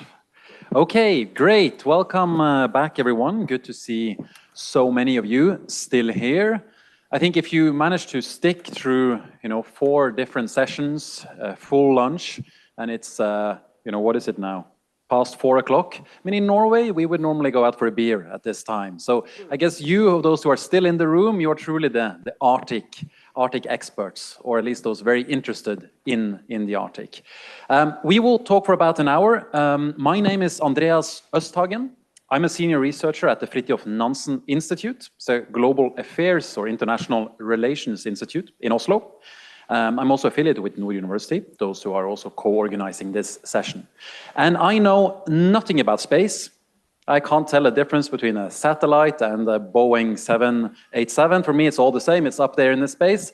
Because this session is not about space. This session is about geopolitics, international relations, governance, the big picture that sets the parameters for space.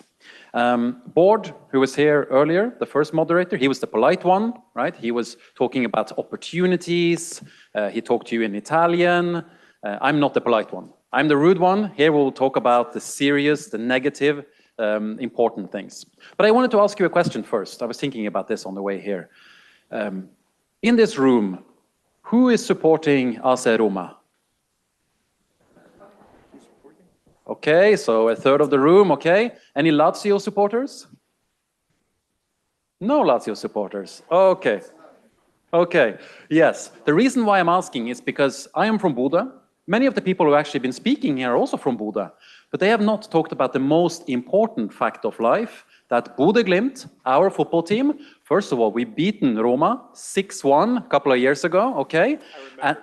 And then next week, next Thursday, we are playing Lazio, first in Bodø, and then Bodø/Glimt comes to Rome to beat Lazio here in Rome. I'm just telling you. I even have today, I have yellow socks on me, I have a yellow tie, and even a yellow thing for my phone. Just to remind you that we have a better football team in the Arctic than you do in Roma. Okay. That's rude. That's rude, yes. I told you, I'm the rude one. I'm the rude one. Okay, we have 2 online participants in this session. They will join in a bit, and then we have 2 physical participants as well. So we'll start with brief presentations. I'll ask a couple of questions, and then I also want you to ask questions eventually as we move ahead. Okay, I want to start with Pietro Allighieri. Sorry for the pronunciation. It's okay. Yes. You're a rear admiral, but right now you're functioning as a senior advisor to the Italian Chief of Defense. So basically, you get to tell the Italian Chief of Defense whether or not the Arctic is important, right? I know I read your biography. You had a long biography, lived in the US, worked on F-35s, basically were in charge of naval vessels, frigates. But right now, as I said, you're advising the Chief of Defense. So tell us a bit about your perspectives on the Arctic. Thank you. Thank you very much to everybody, and thank you for being here after such a long day. I am physical speaker number 1, and I will try to share with you. I'm going to try to do some connection of what has been said during the day. But before we start, let me express my gratitude to the Italian Society of International Organization, the Royal Norwegian Embassy, the Higher North Center for Business and Governance in North University of Bodo. Ambassador Chile, please extend to Ambassador Sessa the greetings from General Portolano, which is our Chief of Defense, that regrets not being here. So I'm going to try to do what I said before. Arctic, why is the Arctic important? You've heard that many, many times in the morning. The Arctic, it is a bridge between the Pacific and the Atlantic Ocean. For that reason, because it's going to open the passage in the next years, it's going to have a strategic value, reducing distance by 25%. We have talked about resources that lies in the Arctic a lot and around that. It's a lot of resources. Everybody's interested, not only the Arctic state, but also non-Arctic states that are seeking for opportunities, economic opportunities and supply chain opportunities. What is that makes the Arctic such an important place? If you couple the interest of the passages and the resources with what is happening in the global world right now, the world has a global instability. The international system is stressed, and due to that, the Arctic the strategic rising interest will have the potential and will become the next main area of power competition. That is just a matter of time. And we see that because we looking at the trends. It is not only about the competition that we will see in the region that makes the Arctic region important. We're going to have to face also challenges that derives from the impact of environmental changes. The impacts of weather and the level of adaptation that the Arctic region is going to have to sustain will certainly require intervention with economic measures and social measures. Due to that, we see a region that will become key element for global stability. That is going to be, this is the first thing we need to be aware of. We have evolved from a Cold War balance, the so-called Nordic balance, where NATO did not have such a, I would say, direct interest in the area. We had two blocks, well-defined blocks, Russia and US. The influence was at virus level was there, and we had a balance. After the Cold War, we enter into a cooperation area. The era of cooperation, the Atlantic Council, the Arctic Council was established, and that cooperation actually worked very well between the Arctic state, the Arctic 8, and other observers, like other partner nation like Italy, that is an observer in the Arctic Council since 2013, as you heard. And this worked until Russia invasion of Ukraine, the crisis between Ukraine and Russia. That has basically built a fracture in the cooperation area. And so the geopolitics of the Arctic is now reframed. And I will go through what I think are the most important implication that has changed that geopolitical status. The implication of Finland and Sweden accession to NATO. That makes the Arctic Council 7 of the 8 participants that are NATO countries. That is a very important step towards the initial instability of the region. That brought, of course, Russia to progressive isolation, sanctions, isolation from the West, and of course, that isolation pushed Russia in the hand of China. That is a fact. We have indirectly reinforced the Sino-Russian partnership, and that Sino-Russian partnership will play an incredible and important role in the years to come.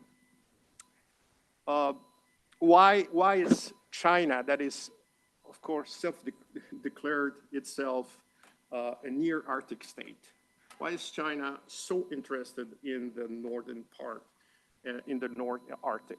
It's interested in not only for resources, but because 2/3 of the commerce of China pass through the Malacca Strait.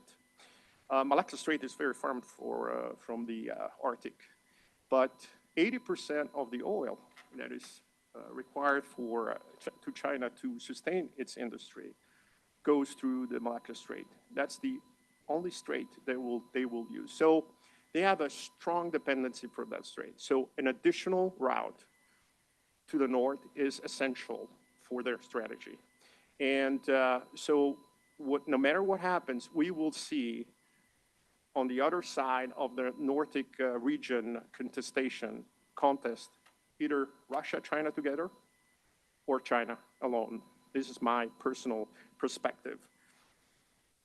What really had unexpectedly kind of caused some issue is the US administration postures that has claimed unilaterally a big interest in Greenland, has stated the potential strategic repositioning in NATO, and has claimed a big interest in the Arctic. So the interest in the Arctic region is important because, let's face it, US cannot be taken out of the equation. US is the most important partner, ally that we have, and it's going to be there.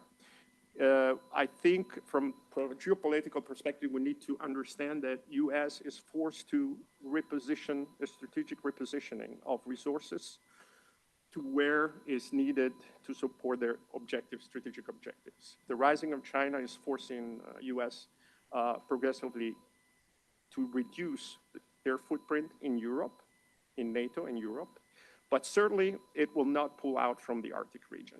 The Arctic is too important from US. So what we see is a US increasing the attention on the Arctic, claiming interest on Greenland, and that to us is hammering the cohesion of the Nordic region. This is the risk that we're encountering. The only way we'll be successful in the competition in the Arctic, I think, it's by reinforcing that cohesion. 52% of the Arctic region is Russian soil. Russian has historically Arctic supremacy. It's not only by say, it's by fact. They have been reinforcing their installations since 1940s. They never left them, I would say, going out of work. They are building 9 floating nuclear power plants to support the North Passage, the North Sea routes. Through that, the North Sea route is the one leading towards the Russia coast, while the Northwest Passage is the one leading to the U.S. They have infrastructures. They have 40 icebreakers, sea level icebreakers. 9 of them are nuclear icebreakers. They are well positioned, and the only way we can contest that, because of the support of China. You see the sanction that we are imposed on Russia as EU and as NATO are having effects more than is advertised by Russia, I think. But China will support Russia in this effort. And in order to contest that, we will have to be very, very good in reinforcing the cohesion. So the border on the other side is US, Canada, and then you have Greenland and Denmark with a focus, they have a different focus. I think it was Professor Rasputnik, the director of the center. He stated this morning that the Arctic nations they share the common interest, but they look with different perspective to the Arctic. And this is a reality. Sweden and Finland are looking to the Baltic. Norway's looking to the North Sea. Denmark has a different perspective, it's wider with Greenland. And of course, Canada and the US do the same. Cohesion, though, is absolutely important. And not only cohesion between the Arctic and the 7 Arctic nations that are part of either EU or NATO, but it's important that EU will maintain cohesion on the Arctic. this is the frame. This is the frame that I, on the geopolitical side, that I envision and I wanted to share with you. What is so important to us, the cohesion? The center of gravity of NATO and EU is the cohesion between countries. We need to maintain that because that is the only way we will be effectively countering the potential influence of Russia and China in the region. From a NATO perspective, the accession of Finland and Sweden have brought much more depth into the Arctic.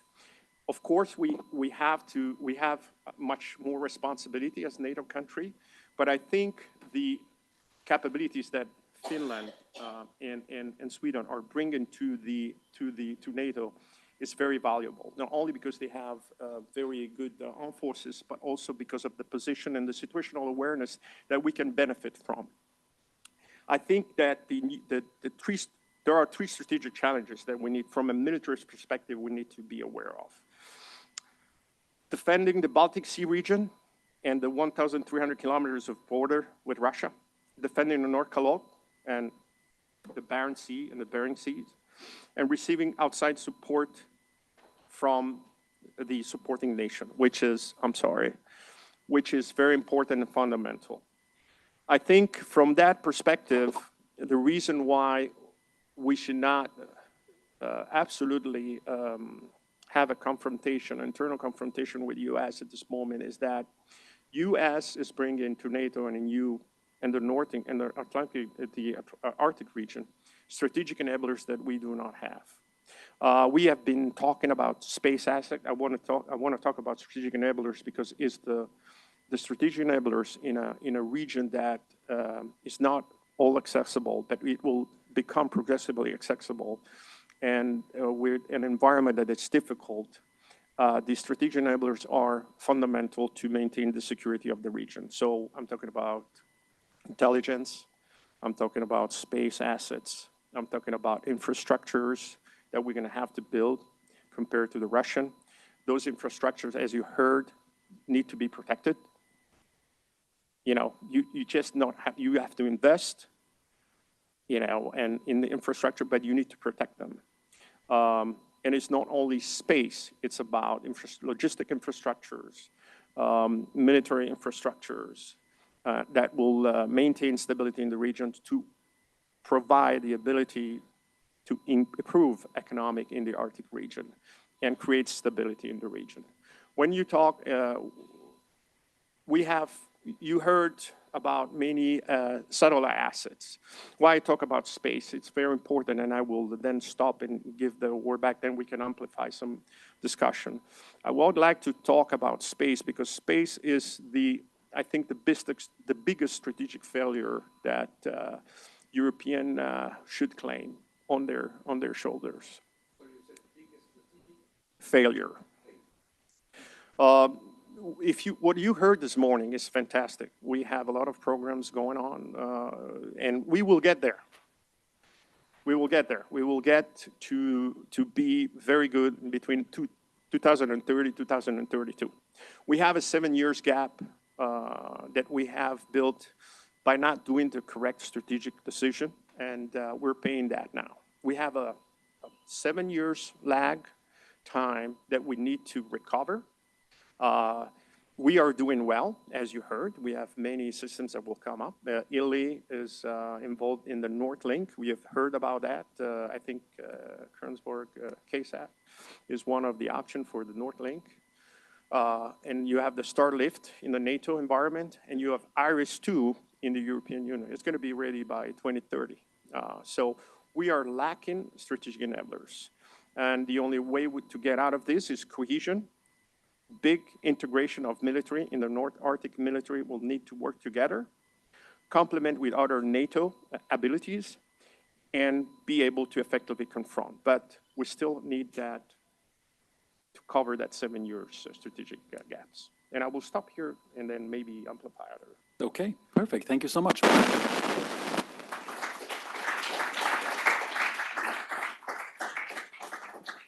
Can I just do a couple of follow-ups? I mean, also the audience, please think of questions. I'll get to you in shortly. But just following up, Rear Admiral, you talk about cohesion, right? And you say we.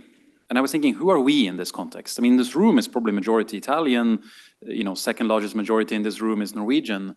Are you talking about we as Italy? Italy needs to focus on cohesion with Europe, or is it the EU?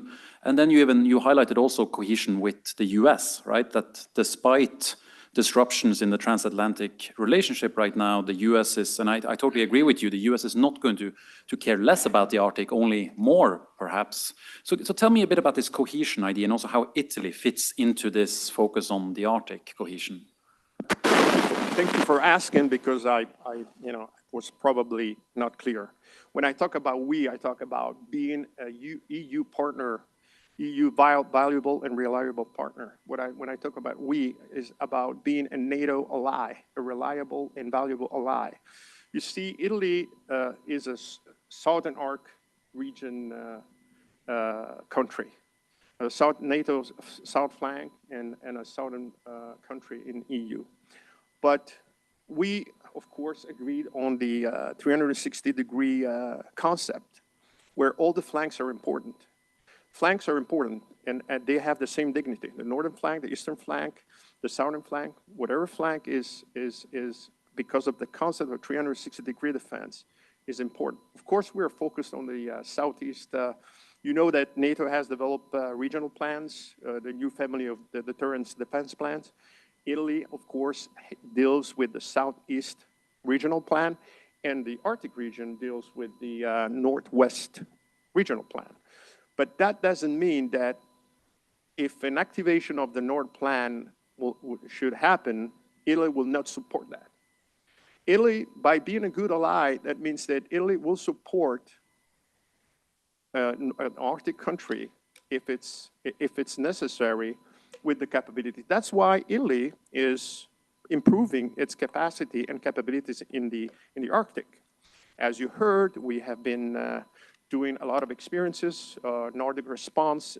We are participating to Nordic response with our mountain troops. We have been doing several Arctic expeditionary with the Alliance ship. We do participate to the Northern response with the Italian Marines. Also, the Italian Air Force has done at least 3 NATO air points in deployment in Iceland. Actually, it was the first F-35 deployment in Iceland from a European country. We are looking to improving our ability to operate in that area because we need to be a reliable ally.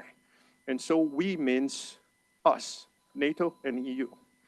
And when we talk about how, and I know there is, and there is a difference between EU and NATO, but we see the relationship with EU and NATO as EU being the European pillar of NATO.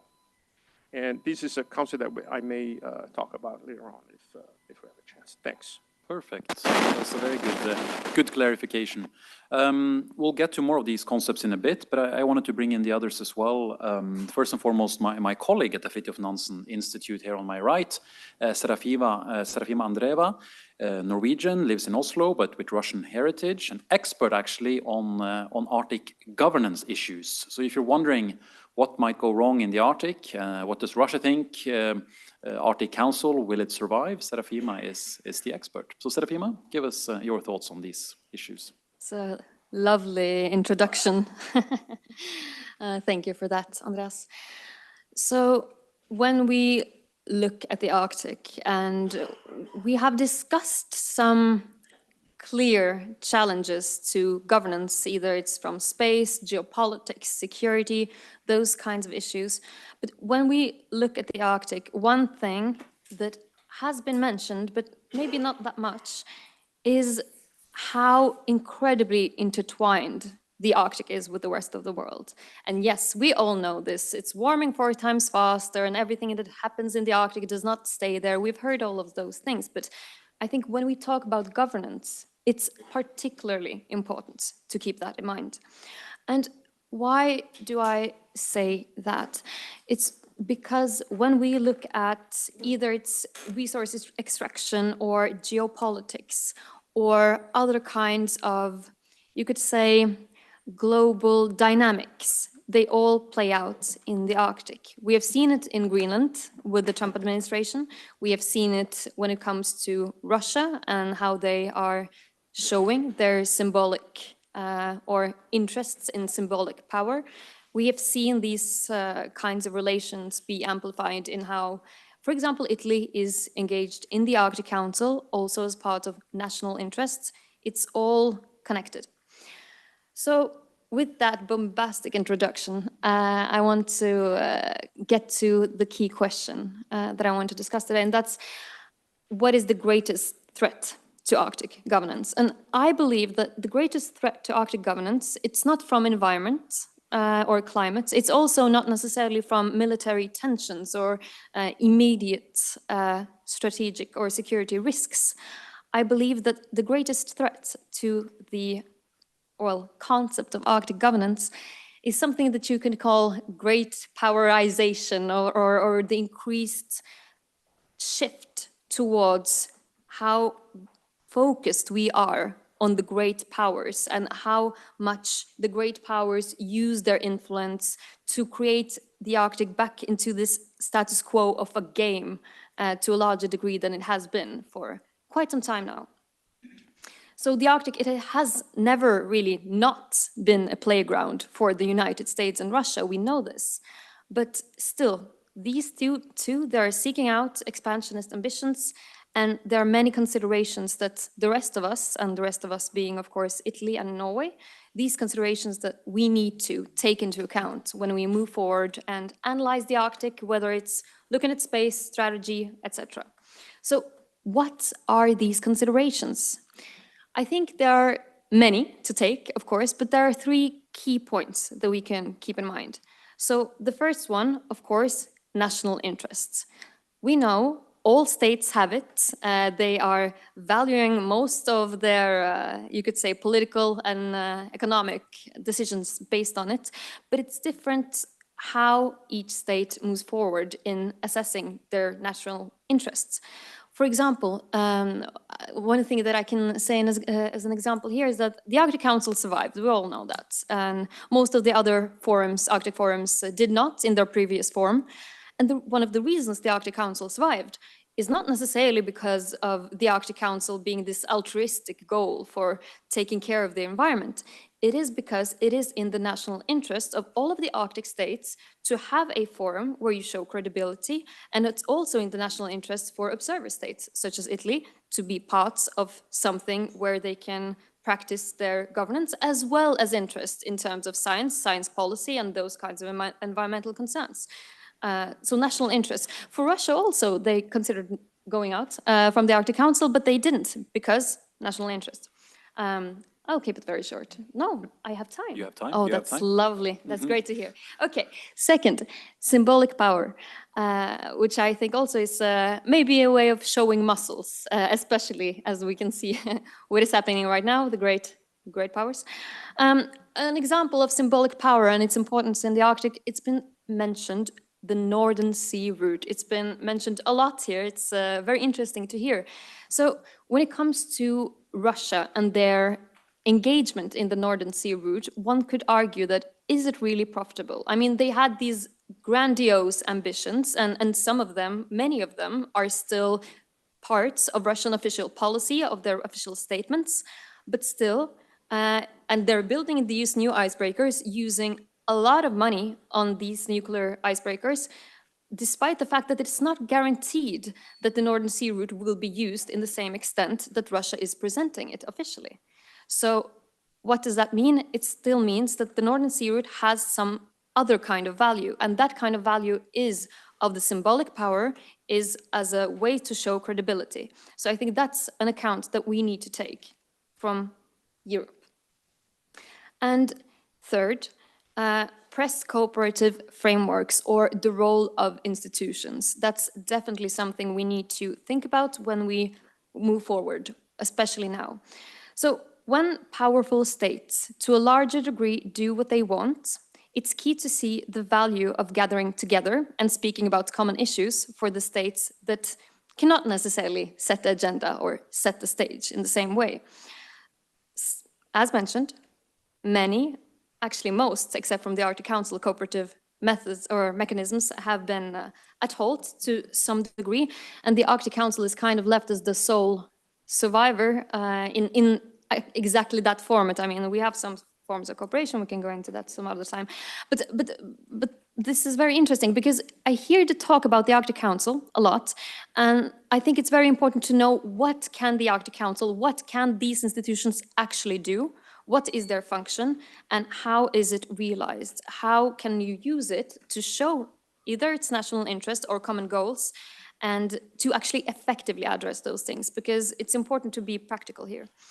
And just to sum up, I think that to understand how these kinds of elements of Arctic governance go from problem to solution, it's we need to understand the limits to it and hence question the limits to it, and also maybe look at the drivers which are shaped there. And one of the key drivers behind it, of course, is the problem of the great power narrative. Thank you. Thank you very much.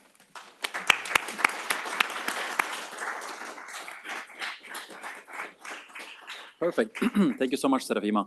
I like this notion of great powerization, or I'm not sure I like it. I immediately, when you said it, it's like, oh, that's not good. Norway is not a great power. Italy maybe was one, wants to become one. I don't know. We can debate it, but thousands of years ago, yes. But is there something inherently negative about this? I mean, I said earlier, I'm from the city of Bodø, which is just above the Arctic Circle, right? And I don't know what the images of people who live in Rome are, but there are 4 million people living in the Arctic, right? The Arctic is not polar bears and ice, or at least not only polar bears and ice. We even have a better football team than you do in Rome.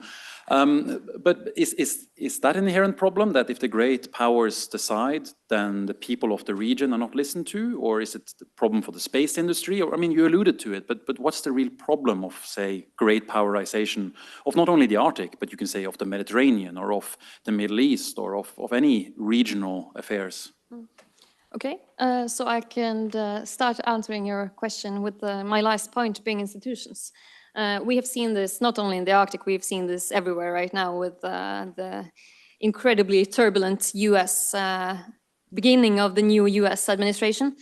So that's something that is relevant to take into account. That is how weakened are actually the institutions that we created as part of this liberal world order when the powers that have contributed them for such a long time no longer or may perhaps not share the same interests. That's one problem, because that issues many repercussions into the world of governance. And also essentially the climate crisis. Again, Arctic, 4 times faster than the rest of the world, very fast, very much a security threat as well.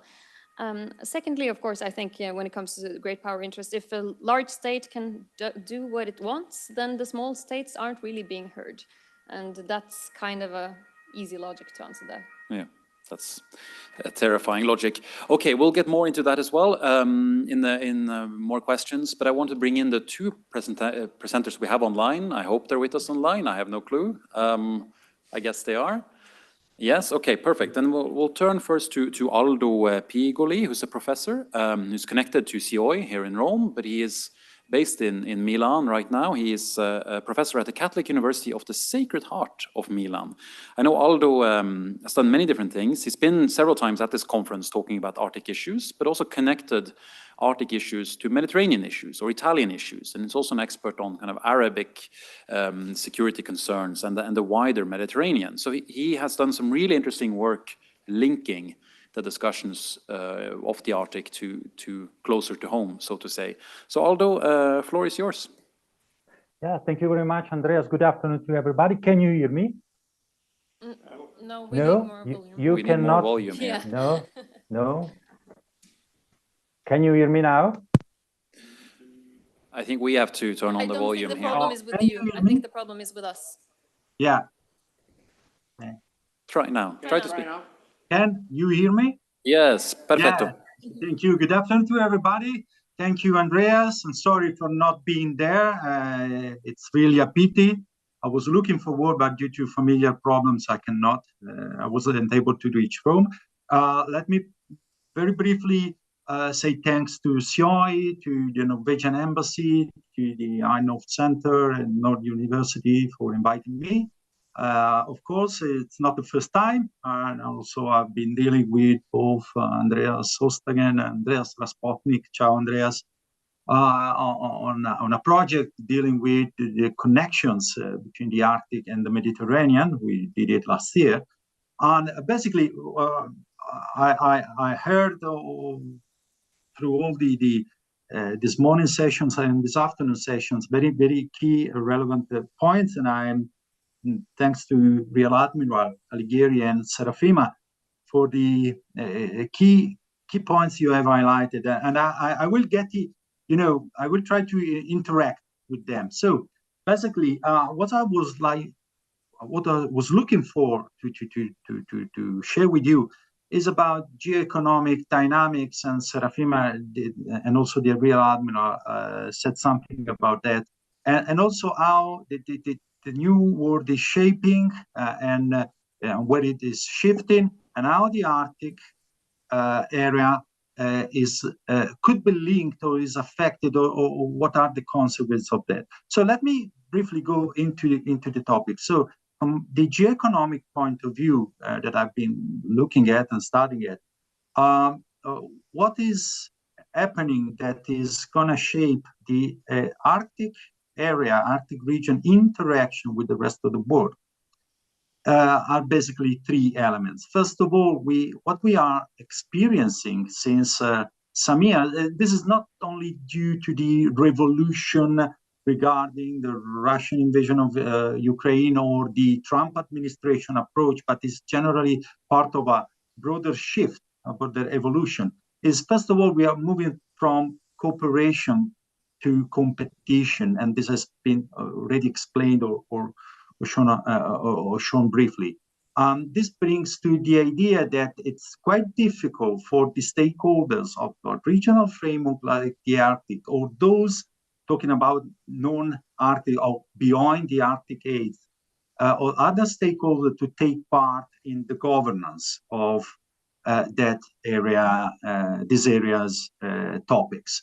The other one is deglobalization. When we talk about global value chain, we have seen that we are no more in a kind of free market, free world system where every actor is free to move as it wants, but there are embargoes, there are limitations, and there is also, what is already shown by Serafima, this great powers capacity to influence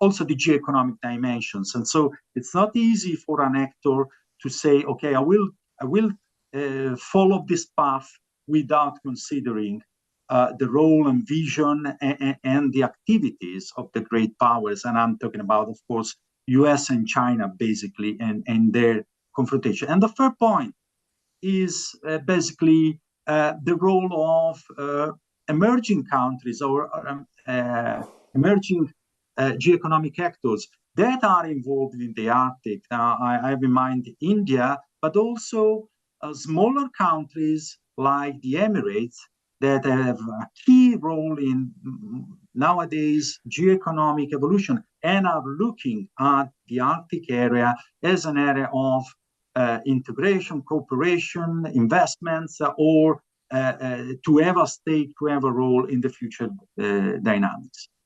And when you look from these 3 points of view and to the geoeconomic evolution, I do agree with Serafima. The Arctic is a very relevant area, and it's going to be topical. Also, Real Admiral said, Alighieri said that.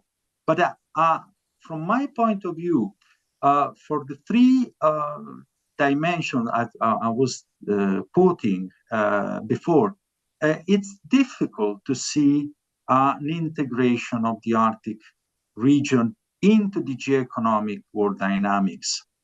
Basically, when it comes to the competition between US and China, and the fact that economic actors, investors, big companies are in front of a scenario where they have to choose whether to follow one path or one actor or the other, and forced sometimes to do that, their evolution in specific areas, their presence in specific areas, such as the Arctic, is put under threat, or better said, if we don't want to use the threat word, is put under a challenge that has to be managed and handled.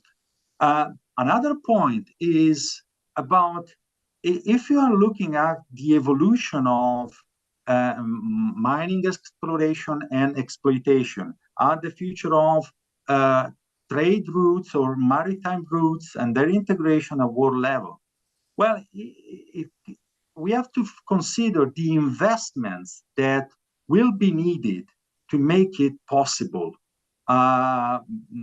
Many observers, many experts are skeptical about the evolution of those maritime routes and their feasibility, their sustainability from the economic point of view, and specifically also the Russian one, or the capacity of the Arctic region to provide enough minerals for the future development. I think about rare earth materials, critical raw materials. When it comes from the United States point of view, or for the European Union point of view, to find a valuable supply area and supply dimension that make them possible for their companies to get a bit less dependent on the Chinese overwhelming sovereignty and control over nearly 90%, or directly or indirectly, of those strategic materials. So I'm closing my point. So getting to sum up. Cooperation, or better, governance of the Arctic region, when it comes to geoeconomy, has to face the complexity of the scenario. And when it comes to, for some actors, I was quoting India. India is trying to increase its role as a partner of Russia, and it's trying to do something to avoid that Russia and China will strengthen in their cooperation, because this will obviously go against India's interest in increasing its geoeconomic role and future power.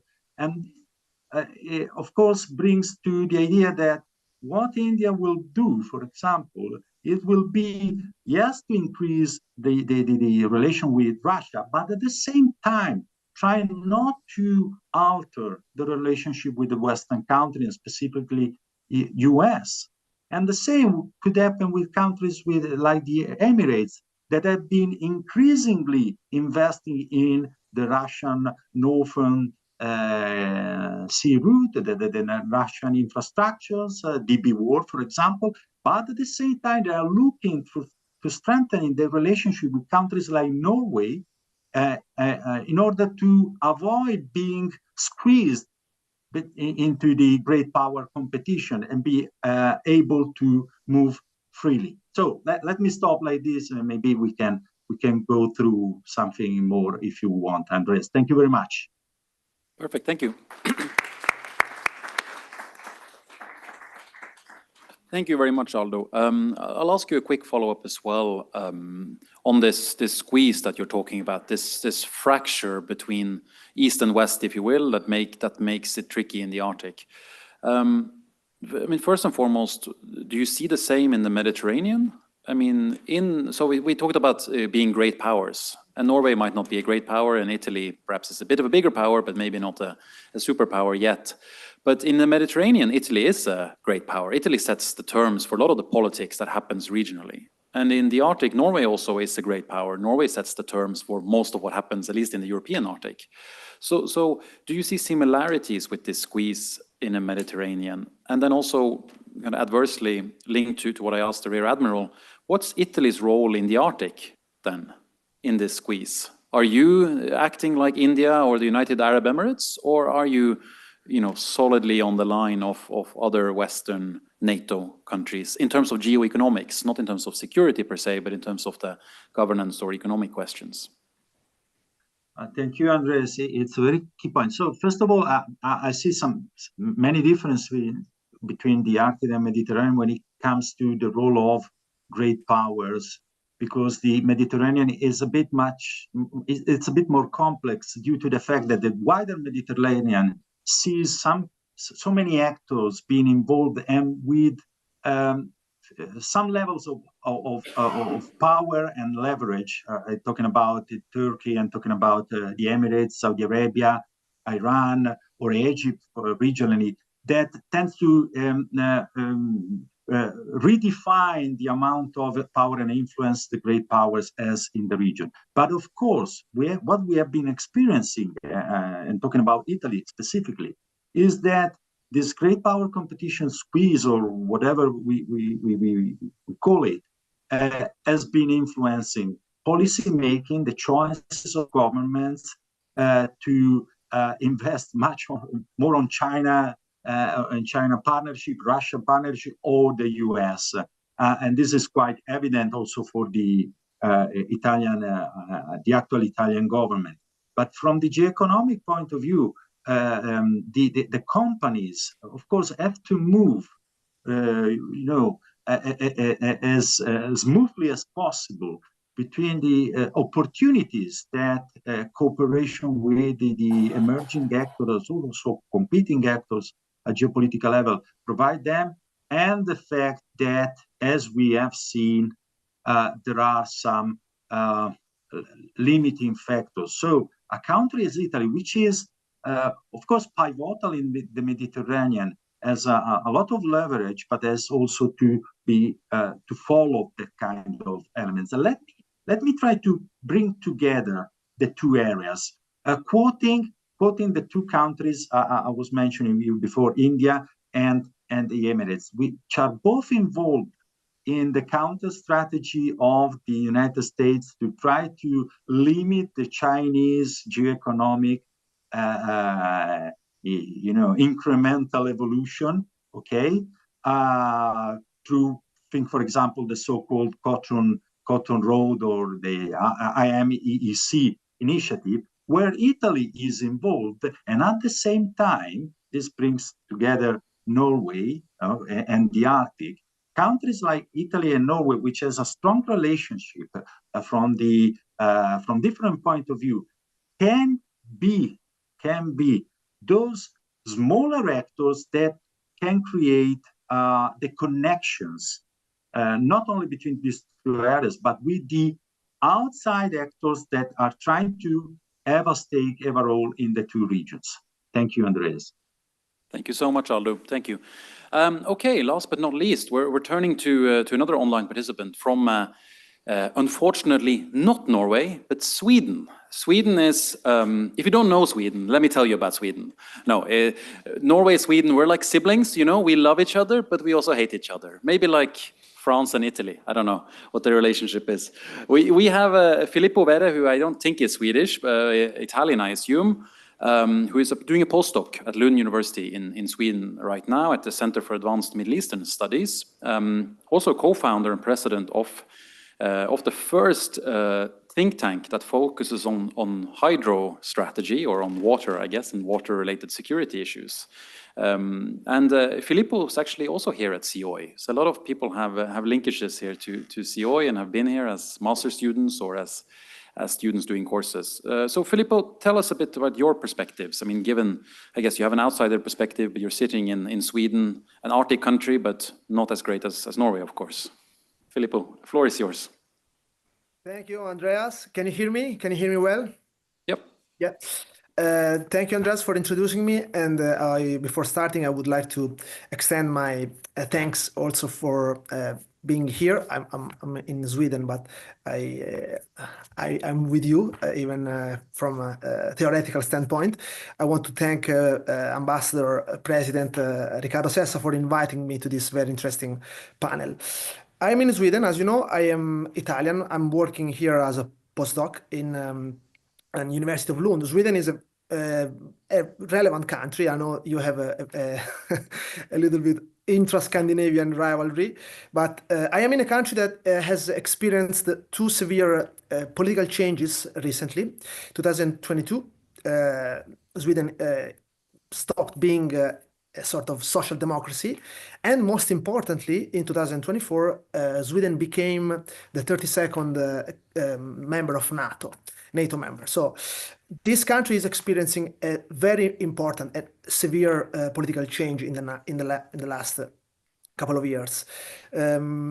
My perspective on Arctic is that the biggest problem, in my opinion, is the la faiblesse du droit international, which is basically the weakness of international law.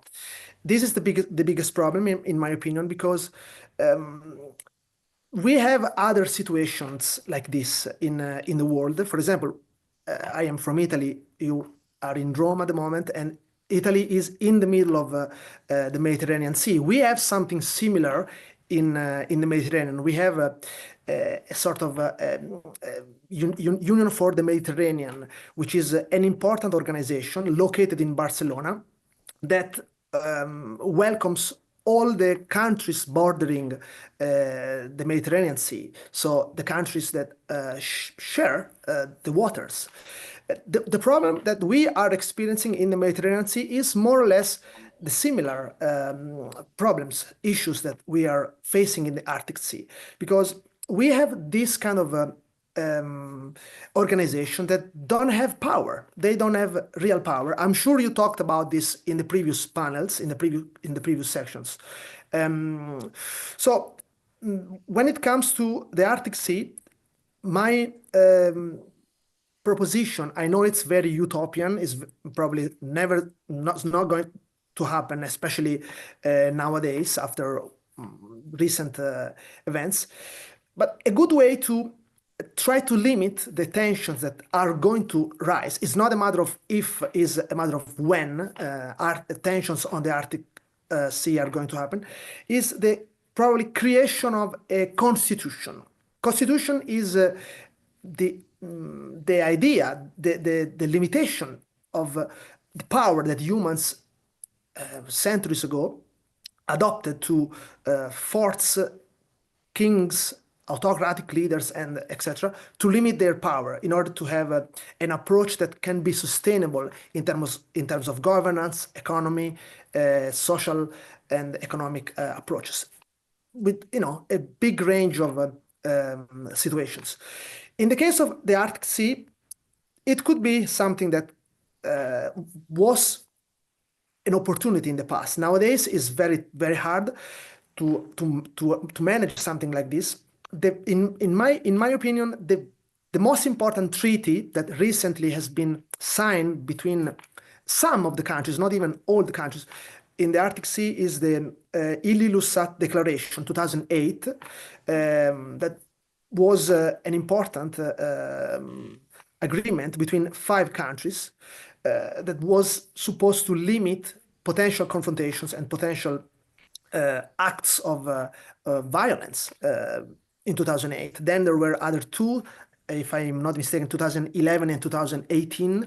But these treaties were mostly focused on finding solutions in terms of research opportunities or limiting the rights of fishing. So nothing so important, nothing so relevant as, for example, water governance or the Arctic governance. So I am a little bit pessimistic, also because international affairs nowadays are very, very dangerous, are very complicated. The good time probably has passed already. I see, as I briefly mentioned, the 2008 like a turning point. That was the right time to make something a little bit more binding, more serious, that could actually limit the interference and the violent actions that most likely will happen in the next future. How this can be done? In my opinion, we could create a sort of supranational good. And this supranational good is the peaceful relationship of the Arctic countries. We should preserve this as much as possible, and this could be the subject of an hypothetical and utopian Arctic constitution. Again, I repeat, it's not going to happen. It's very, very hard that things will change. Arctic nowadays is not going to be a place of peace, most likely will be a place of conflict. But we could draw insights from our past history, politically, socially, trying to understand how we can limit the interference and limit the negative approaches that can happen in the Arctic. My opinion is to try to understand how is it possible or how is feasible to create the preamble of an Arctic constitution, because the countries that are member of the Arctic Council are, the majority of them, they agree on several aspects, and I'm talking about the NATO members. But then you have the biggest one, which shares more than 52, I think it's 53% of the total length of the kilometers of the surface of the Arctic Sea, that is against any kind of approach in terms of NATO management. So yeah, my point is, from a utopian standpoint, the creation of an Arctic constitution that is not going to happen, also because of the weakness of the international law. Okay, excellent. Thank you, Filippo.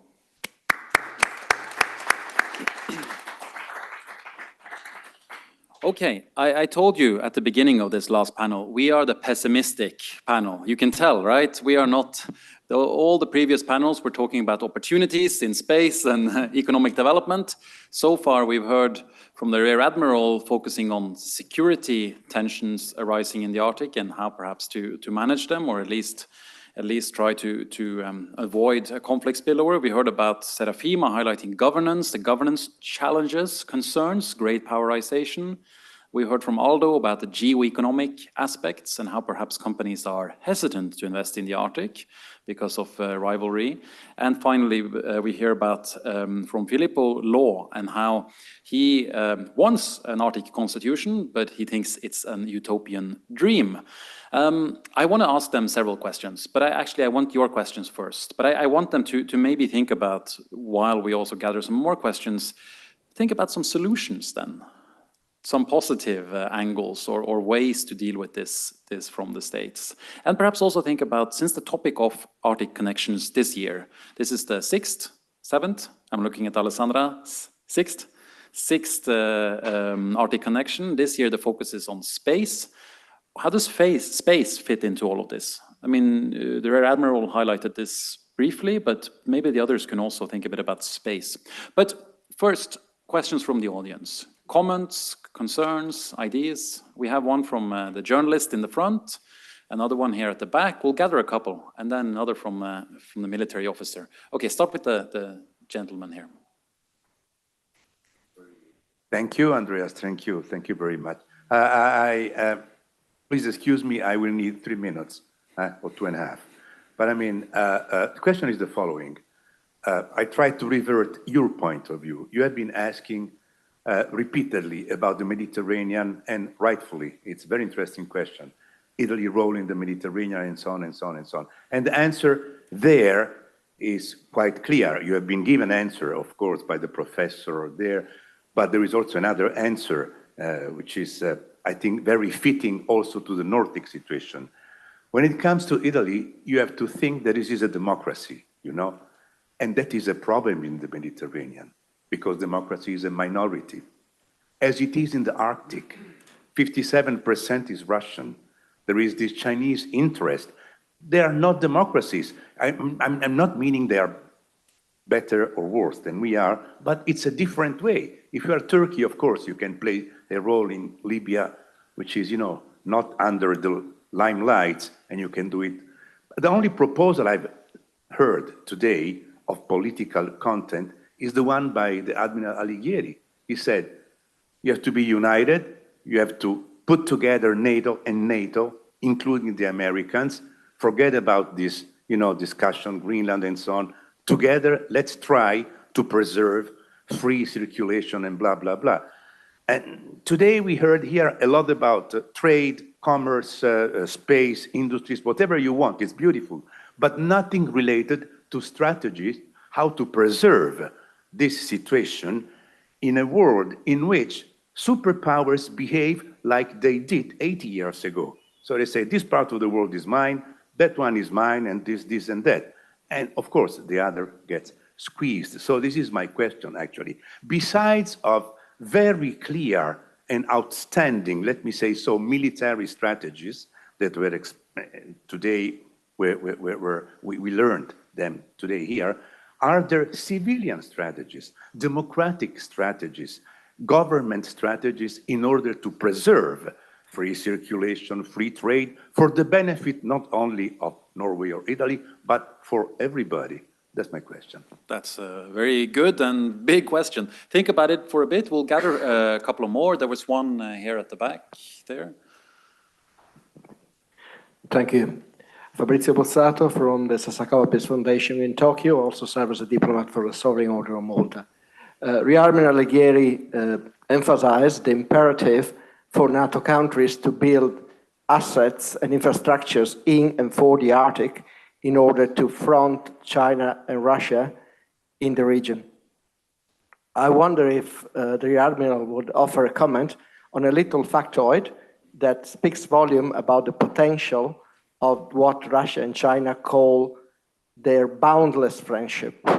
Russia currently fields 57 icebreakers. China has 4, with the potential of building quickly other icebreakers. 1 out of 2 ships that are now built worldwide are built by China. Italy has 1 icebreakers, the US 2, Norway 2, Canada 21. Thank you. Okay, great. And then there was a question here from the military officer. Okay.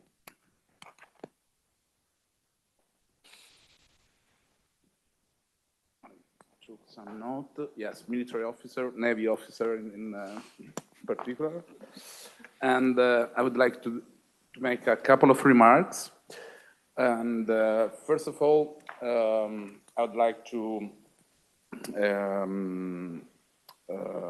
thank Admiral Alighieri for his crystal clear presentation on the defense policy on the region of Arctic. Being the commander of the research ship Naval group, I would like also to add that there is the flagship of the group, which will be launched in the next future by the end of the year. So there would be another asset that Italy can use in that region. The second, actually, it's a remark and a question to Dr. Andreeva. And the anomaly, and it's about the anomaly of Norway to be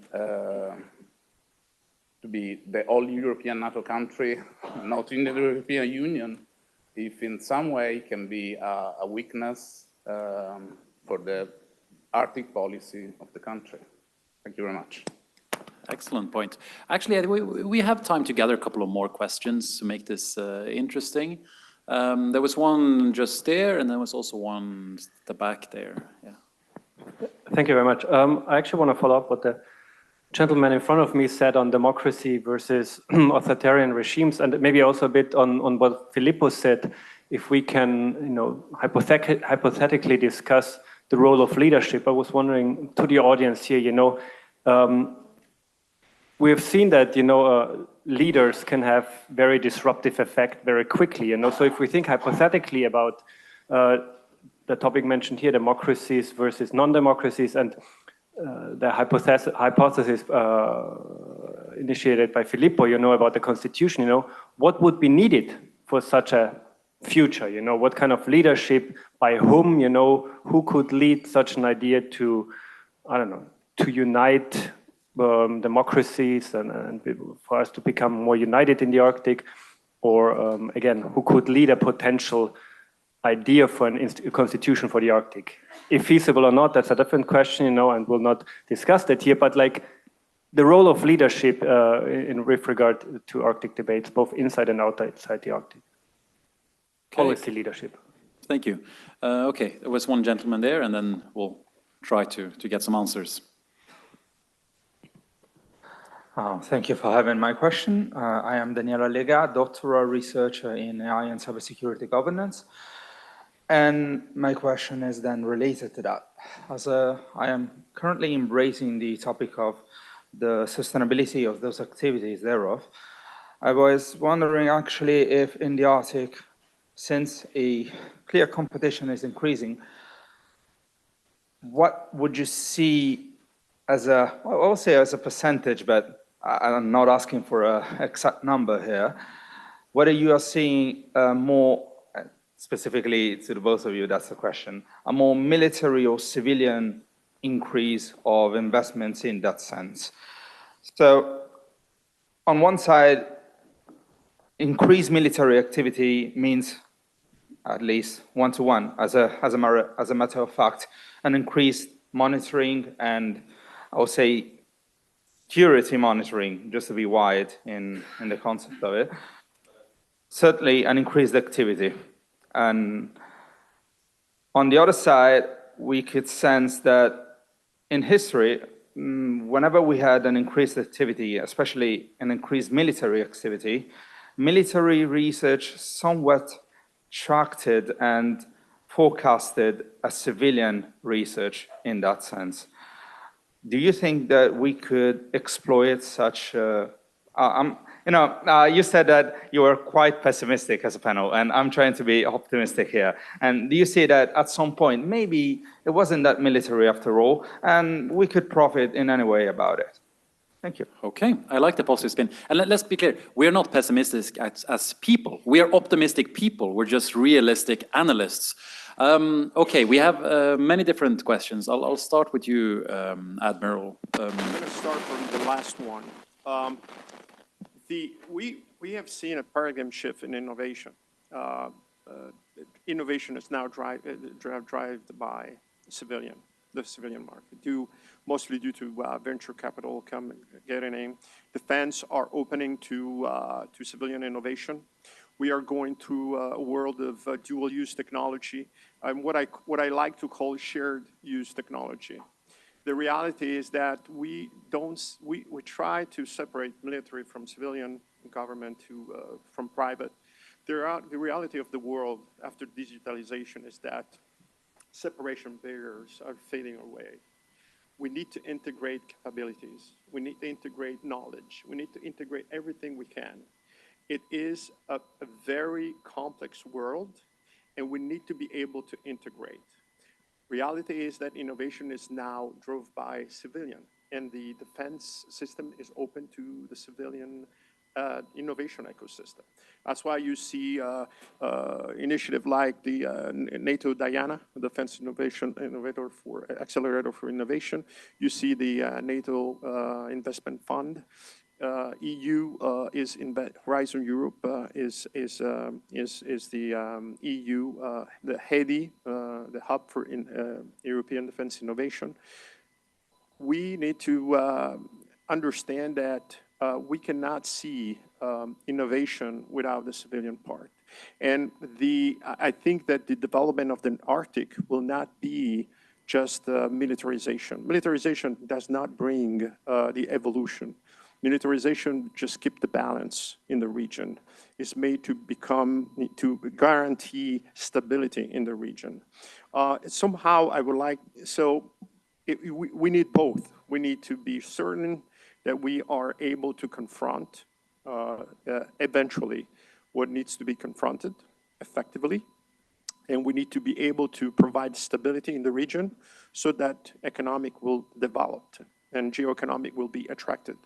Otherwise, if there's no peace and stability, you will not have the ability to develop anything.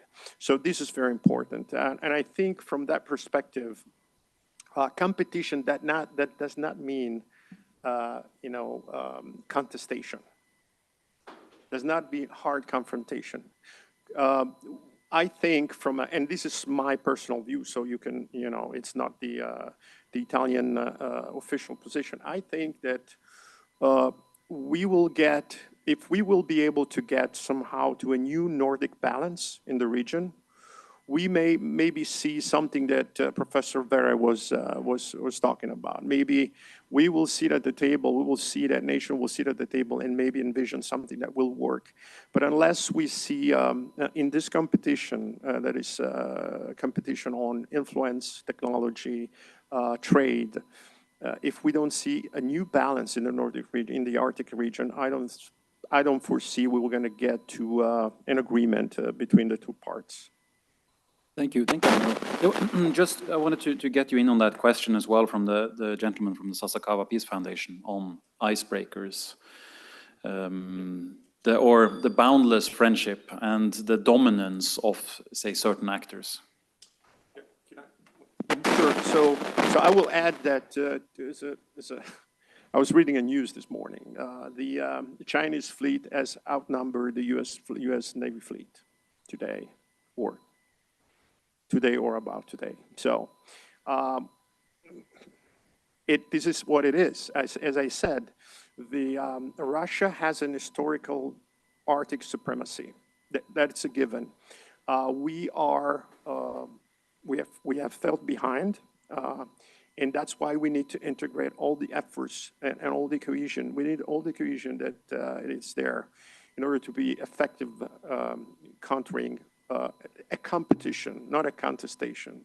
And hopefully we will then enter in a new cooperative era, which is what I would love to see for the Arctic region, not certainly a contestation.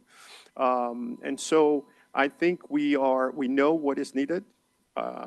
This is why I think that U.S. will not pull out of the Arctic alliance with the other NATO and European in NATO country in the European region, and I think we will see a big improvement and investment from U.S. in this field.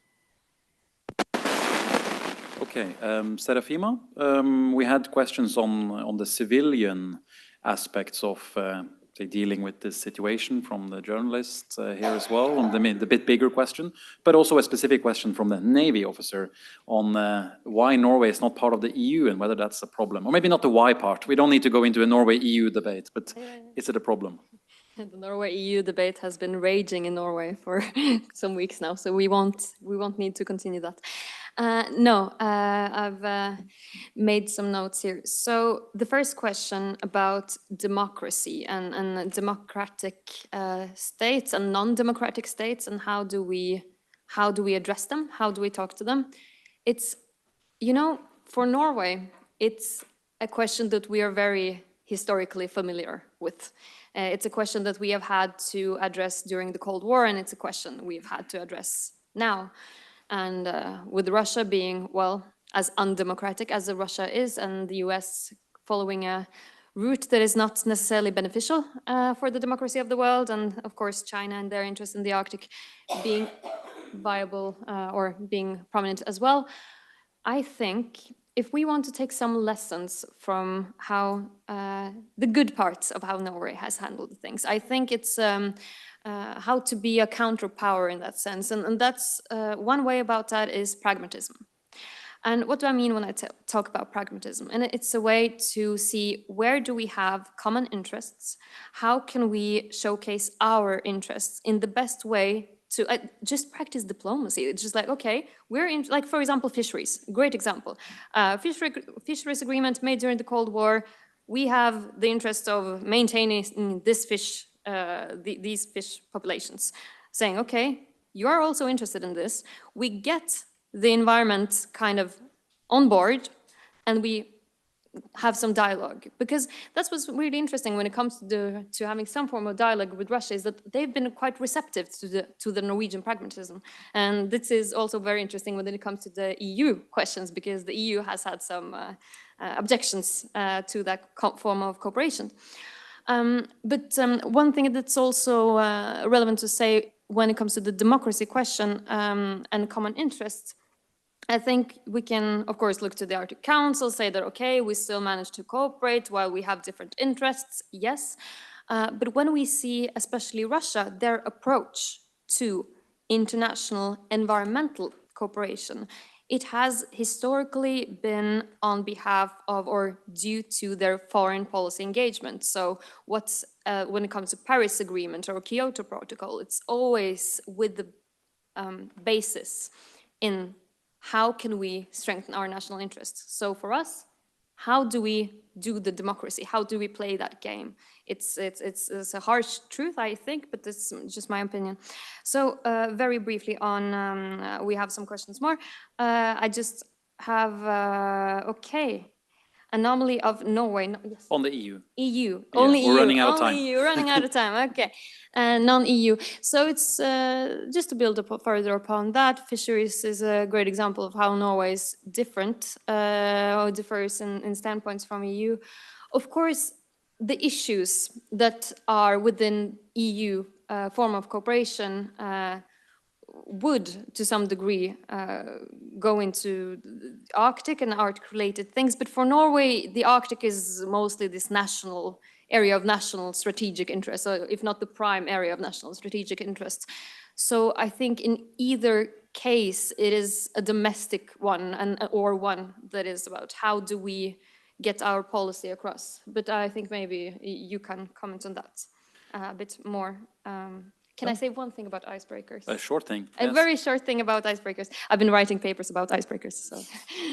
No. So what I think when it comes to China-Russia friendship, I think we need to keep in mind that while Russia is advertising very clearly and very consistently the increased use of icebreakers and the increased need for icebreakers, as well as the relationship with China, is not problem-free at all. And Russia, I think in the business part, understands this, but at the politics part, it is very lucrative for them to maintain the, you could say, ambitions. Thank you very much. Aldo and Filippo, I want you to weigh in, but we are very much running out of time. The Norwegians and the Italians want their aperitivo and their dinner eventually. So could you just comment shortly if there were particular issues you wanted to bring up? Yes. Yeah, start with you, Aldo. Yes. May I? Can you hear Yes. me? Yes. A brief comment on what emerged as the military-civilian side of investments. What I was thinking about, maybe I wasn't clear by mentioning it before during my speech, is the more we see not a militarization, but a securization of the Arctic, and the more vital elements of the economic development, the supply chains, like rare earths or critical materials, will be considered as part of the game. So from my point of view, talking about Greenland evolutions from the mining point of view, the problem is not how they will become integrated in the electric automotive or in solar panel, but on the strategic use of those materials for defense products, defense capabilities. And I'm not sure that Greenland will become an open market for the whole of the world, but it will follow the great power competitions. Thank you. Thank you very much, Aldo. Filippo, 60-second comment to solve everything. I have nothing to say. The only thing I have to say is thank you for having me and enjoy your very well-deserved aperitivo. Next time we will get you in the room, Filippo and Aldo. For those of you who are interested in these questions, the solutions to them, the new Nordic balance, as we heard, tomorrow we're having a workshop here from 10 to 12:30 on geopolitics, on security. We will have an even more informal discussion, honest discussion about security and geopolitics. So if you're not already coming, get in touch with Alessandra or someone else at COA and they can put you on the list. So please thank the panel for their great participation.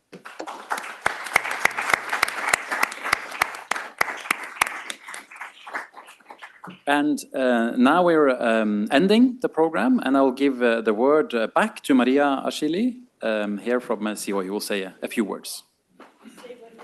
Do you want this? I'll turn it on. Work. I'll be short and punchy because everybody wants to go, and the attention deficit shows at this point of the day. It's impossible to sum up what has been said today. I think it was very informative, and I would like to stress on behalf of our President, Ambassador Riccardo Sessa, how grateful we are to the panelists, to the participants, for a discussion that shows why SIOI takes pride in this kind of initiatives. We've been working on space policies and on the Arctic for ages now.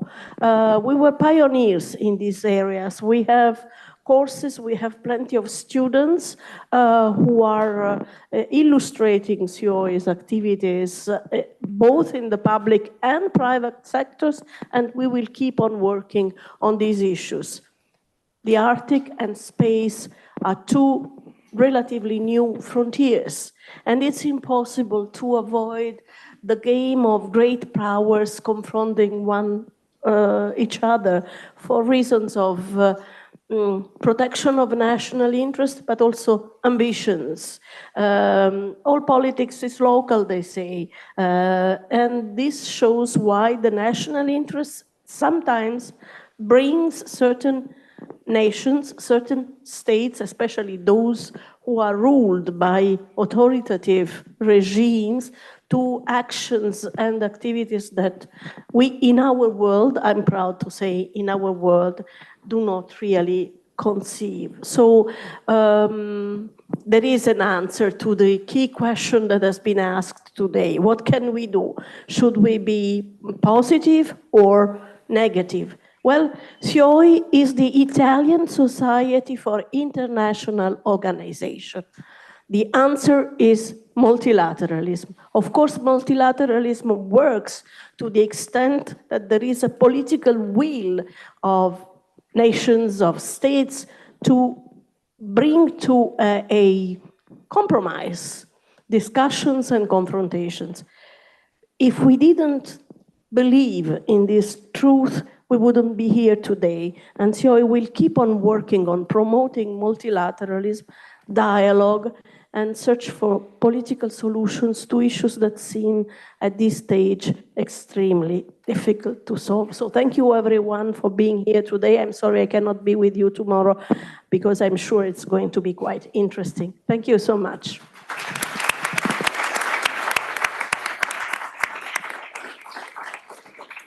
Det siste der tror jeg faktisk helt genuint på. Ja. Altså sånn. Thank you so much, sir.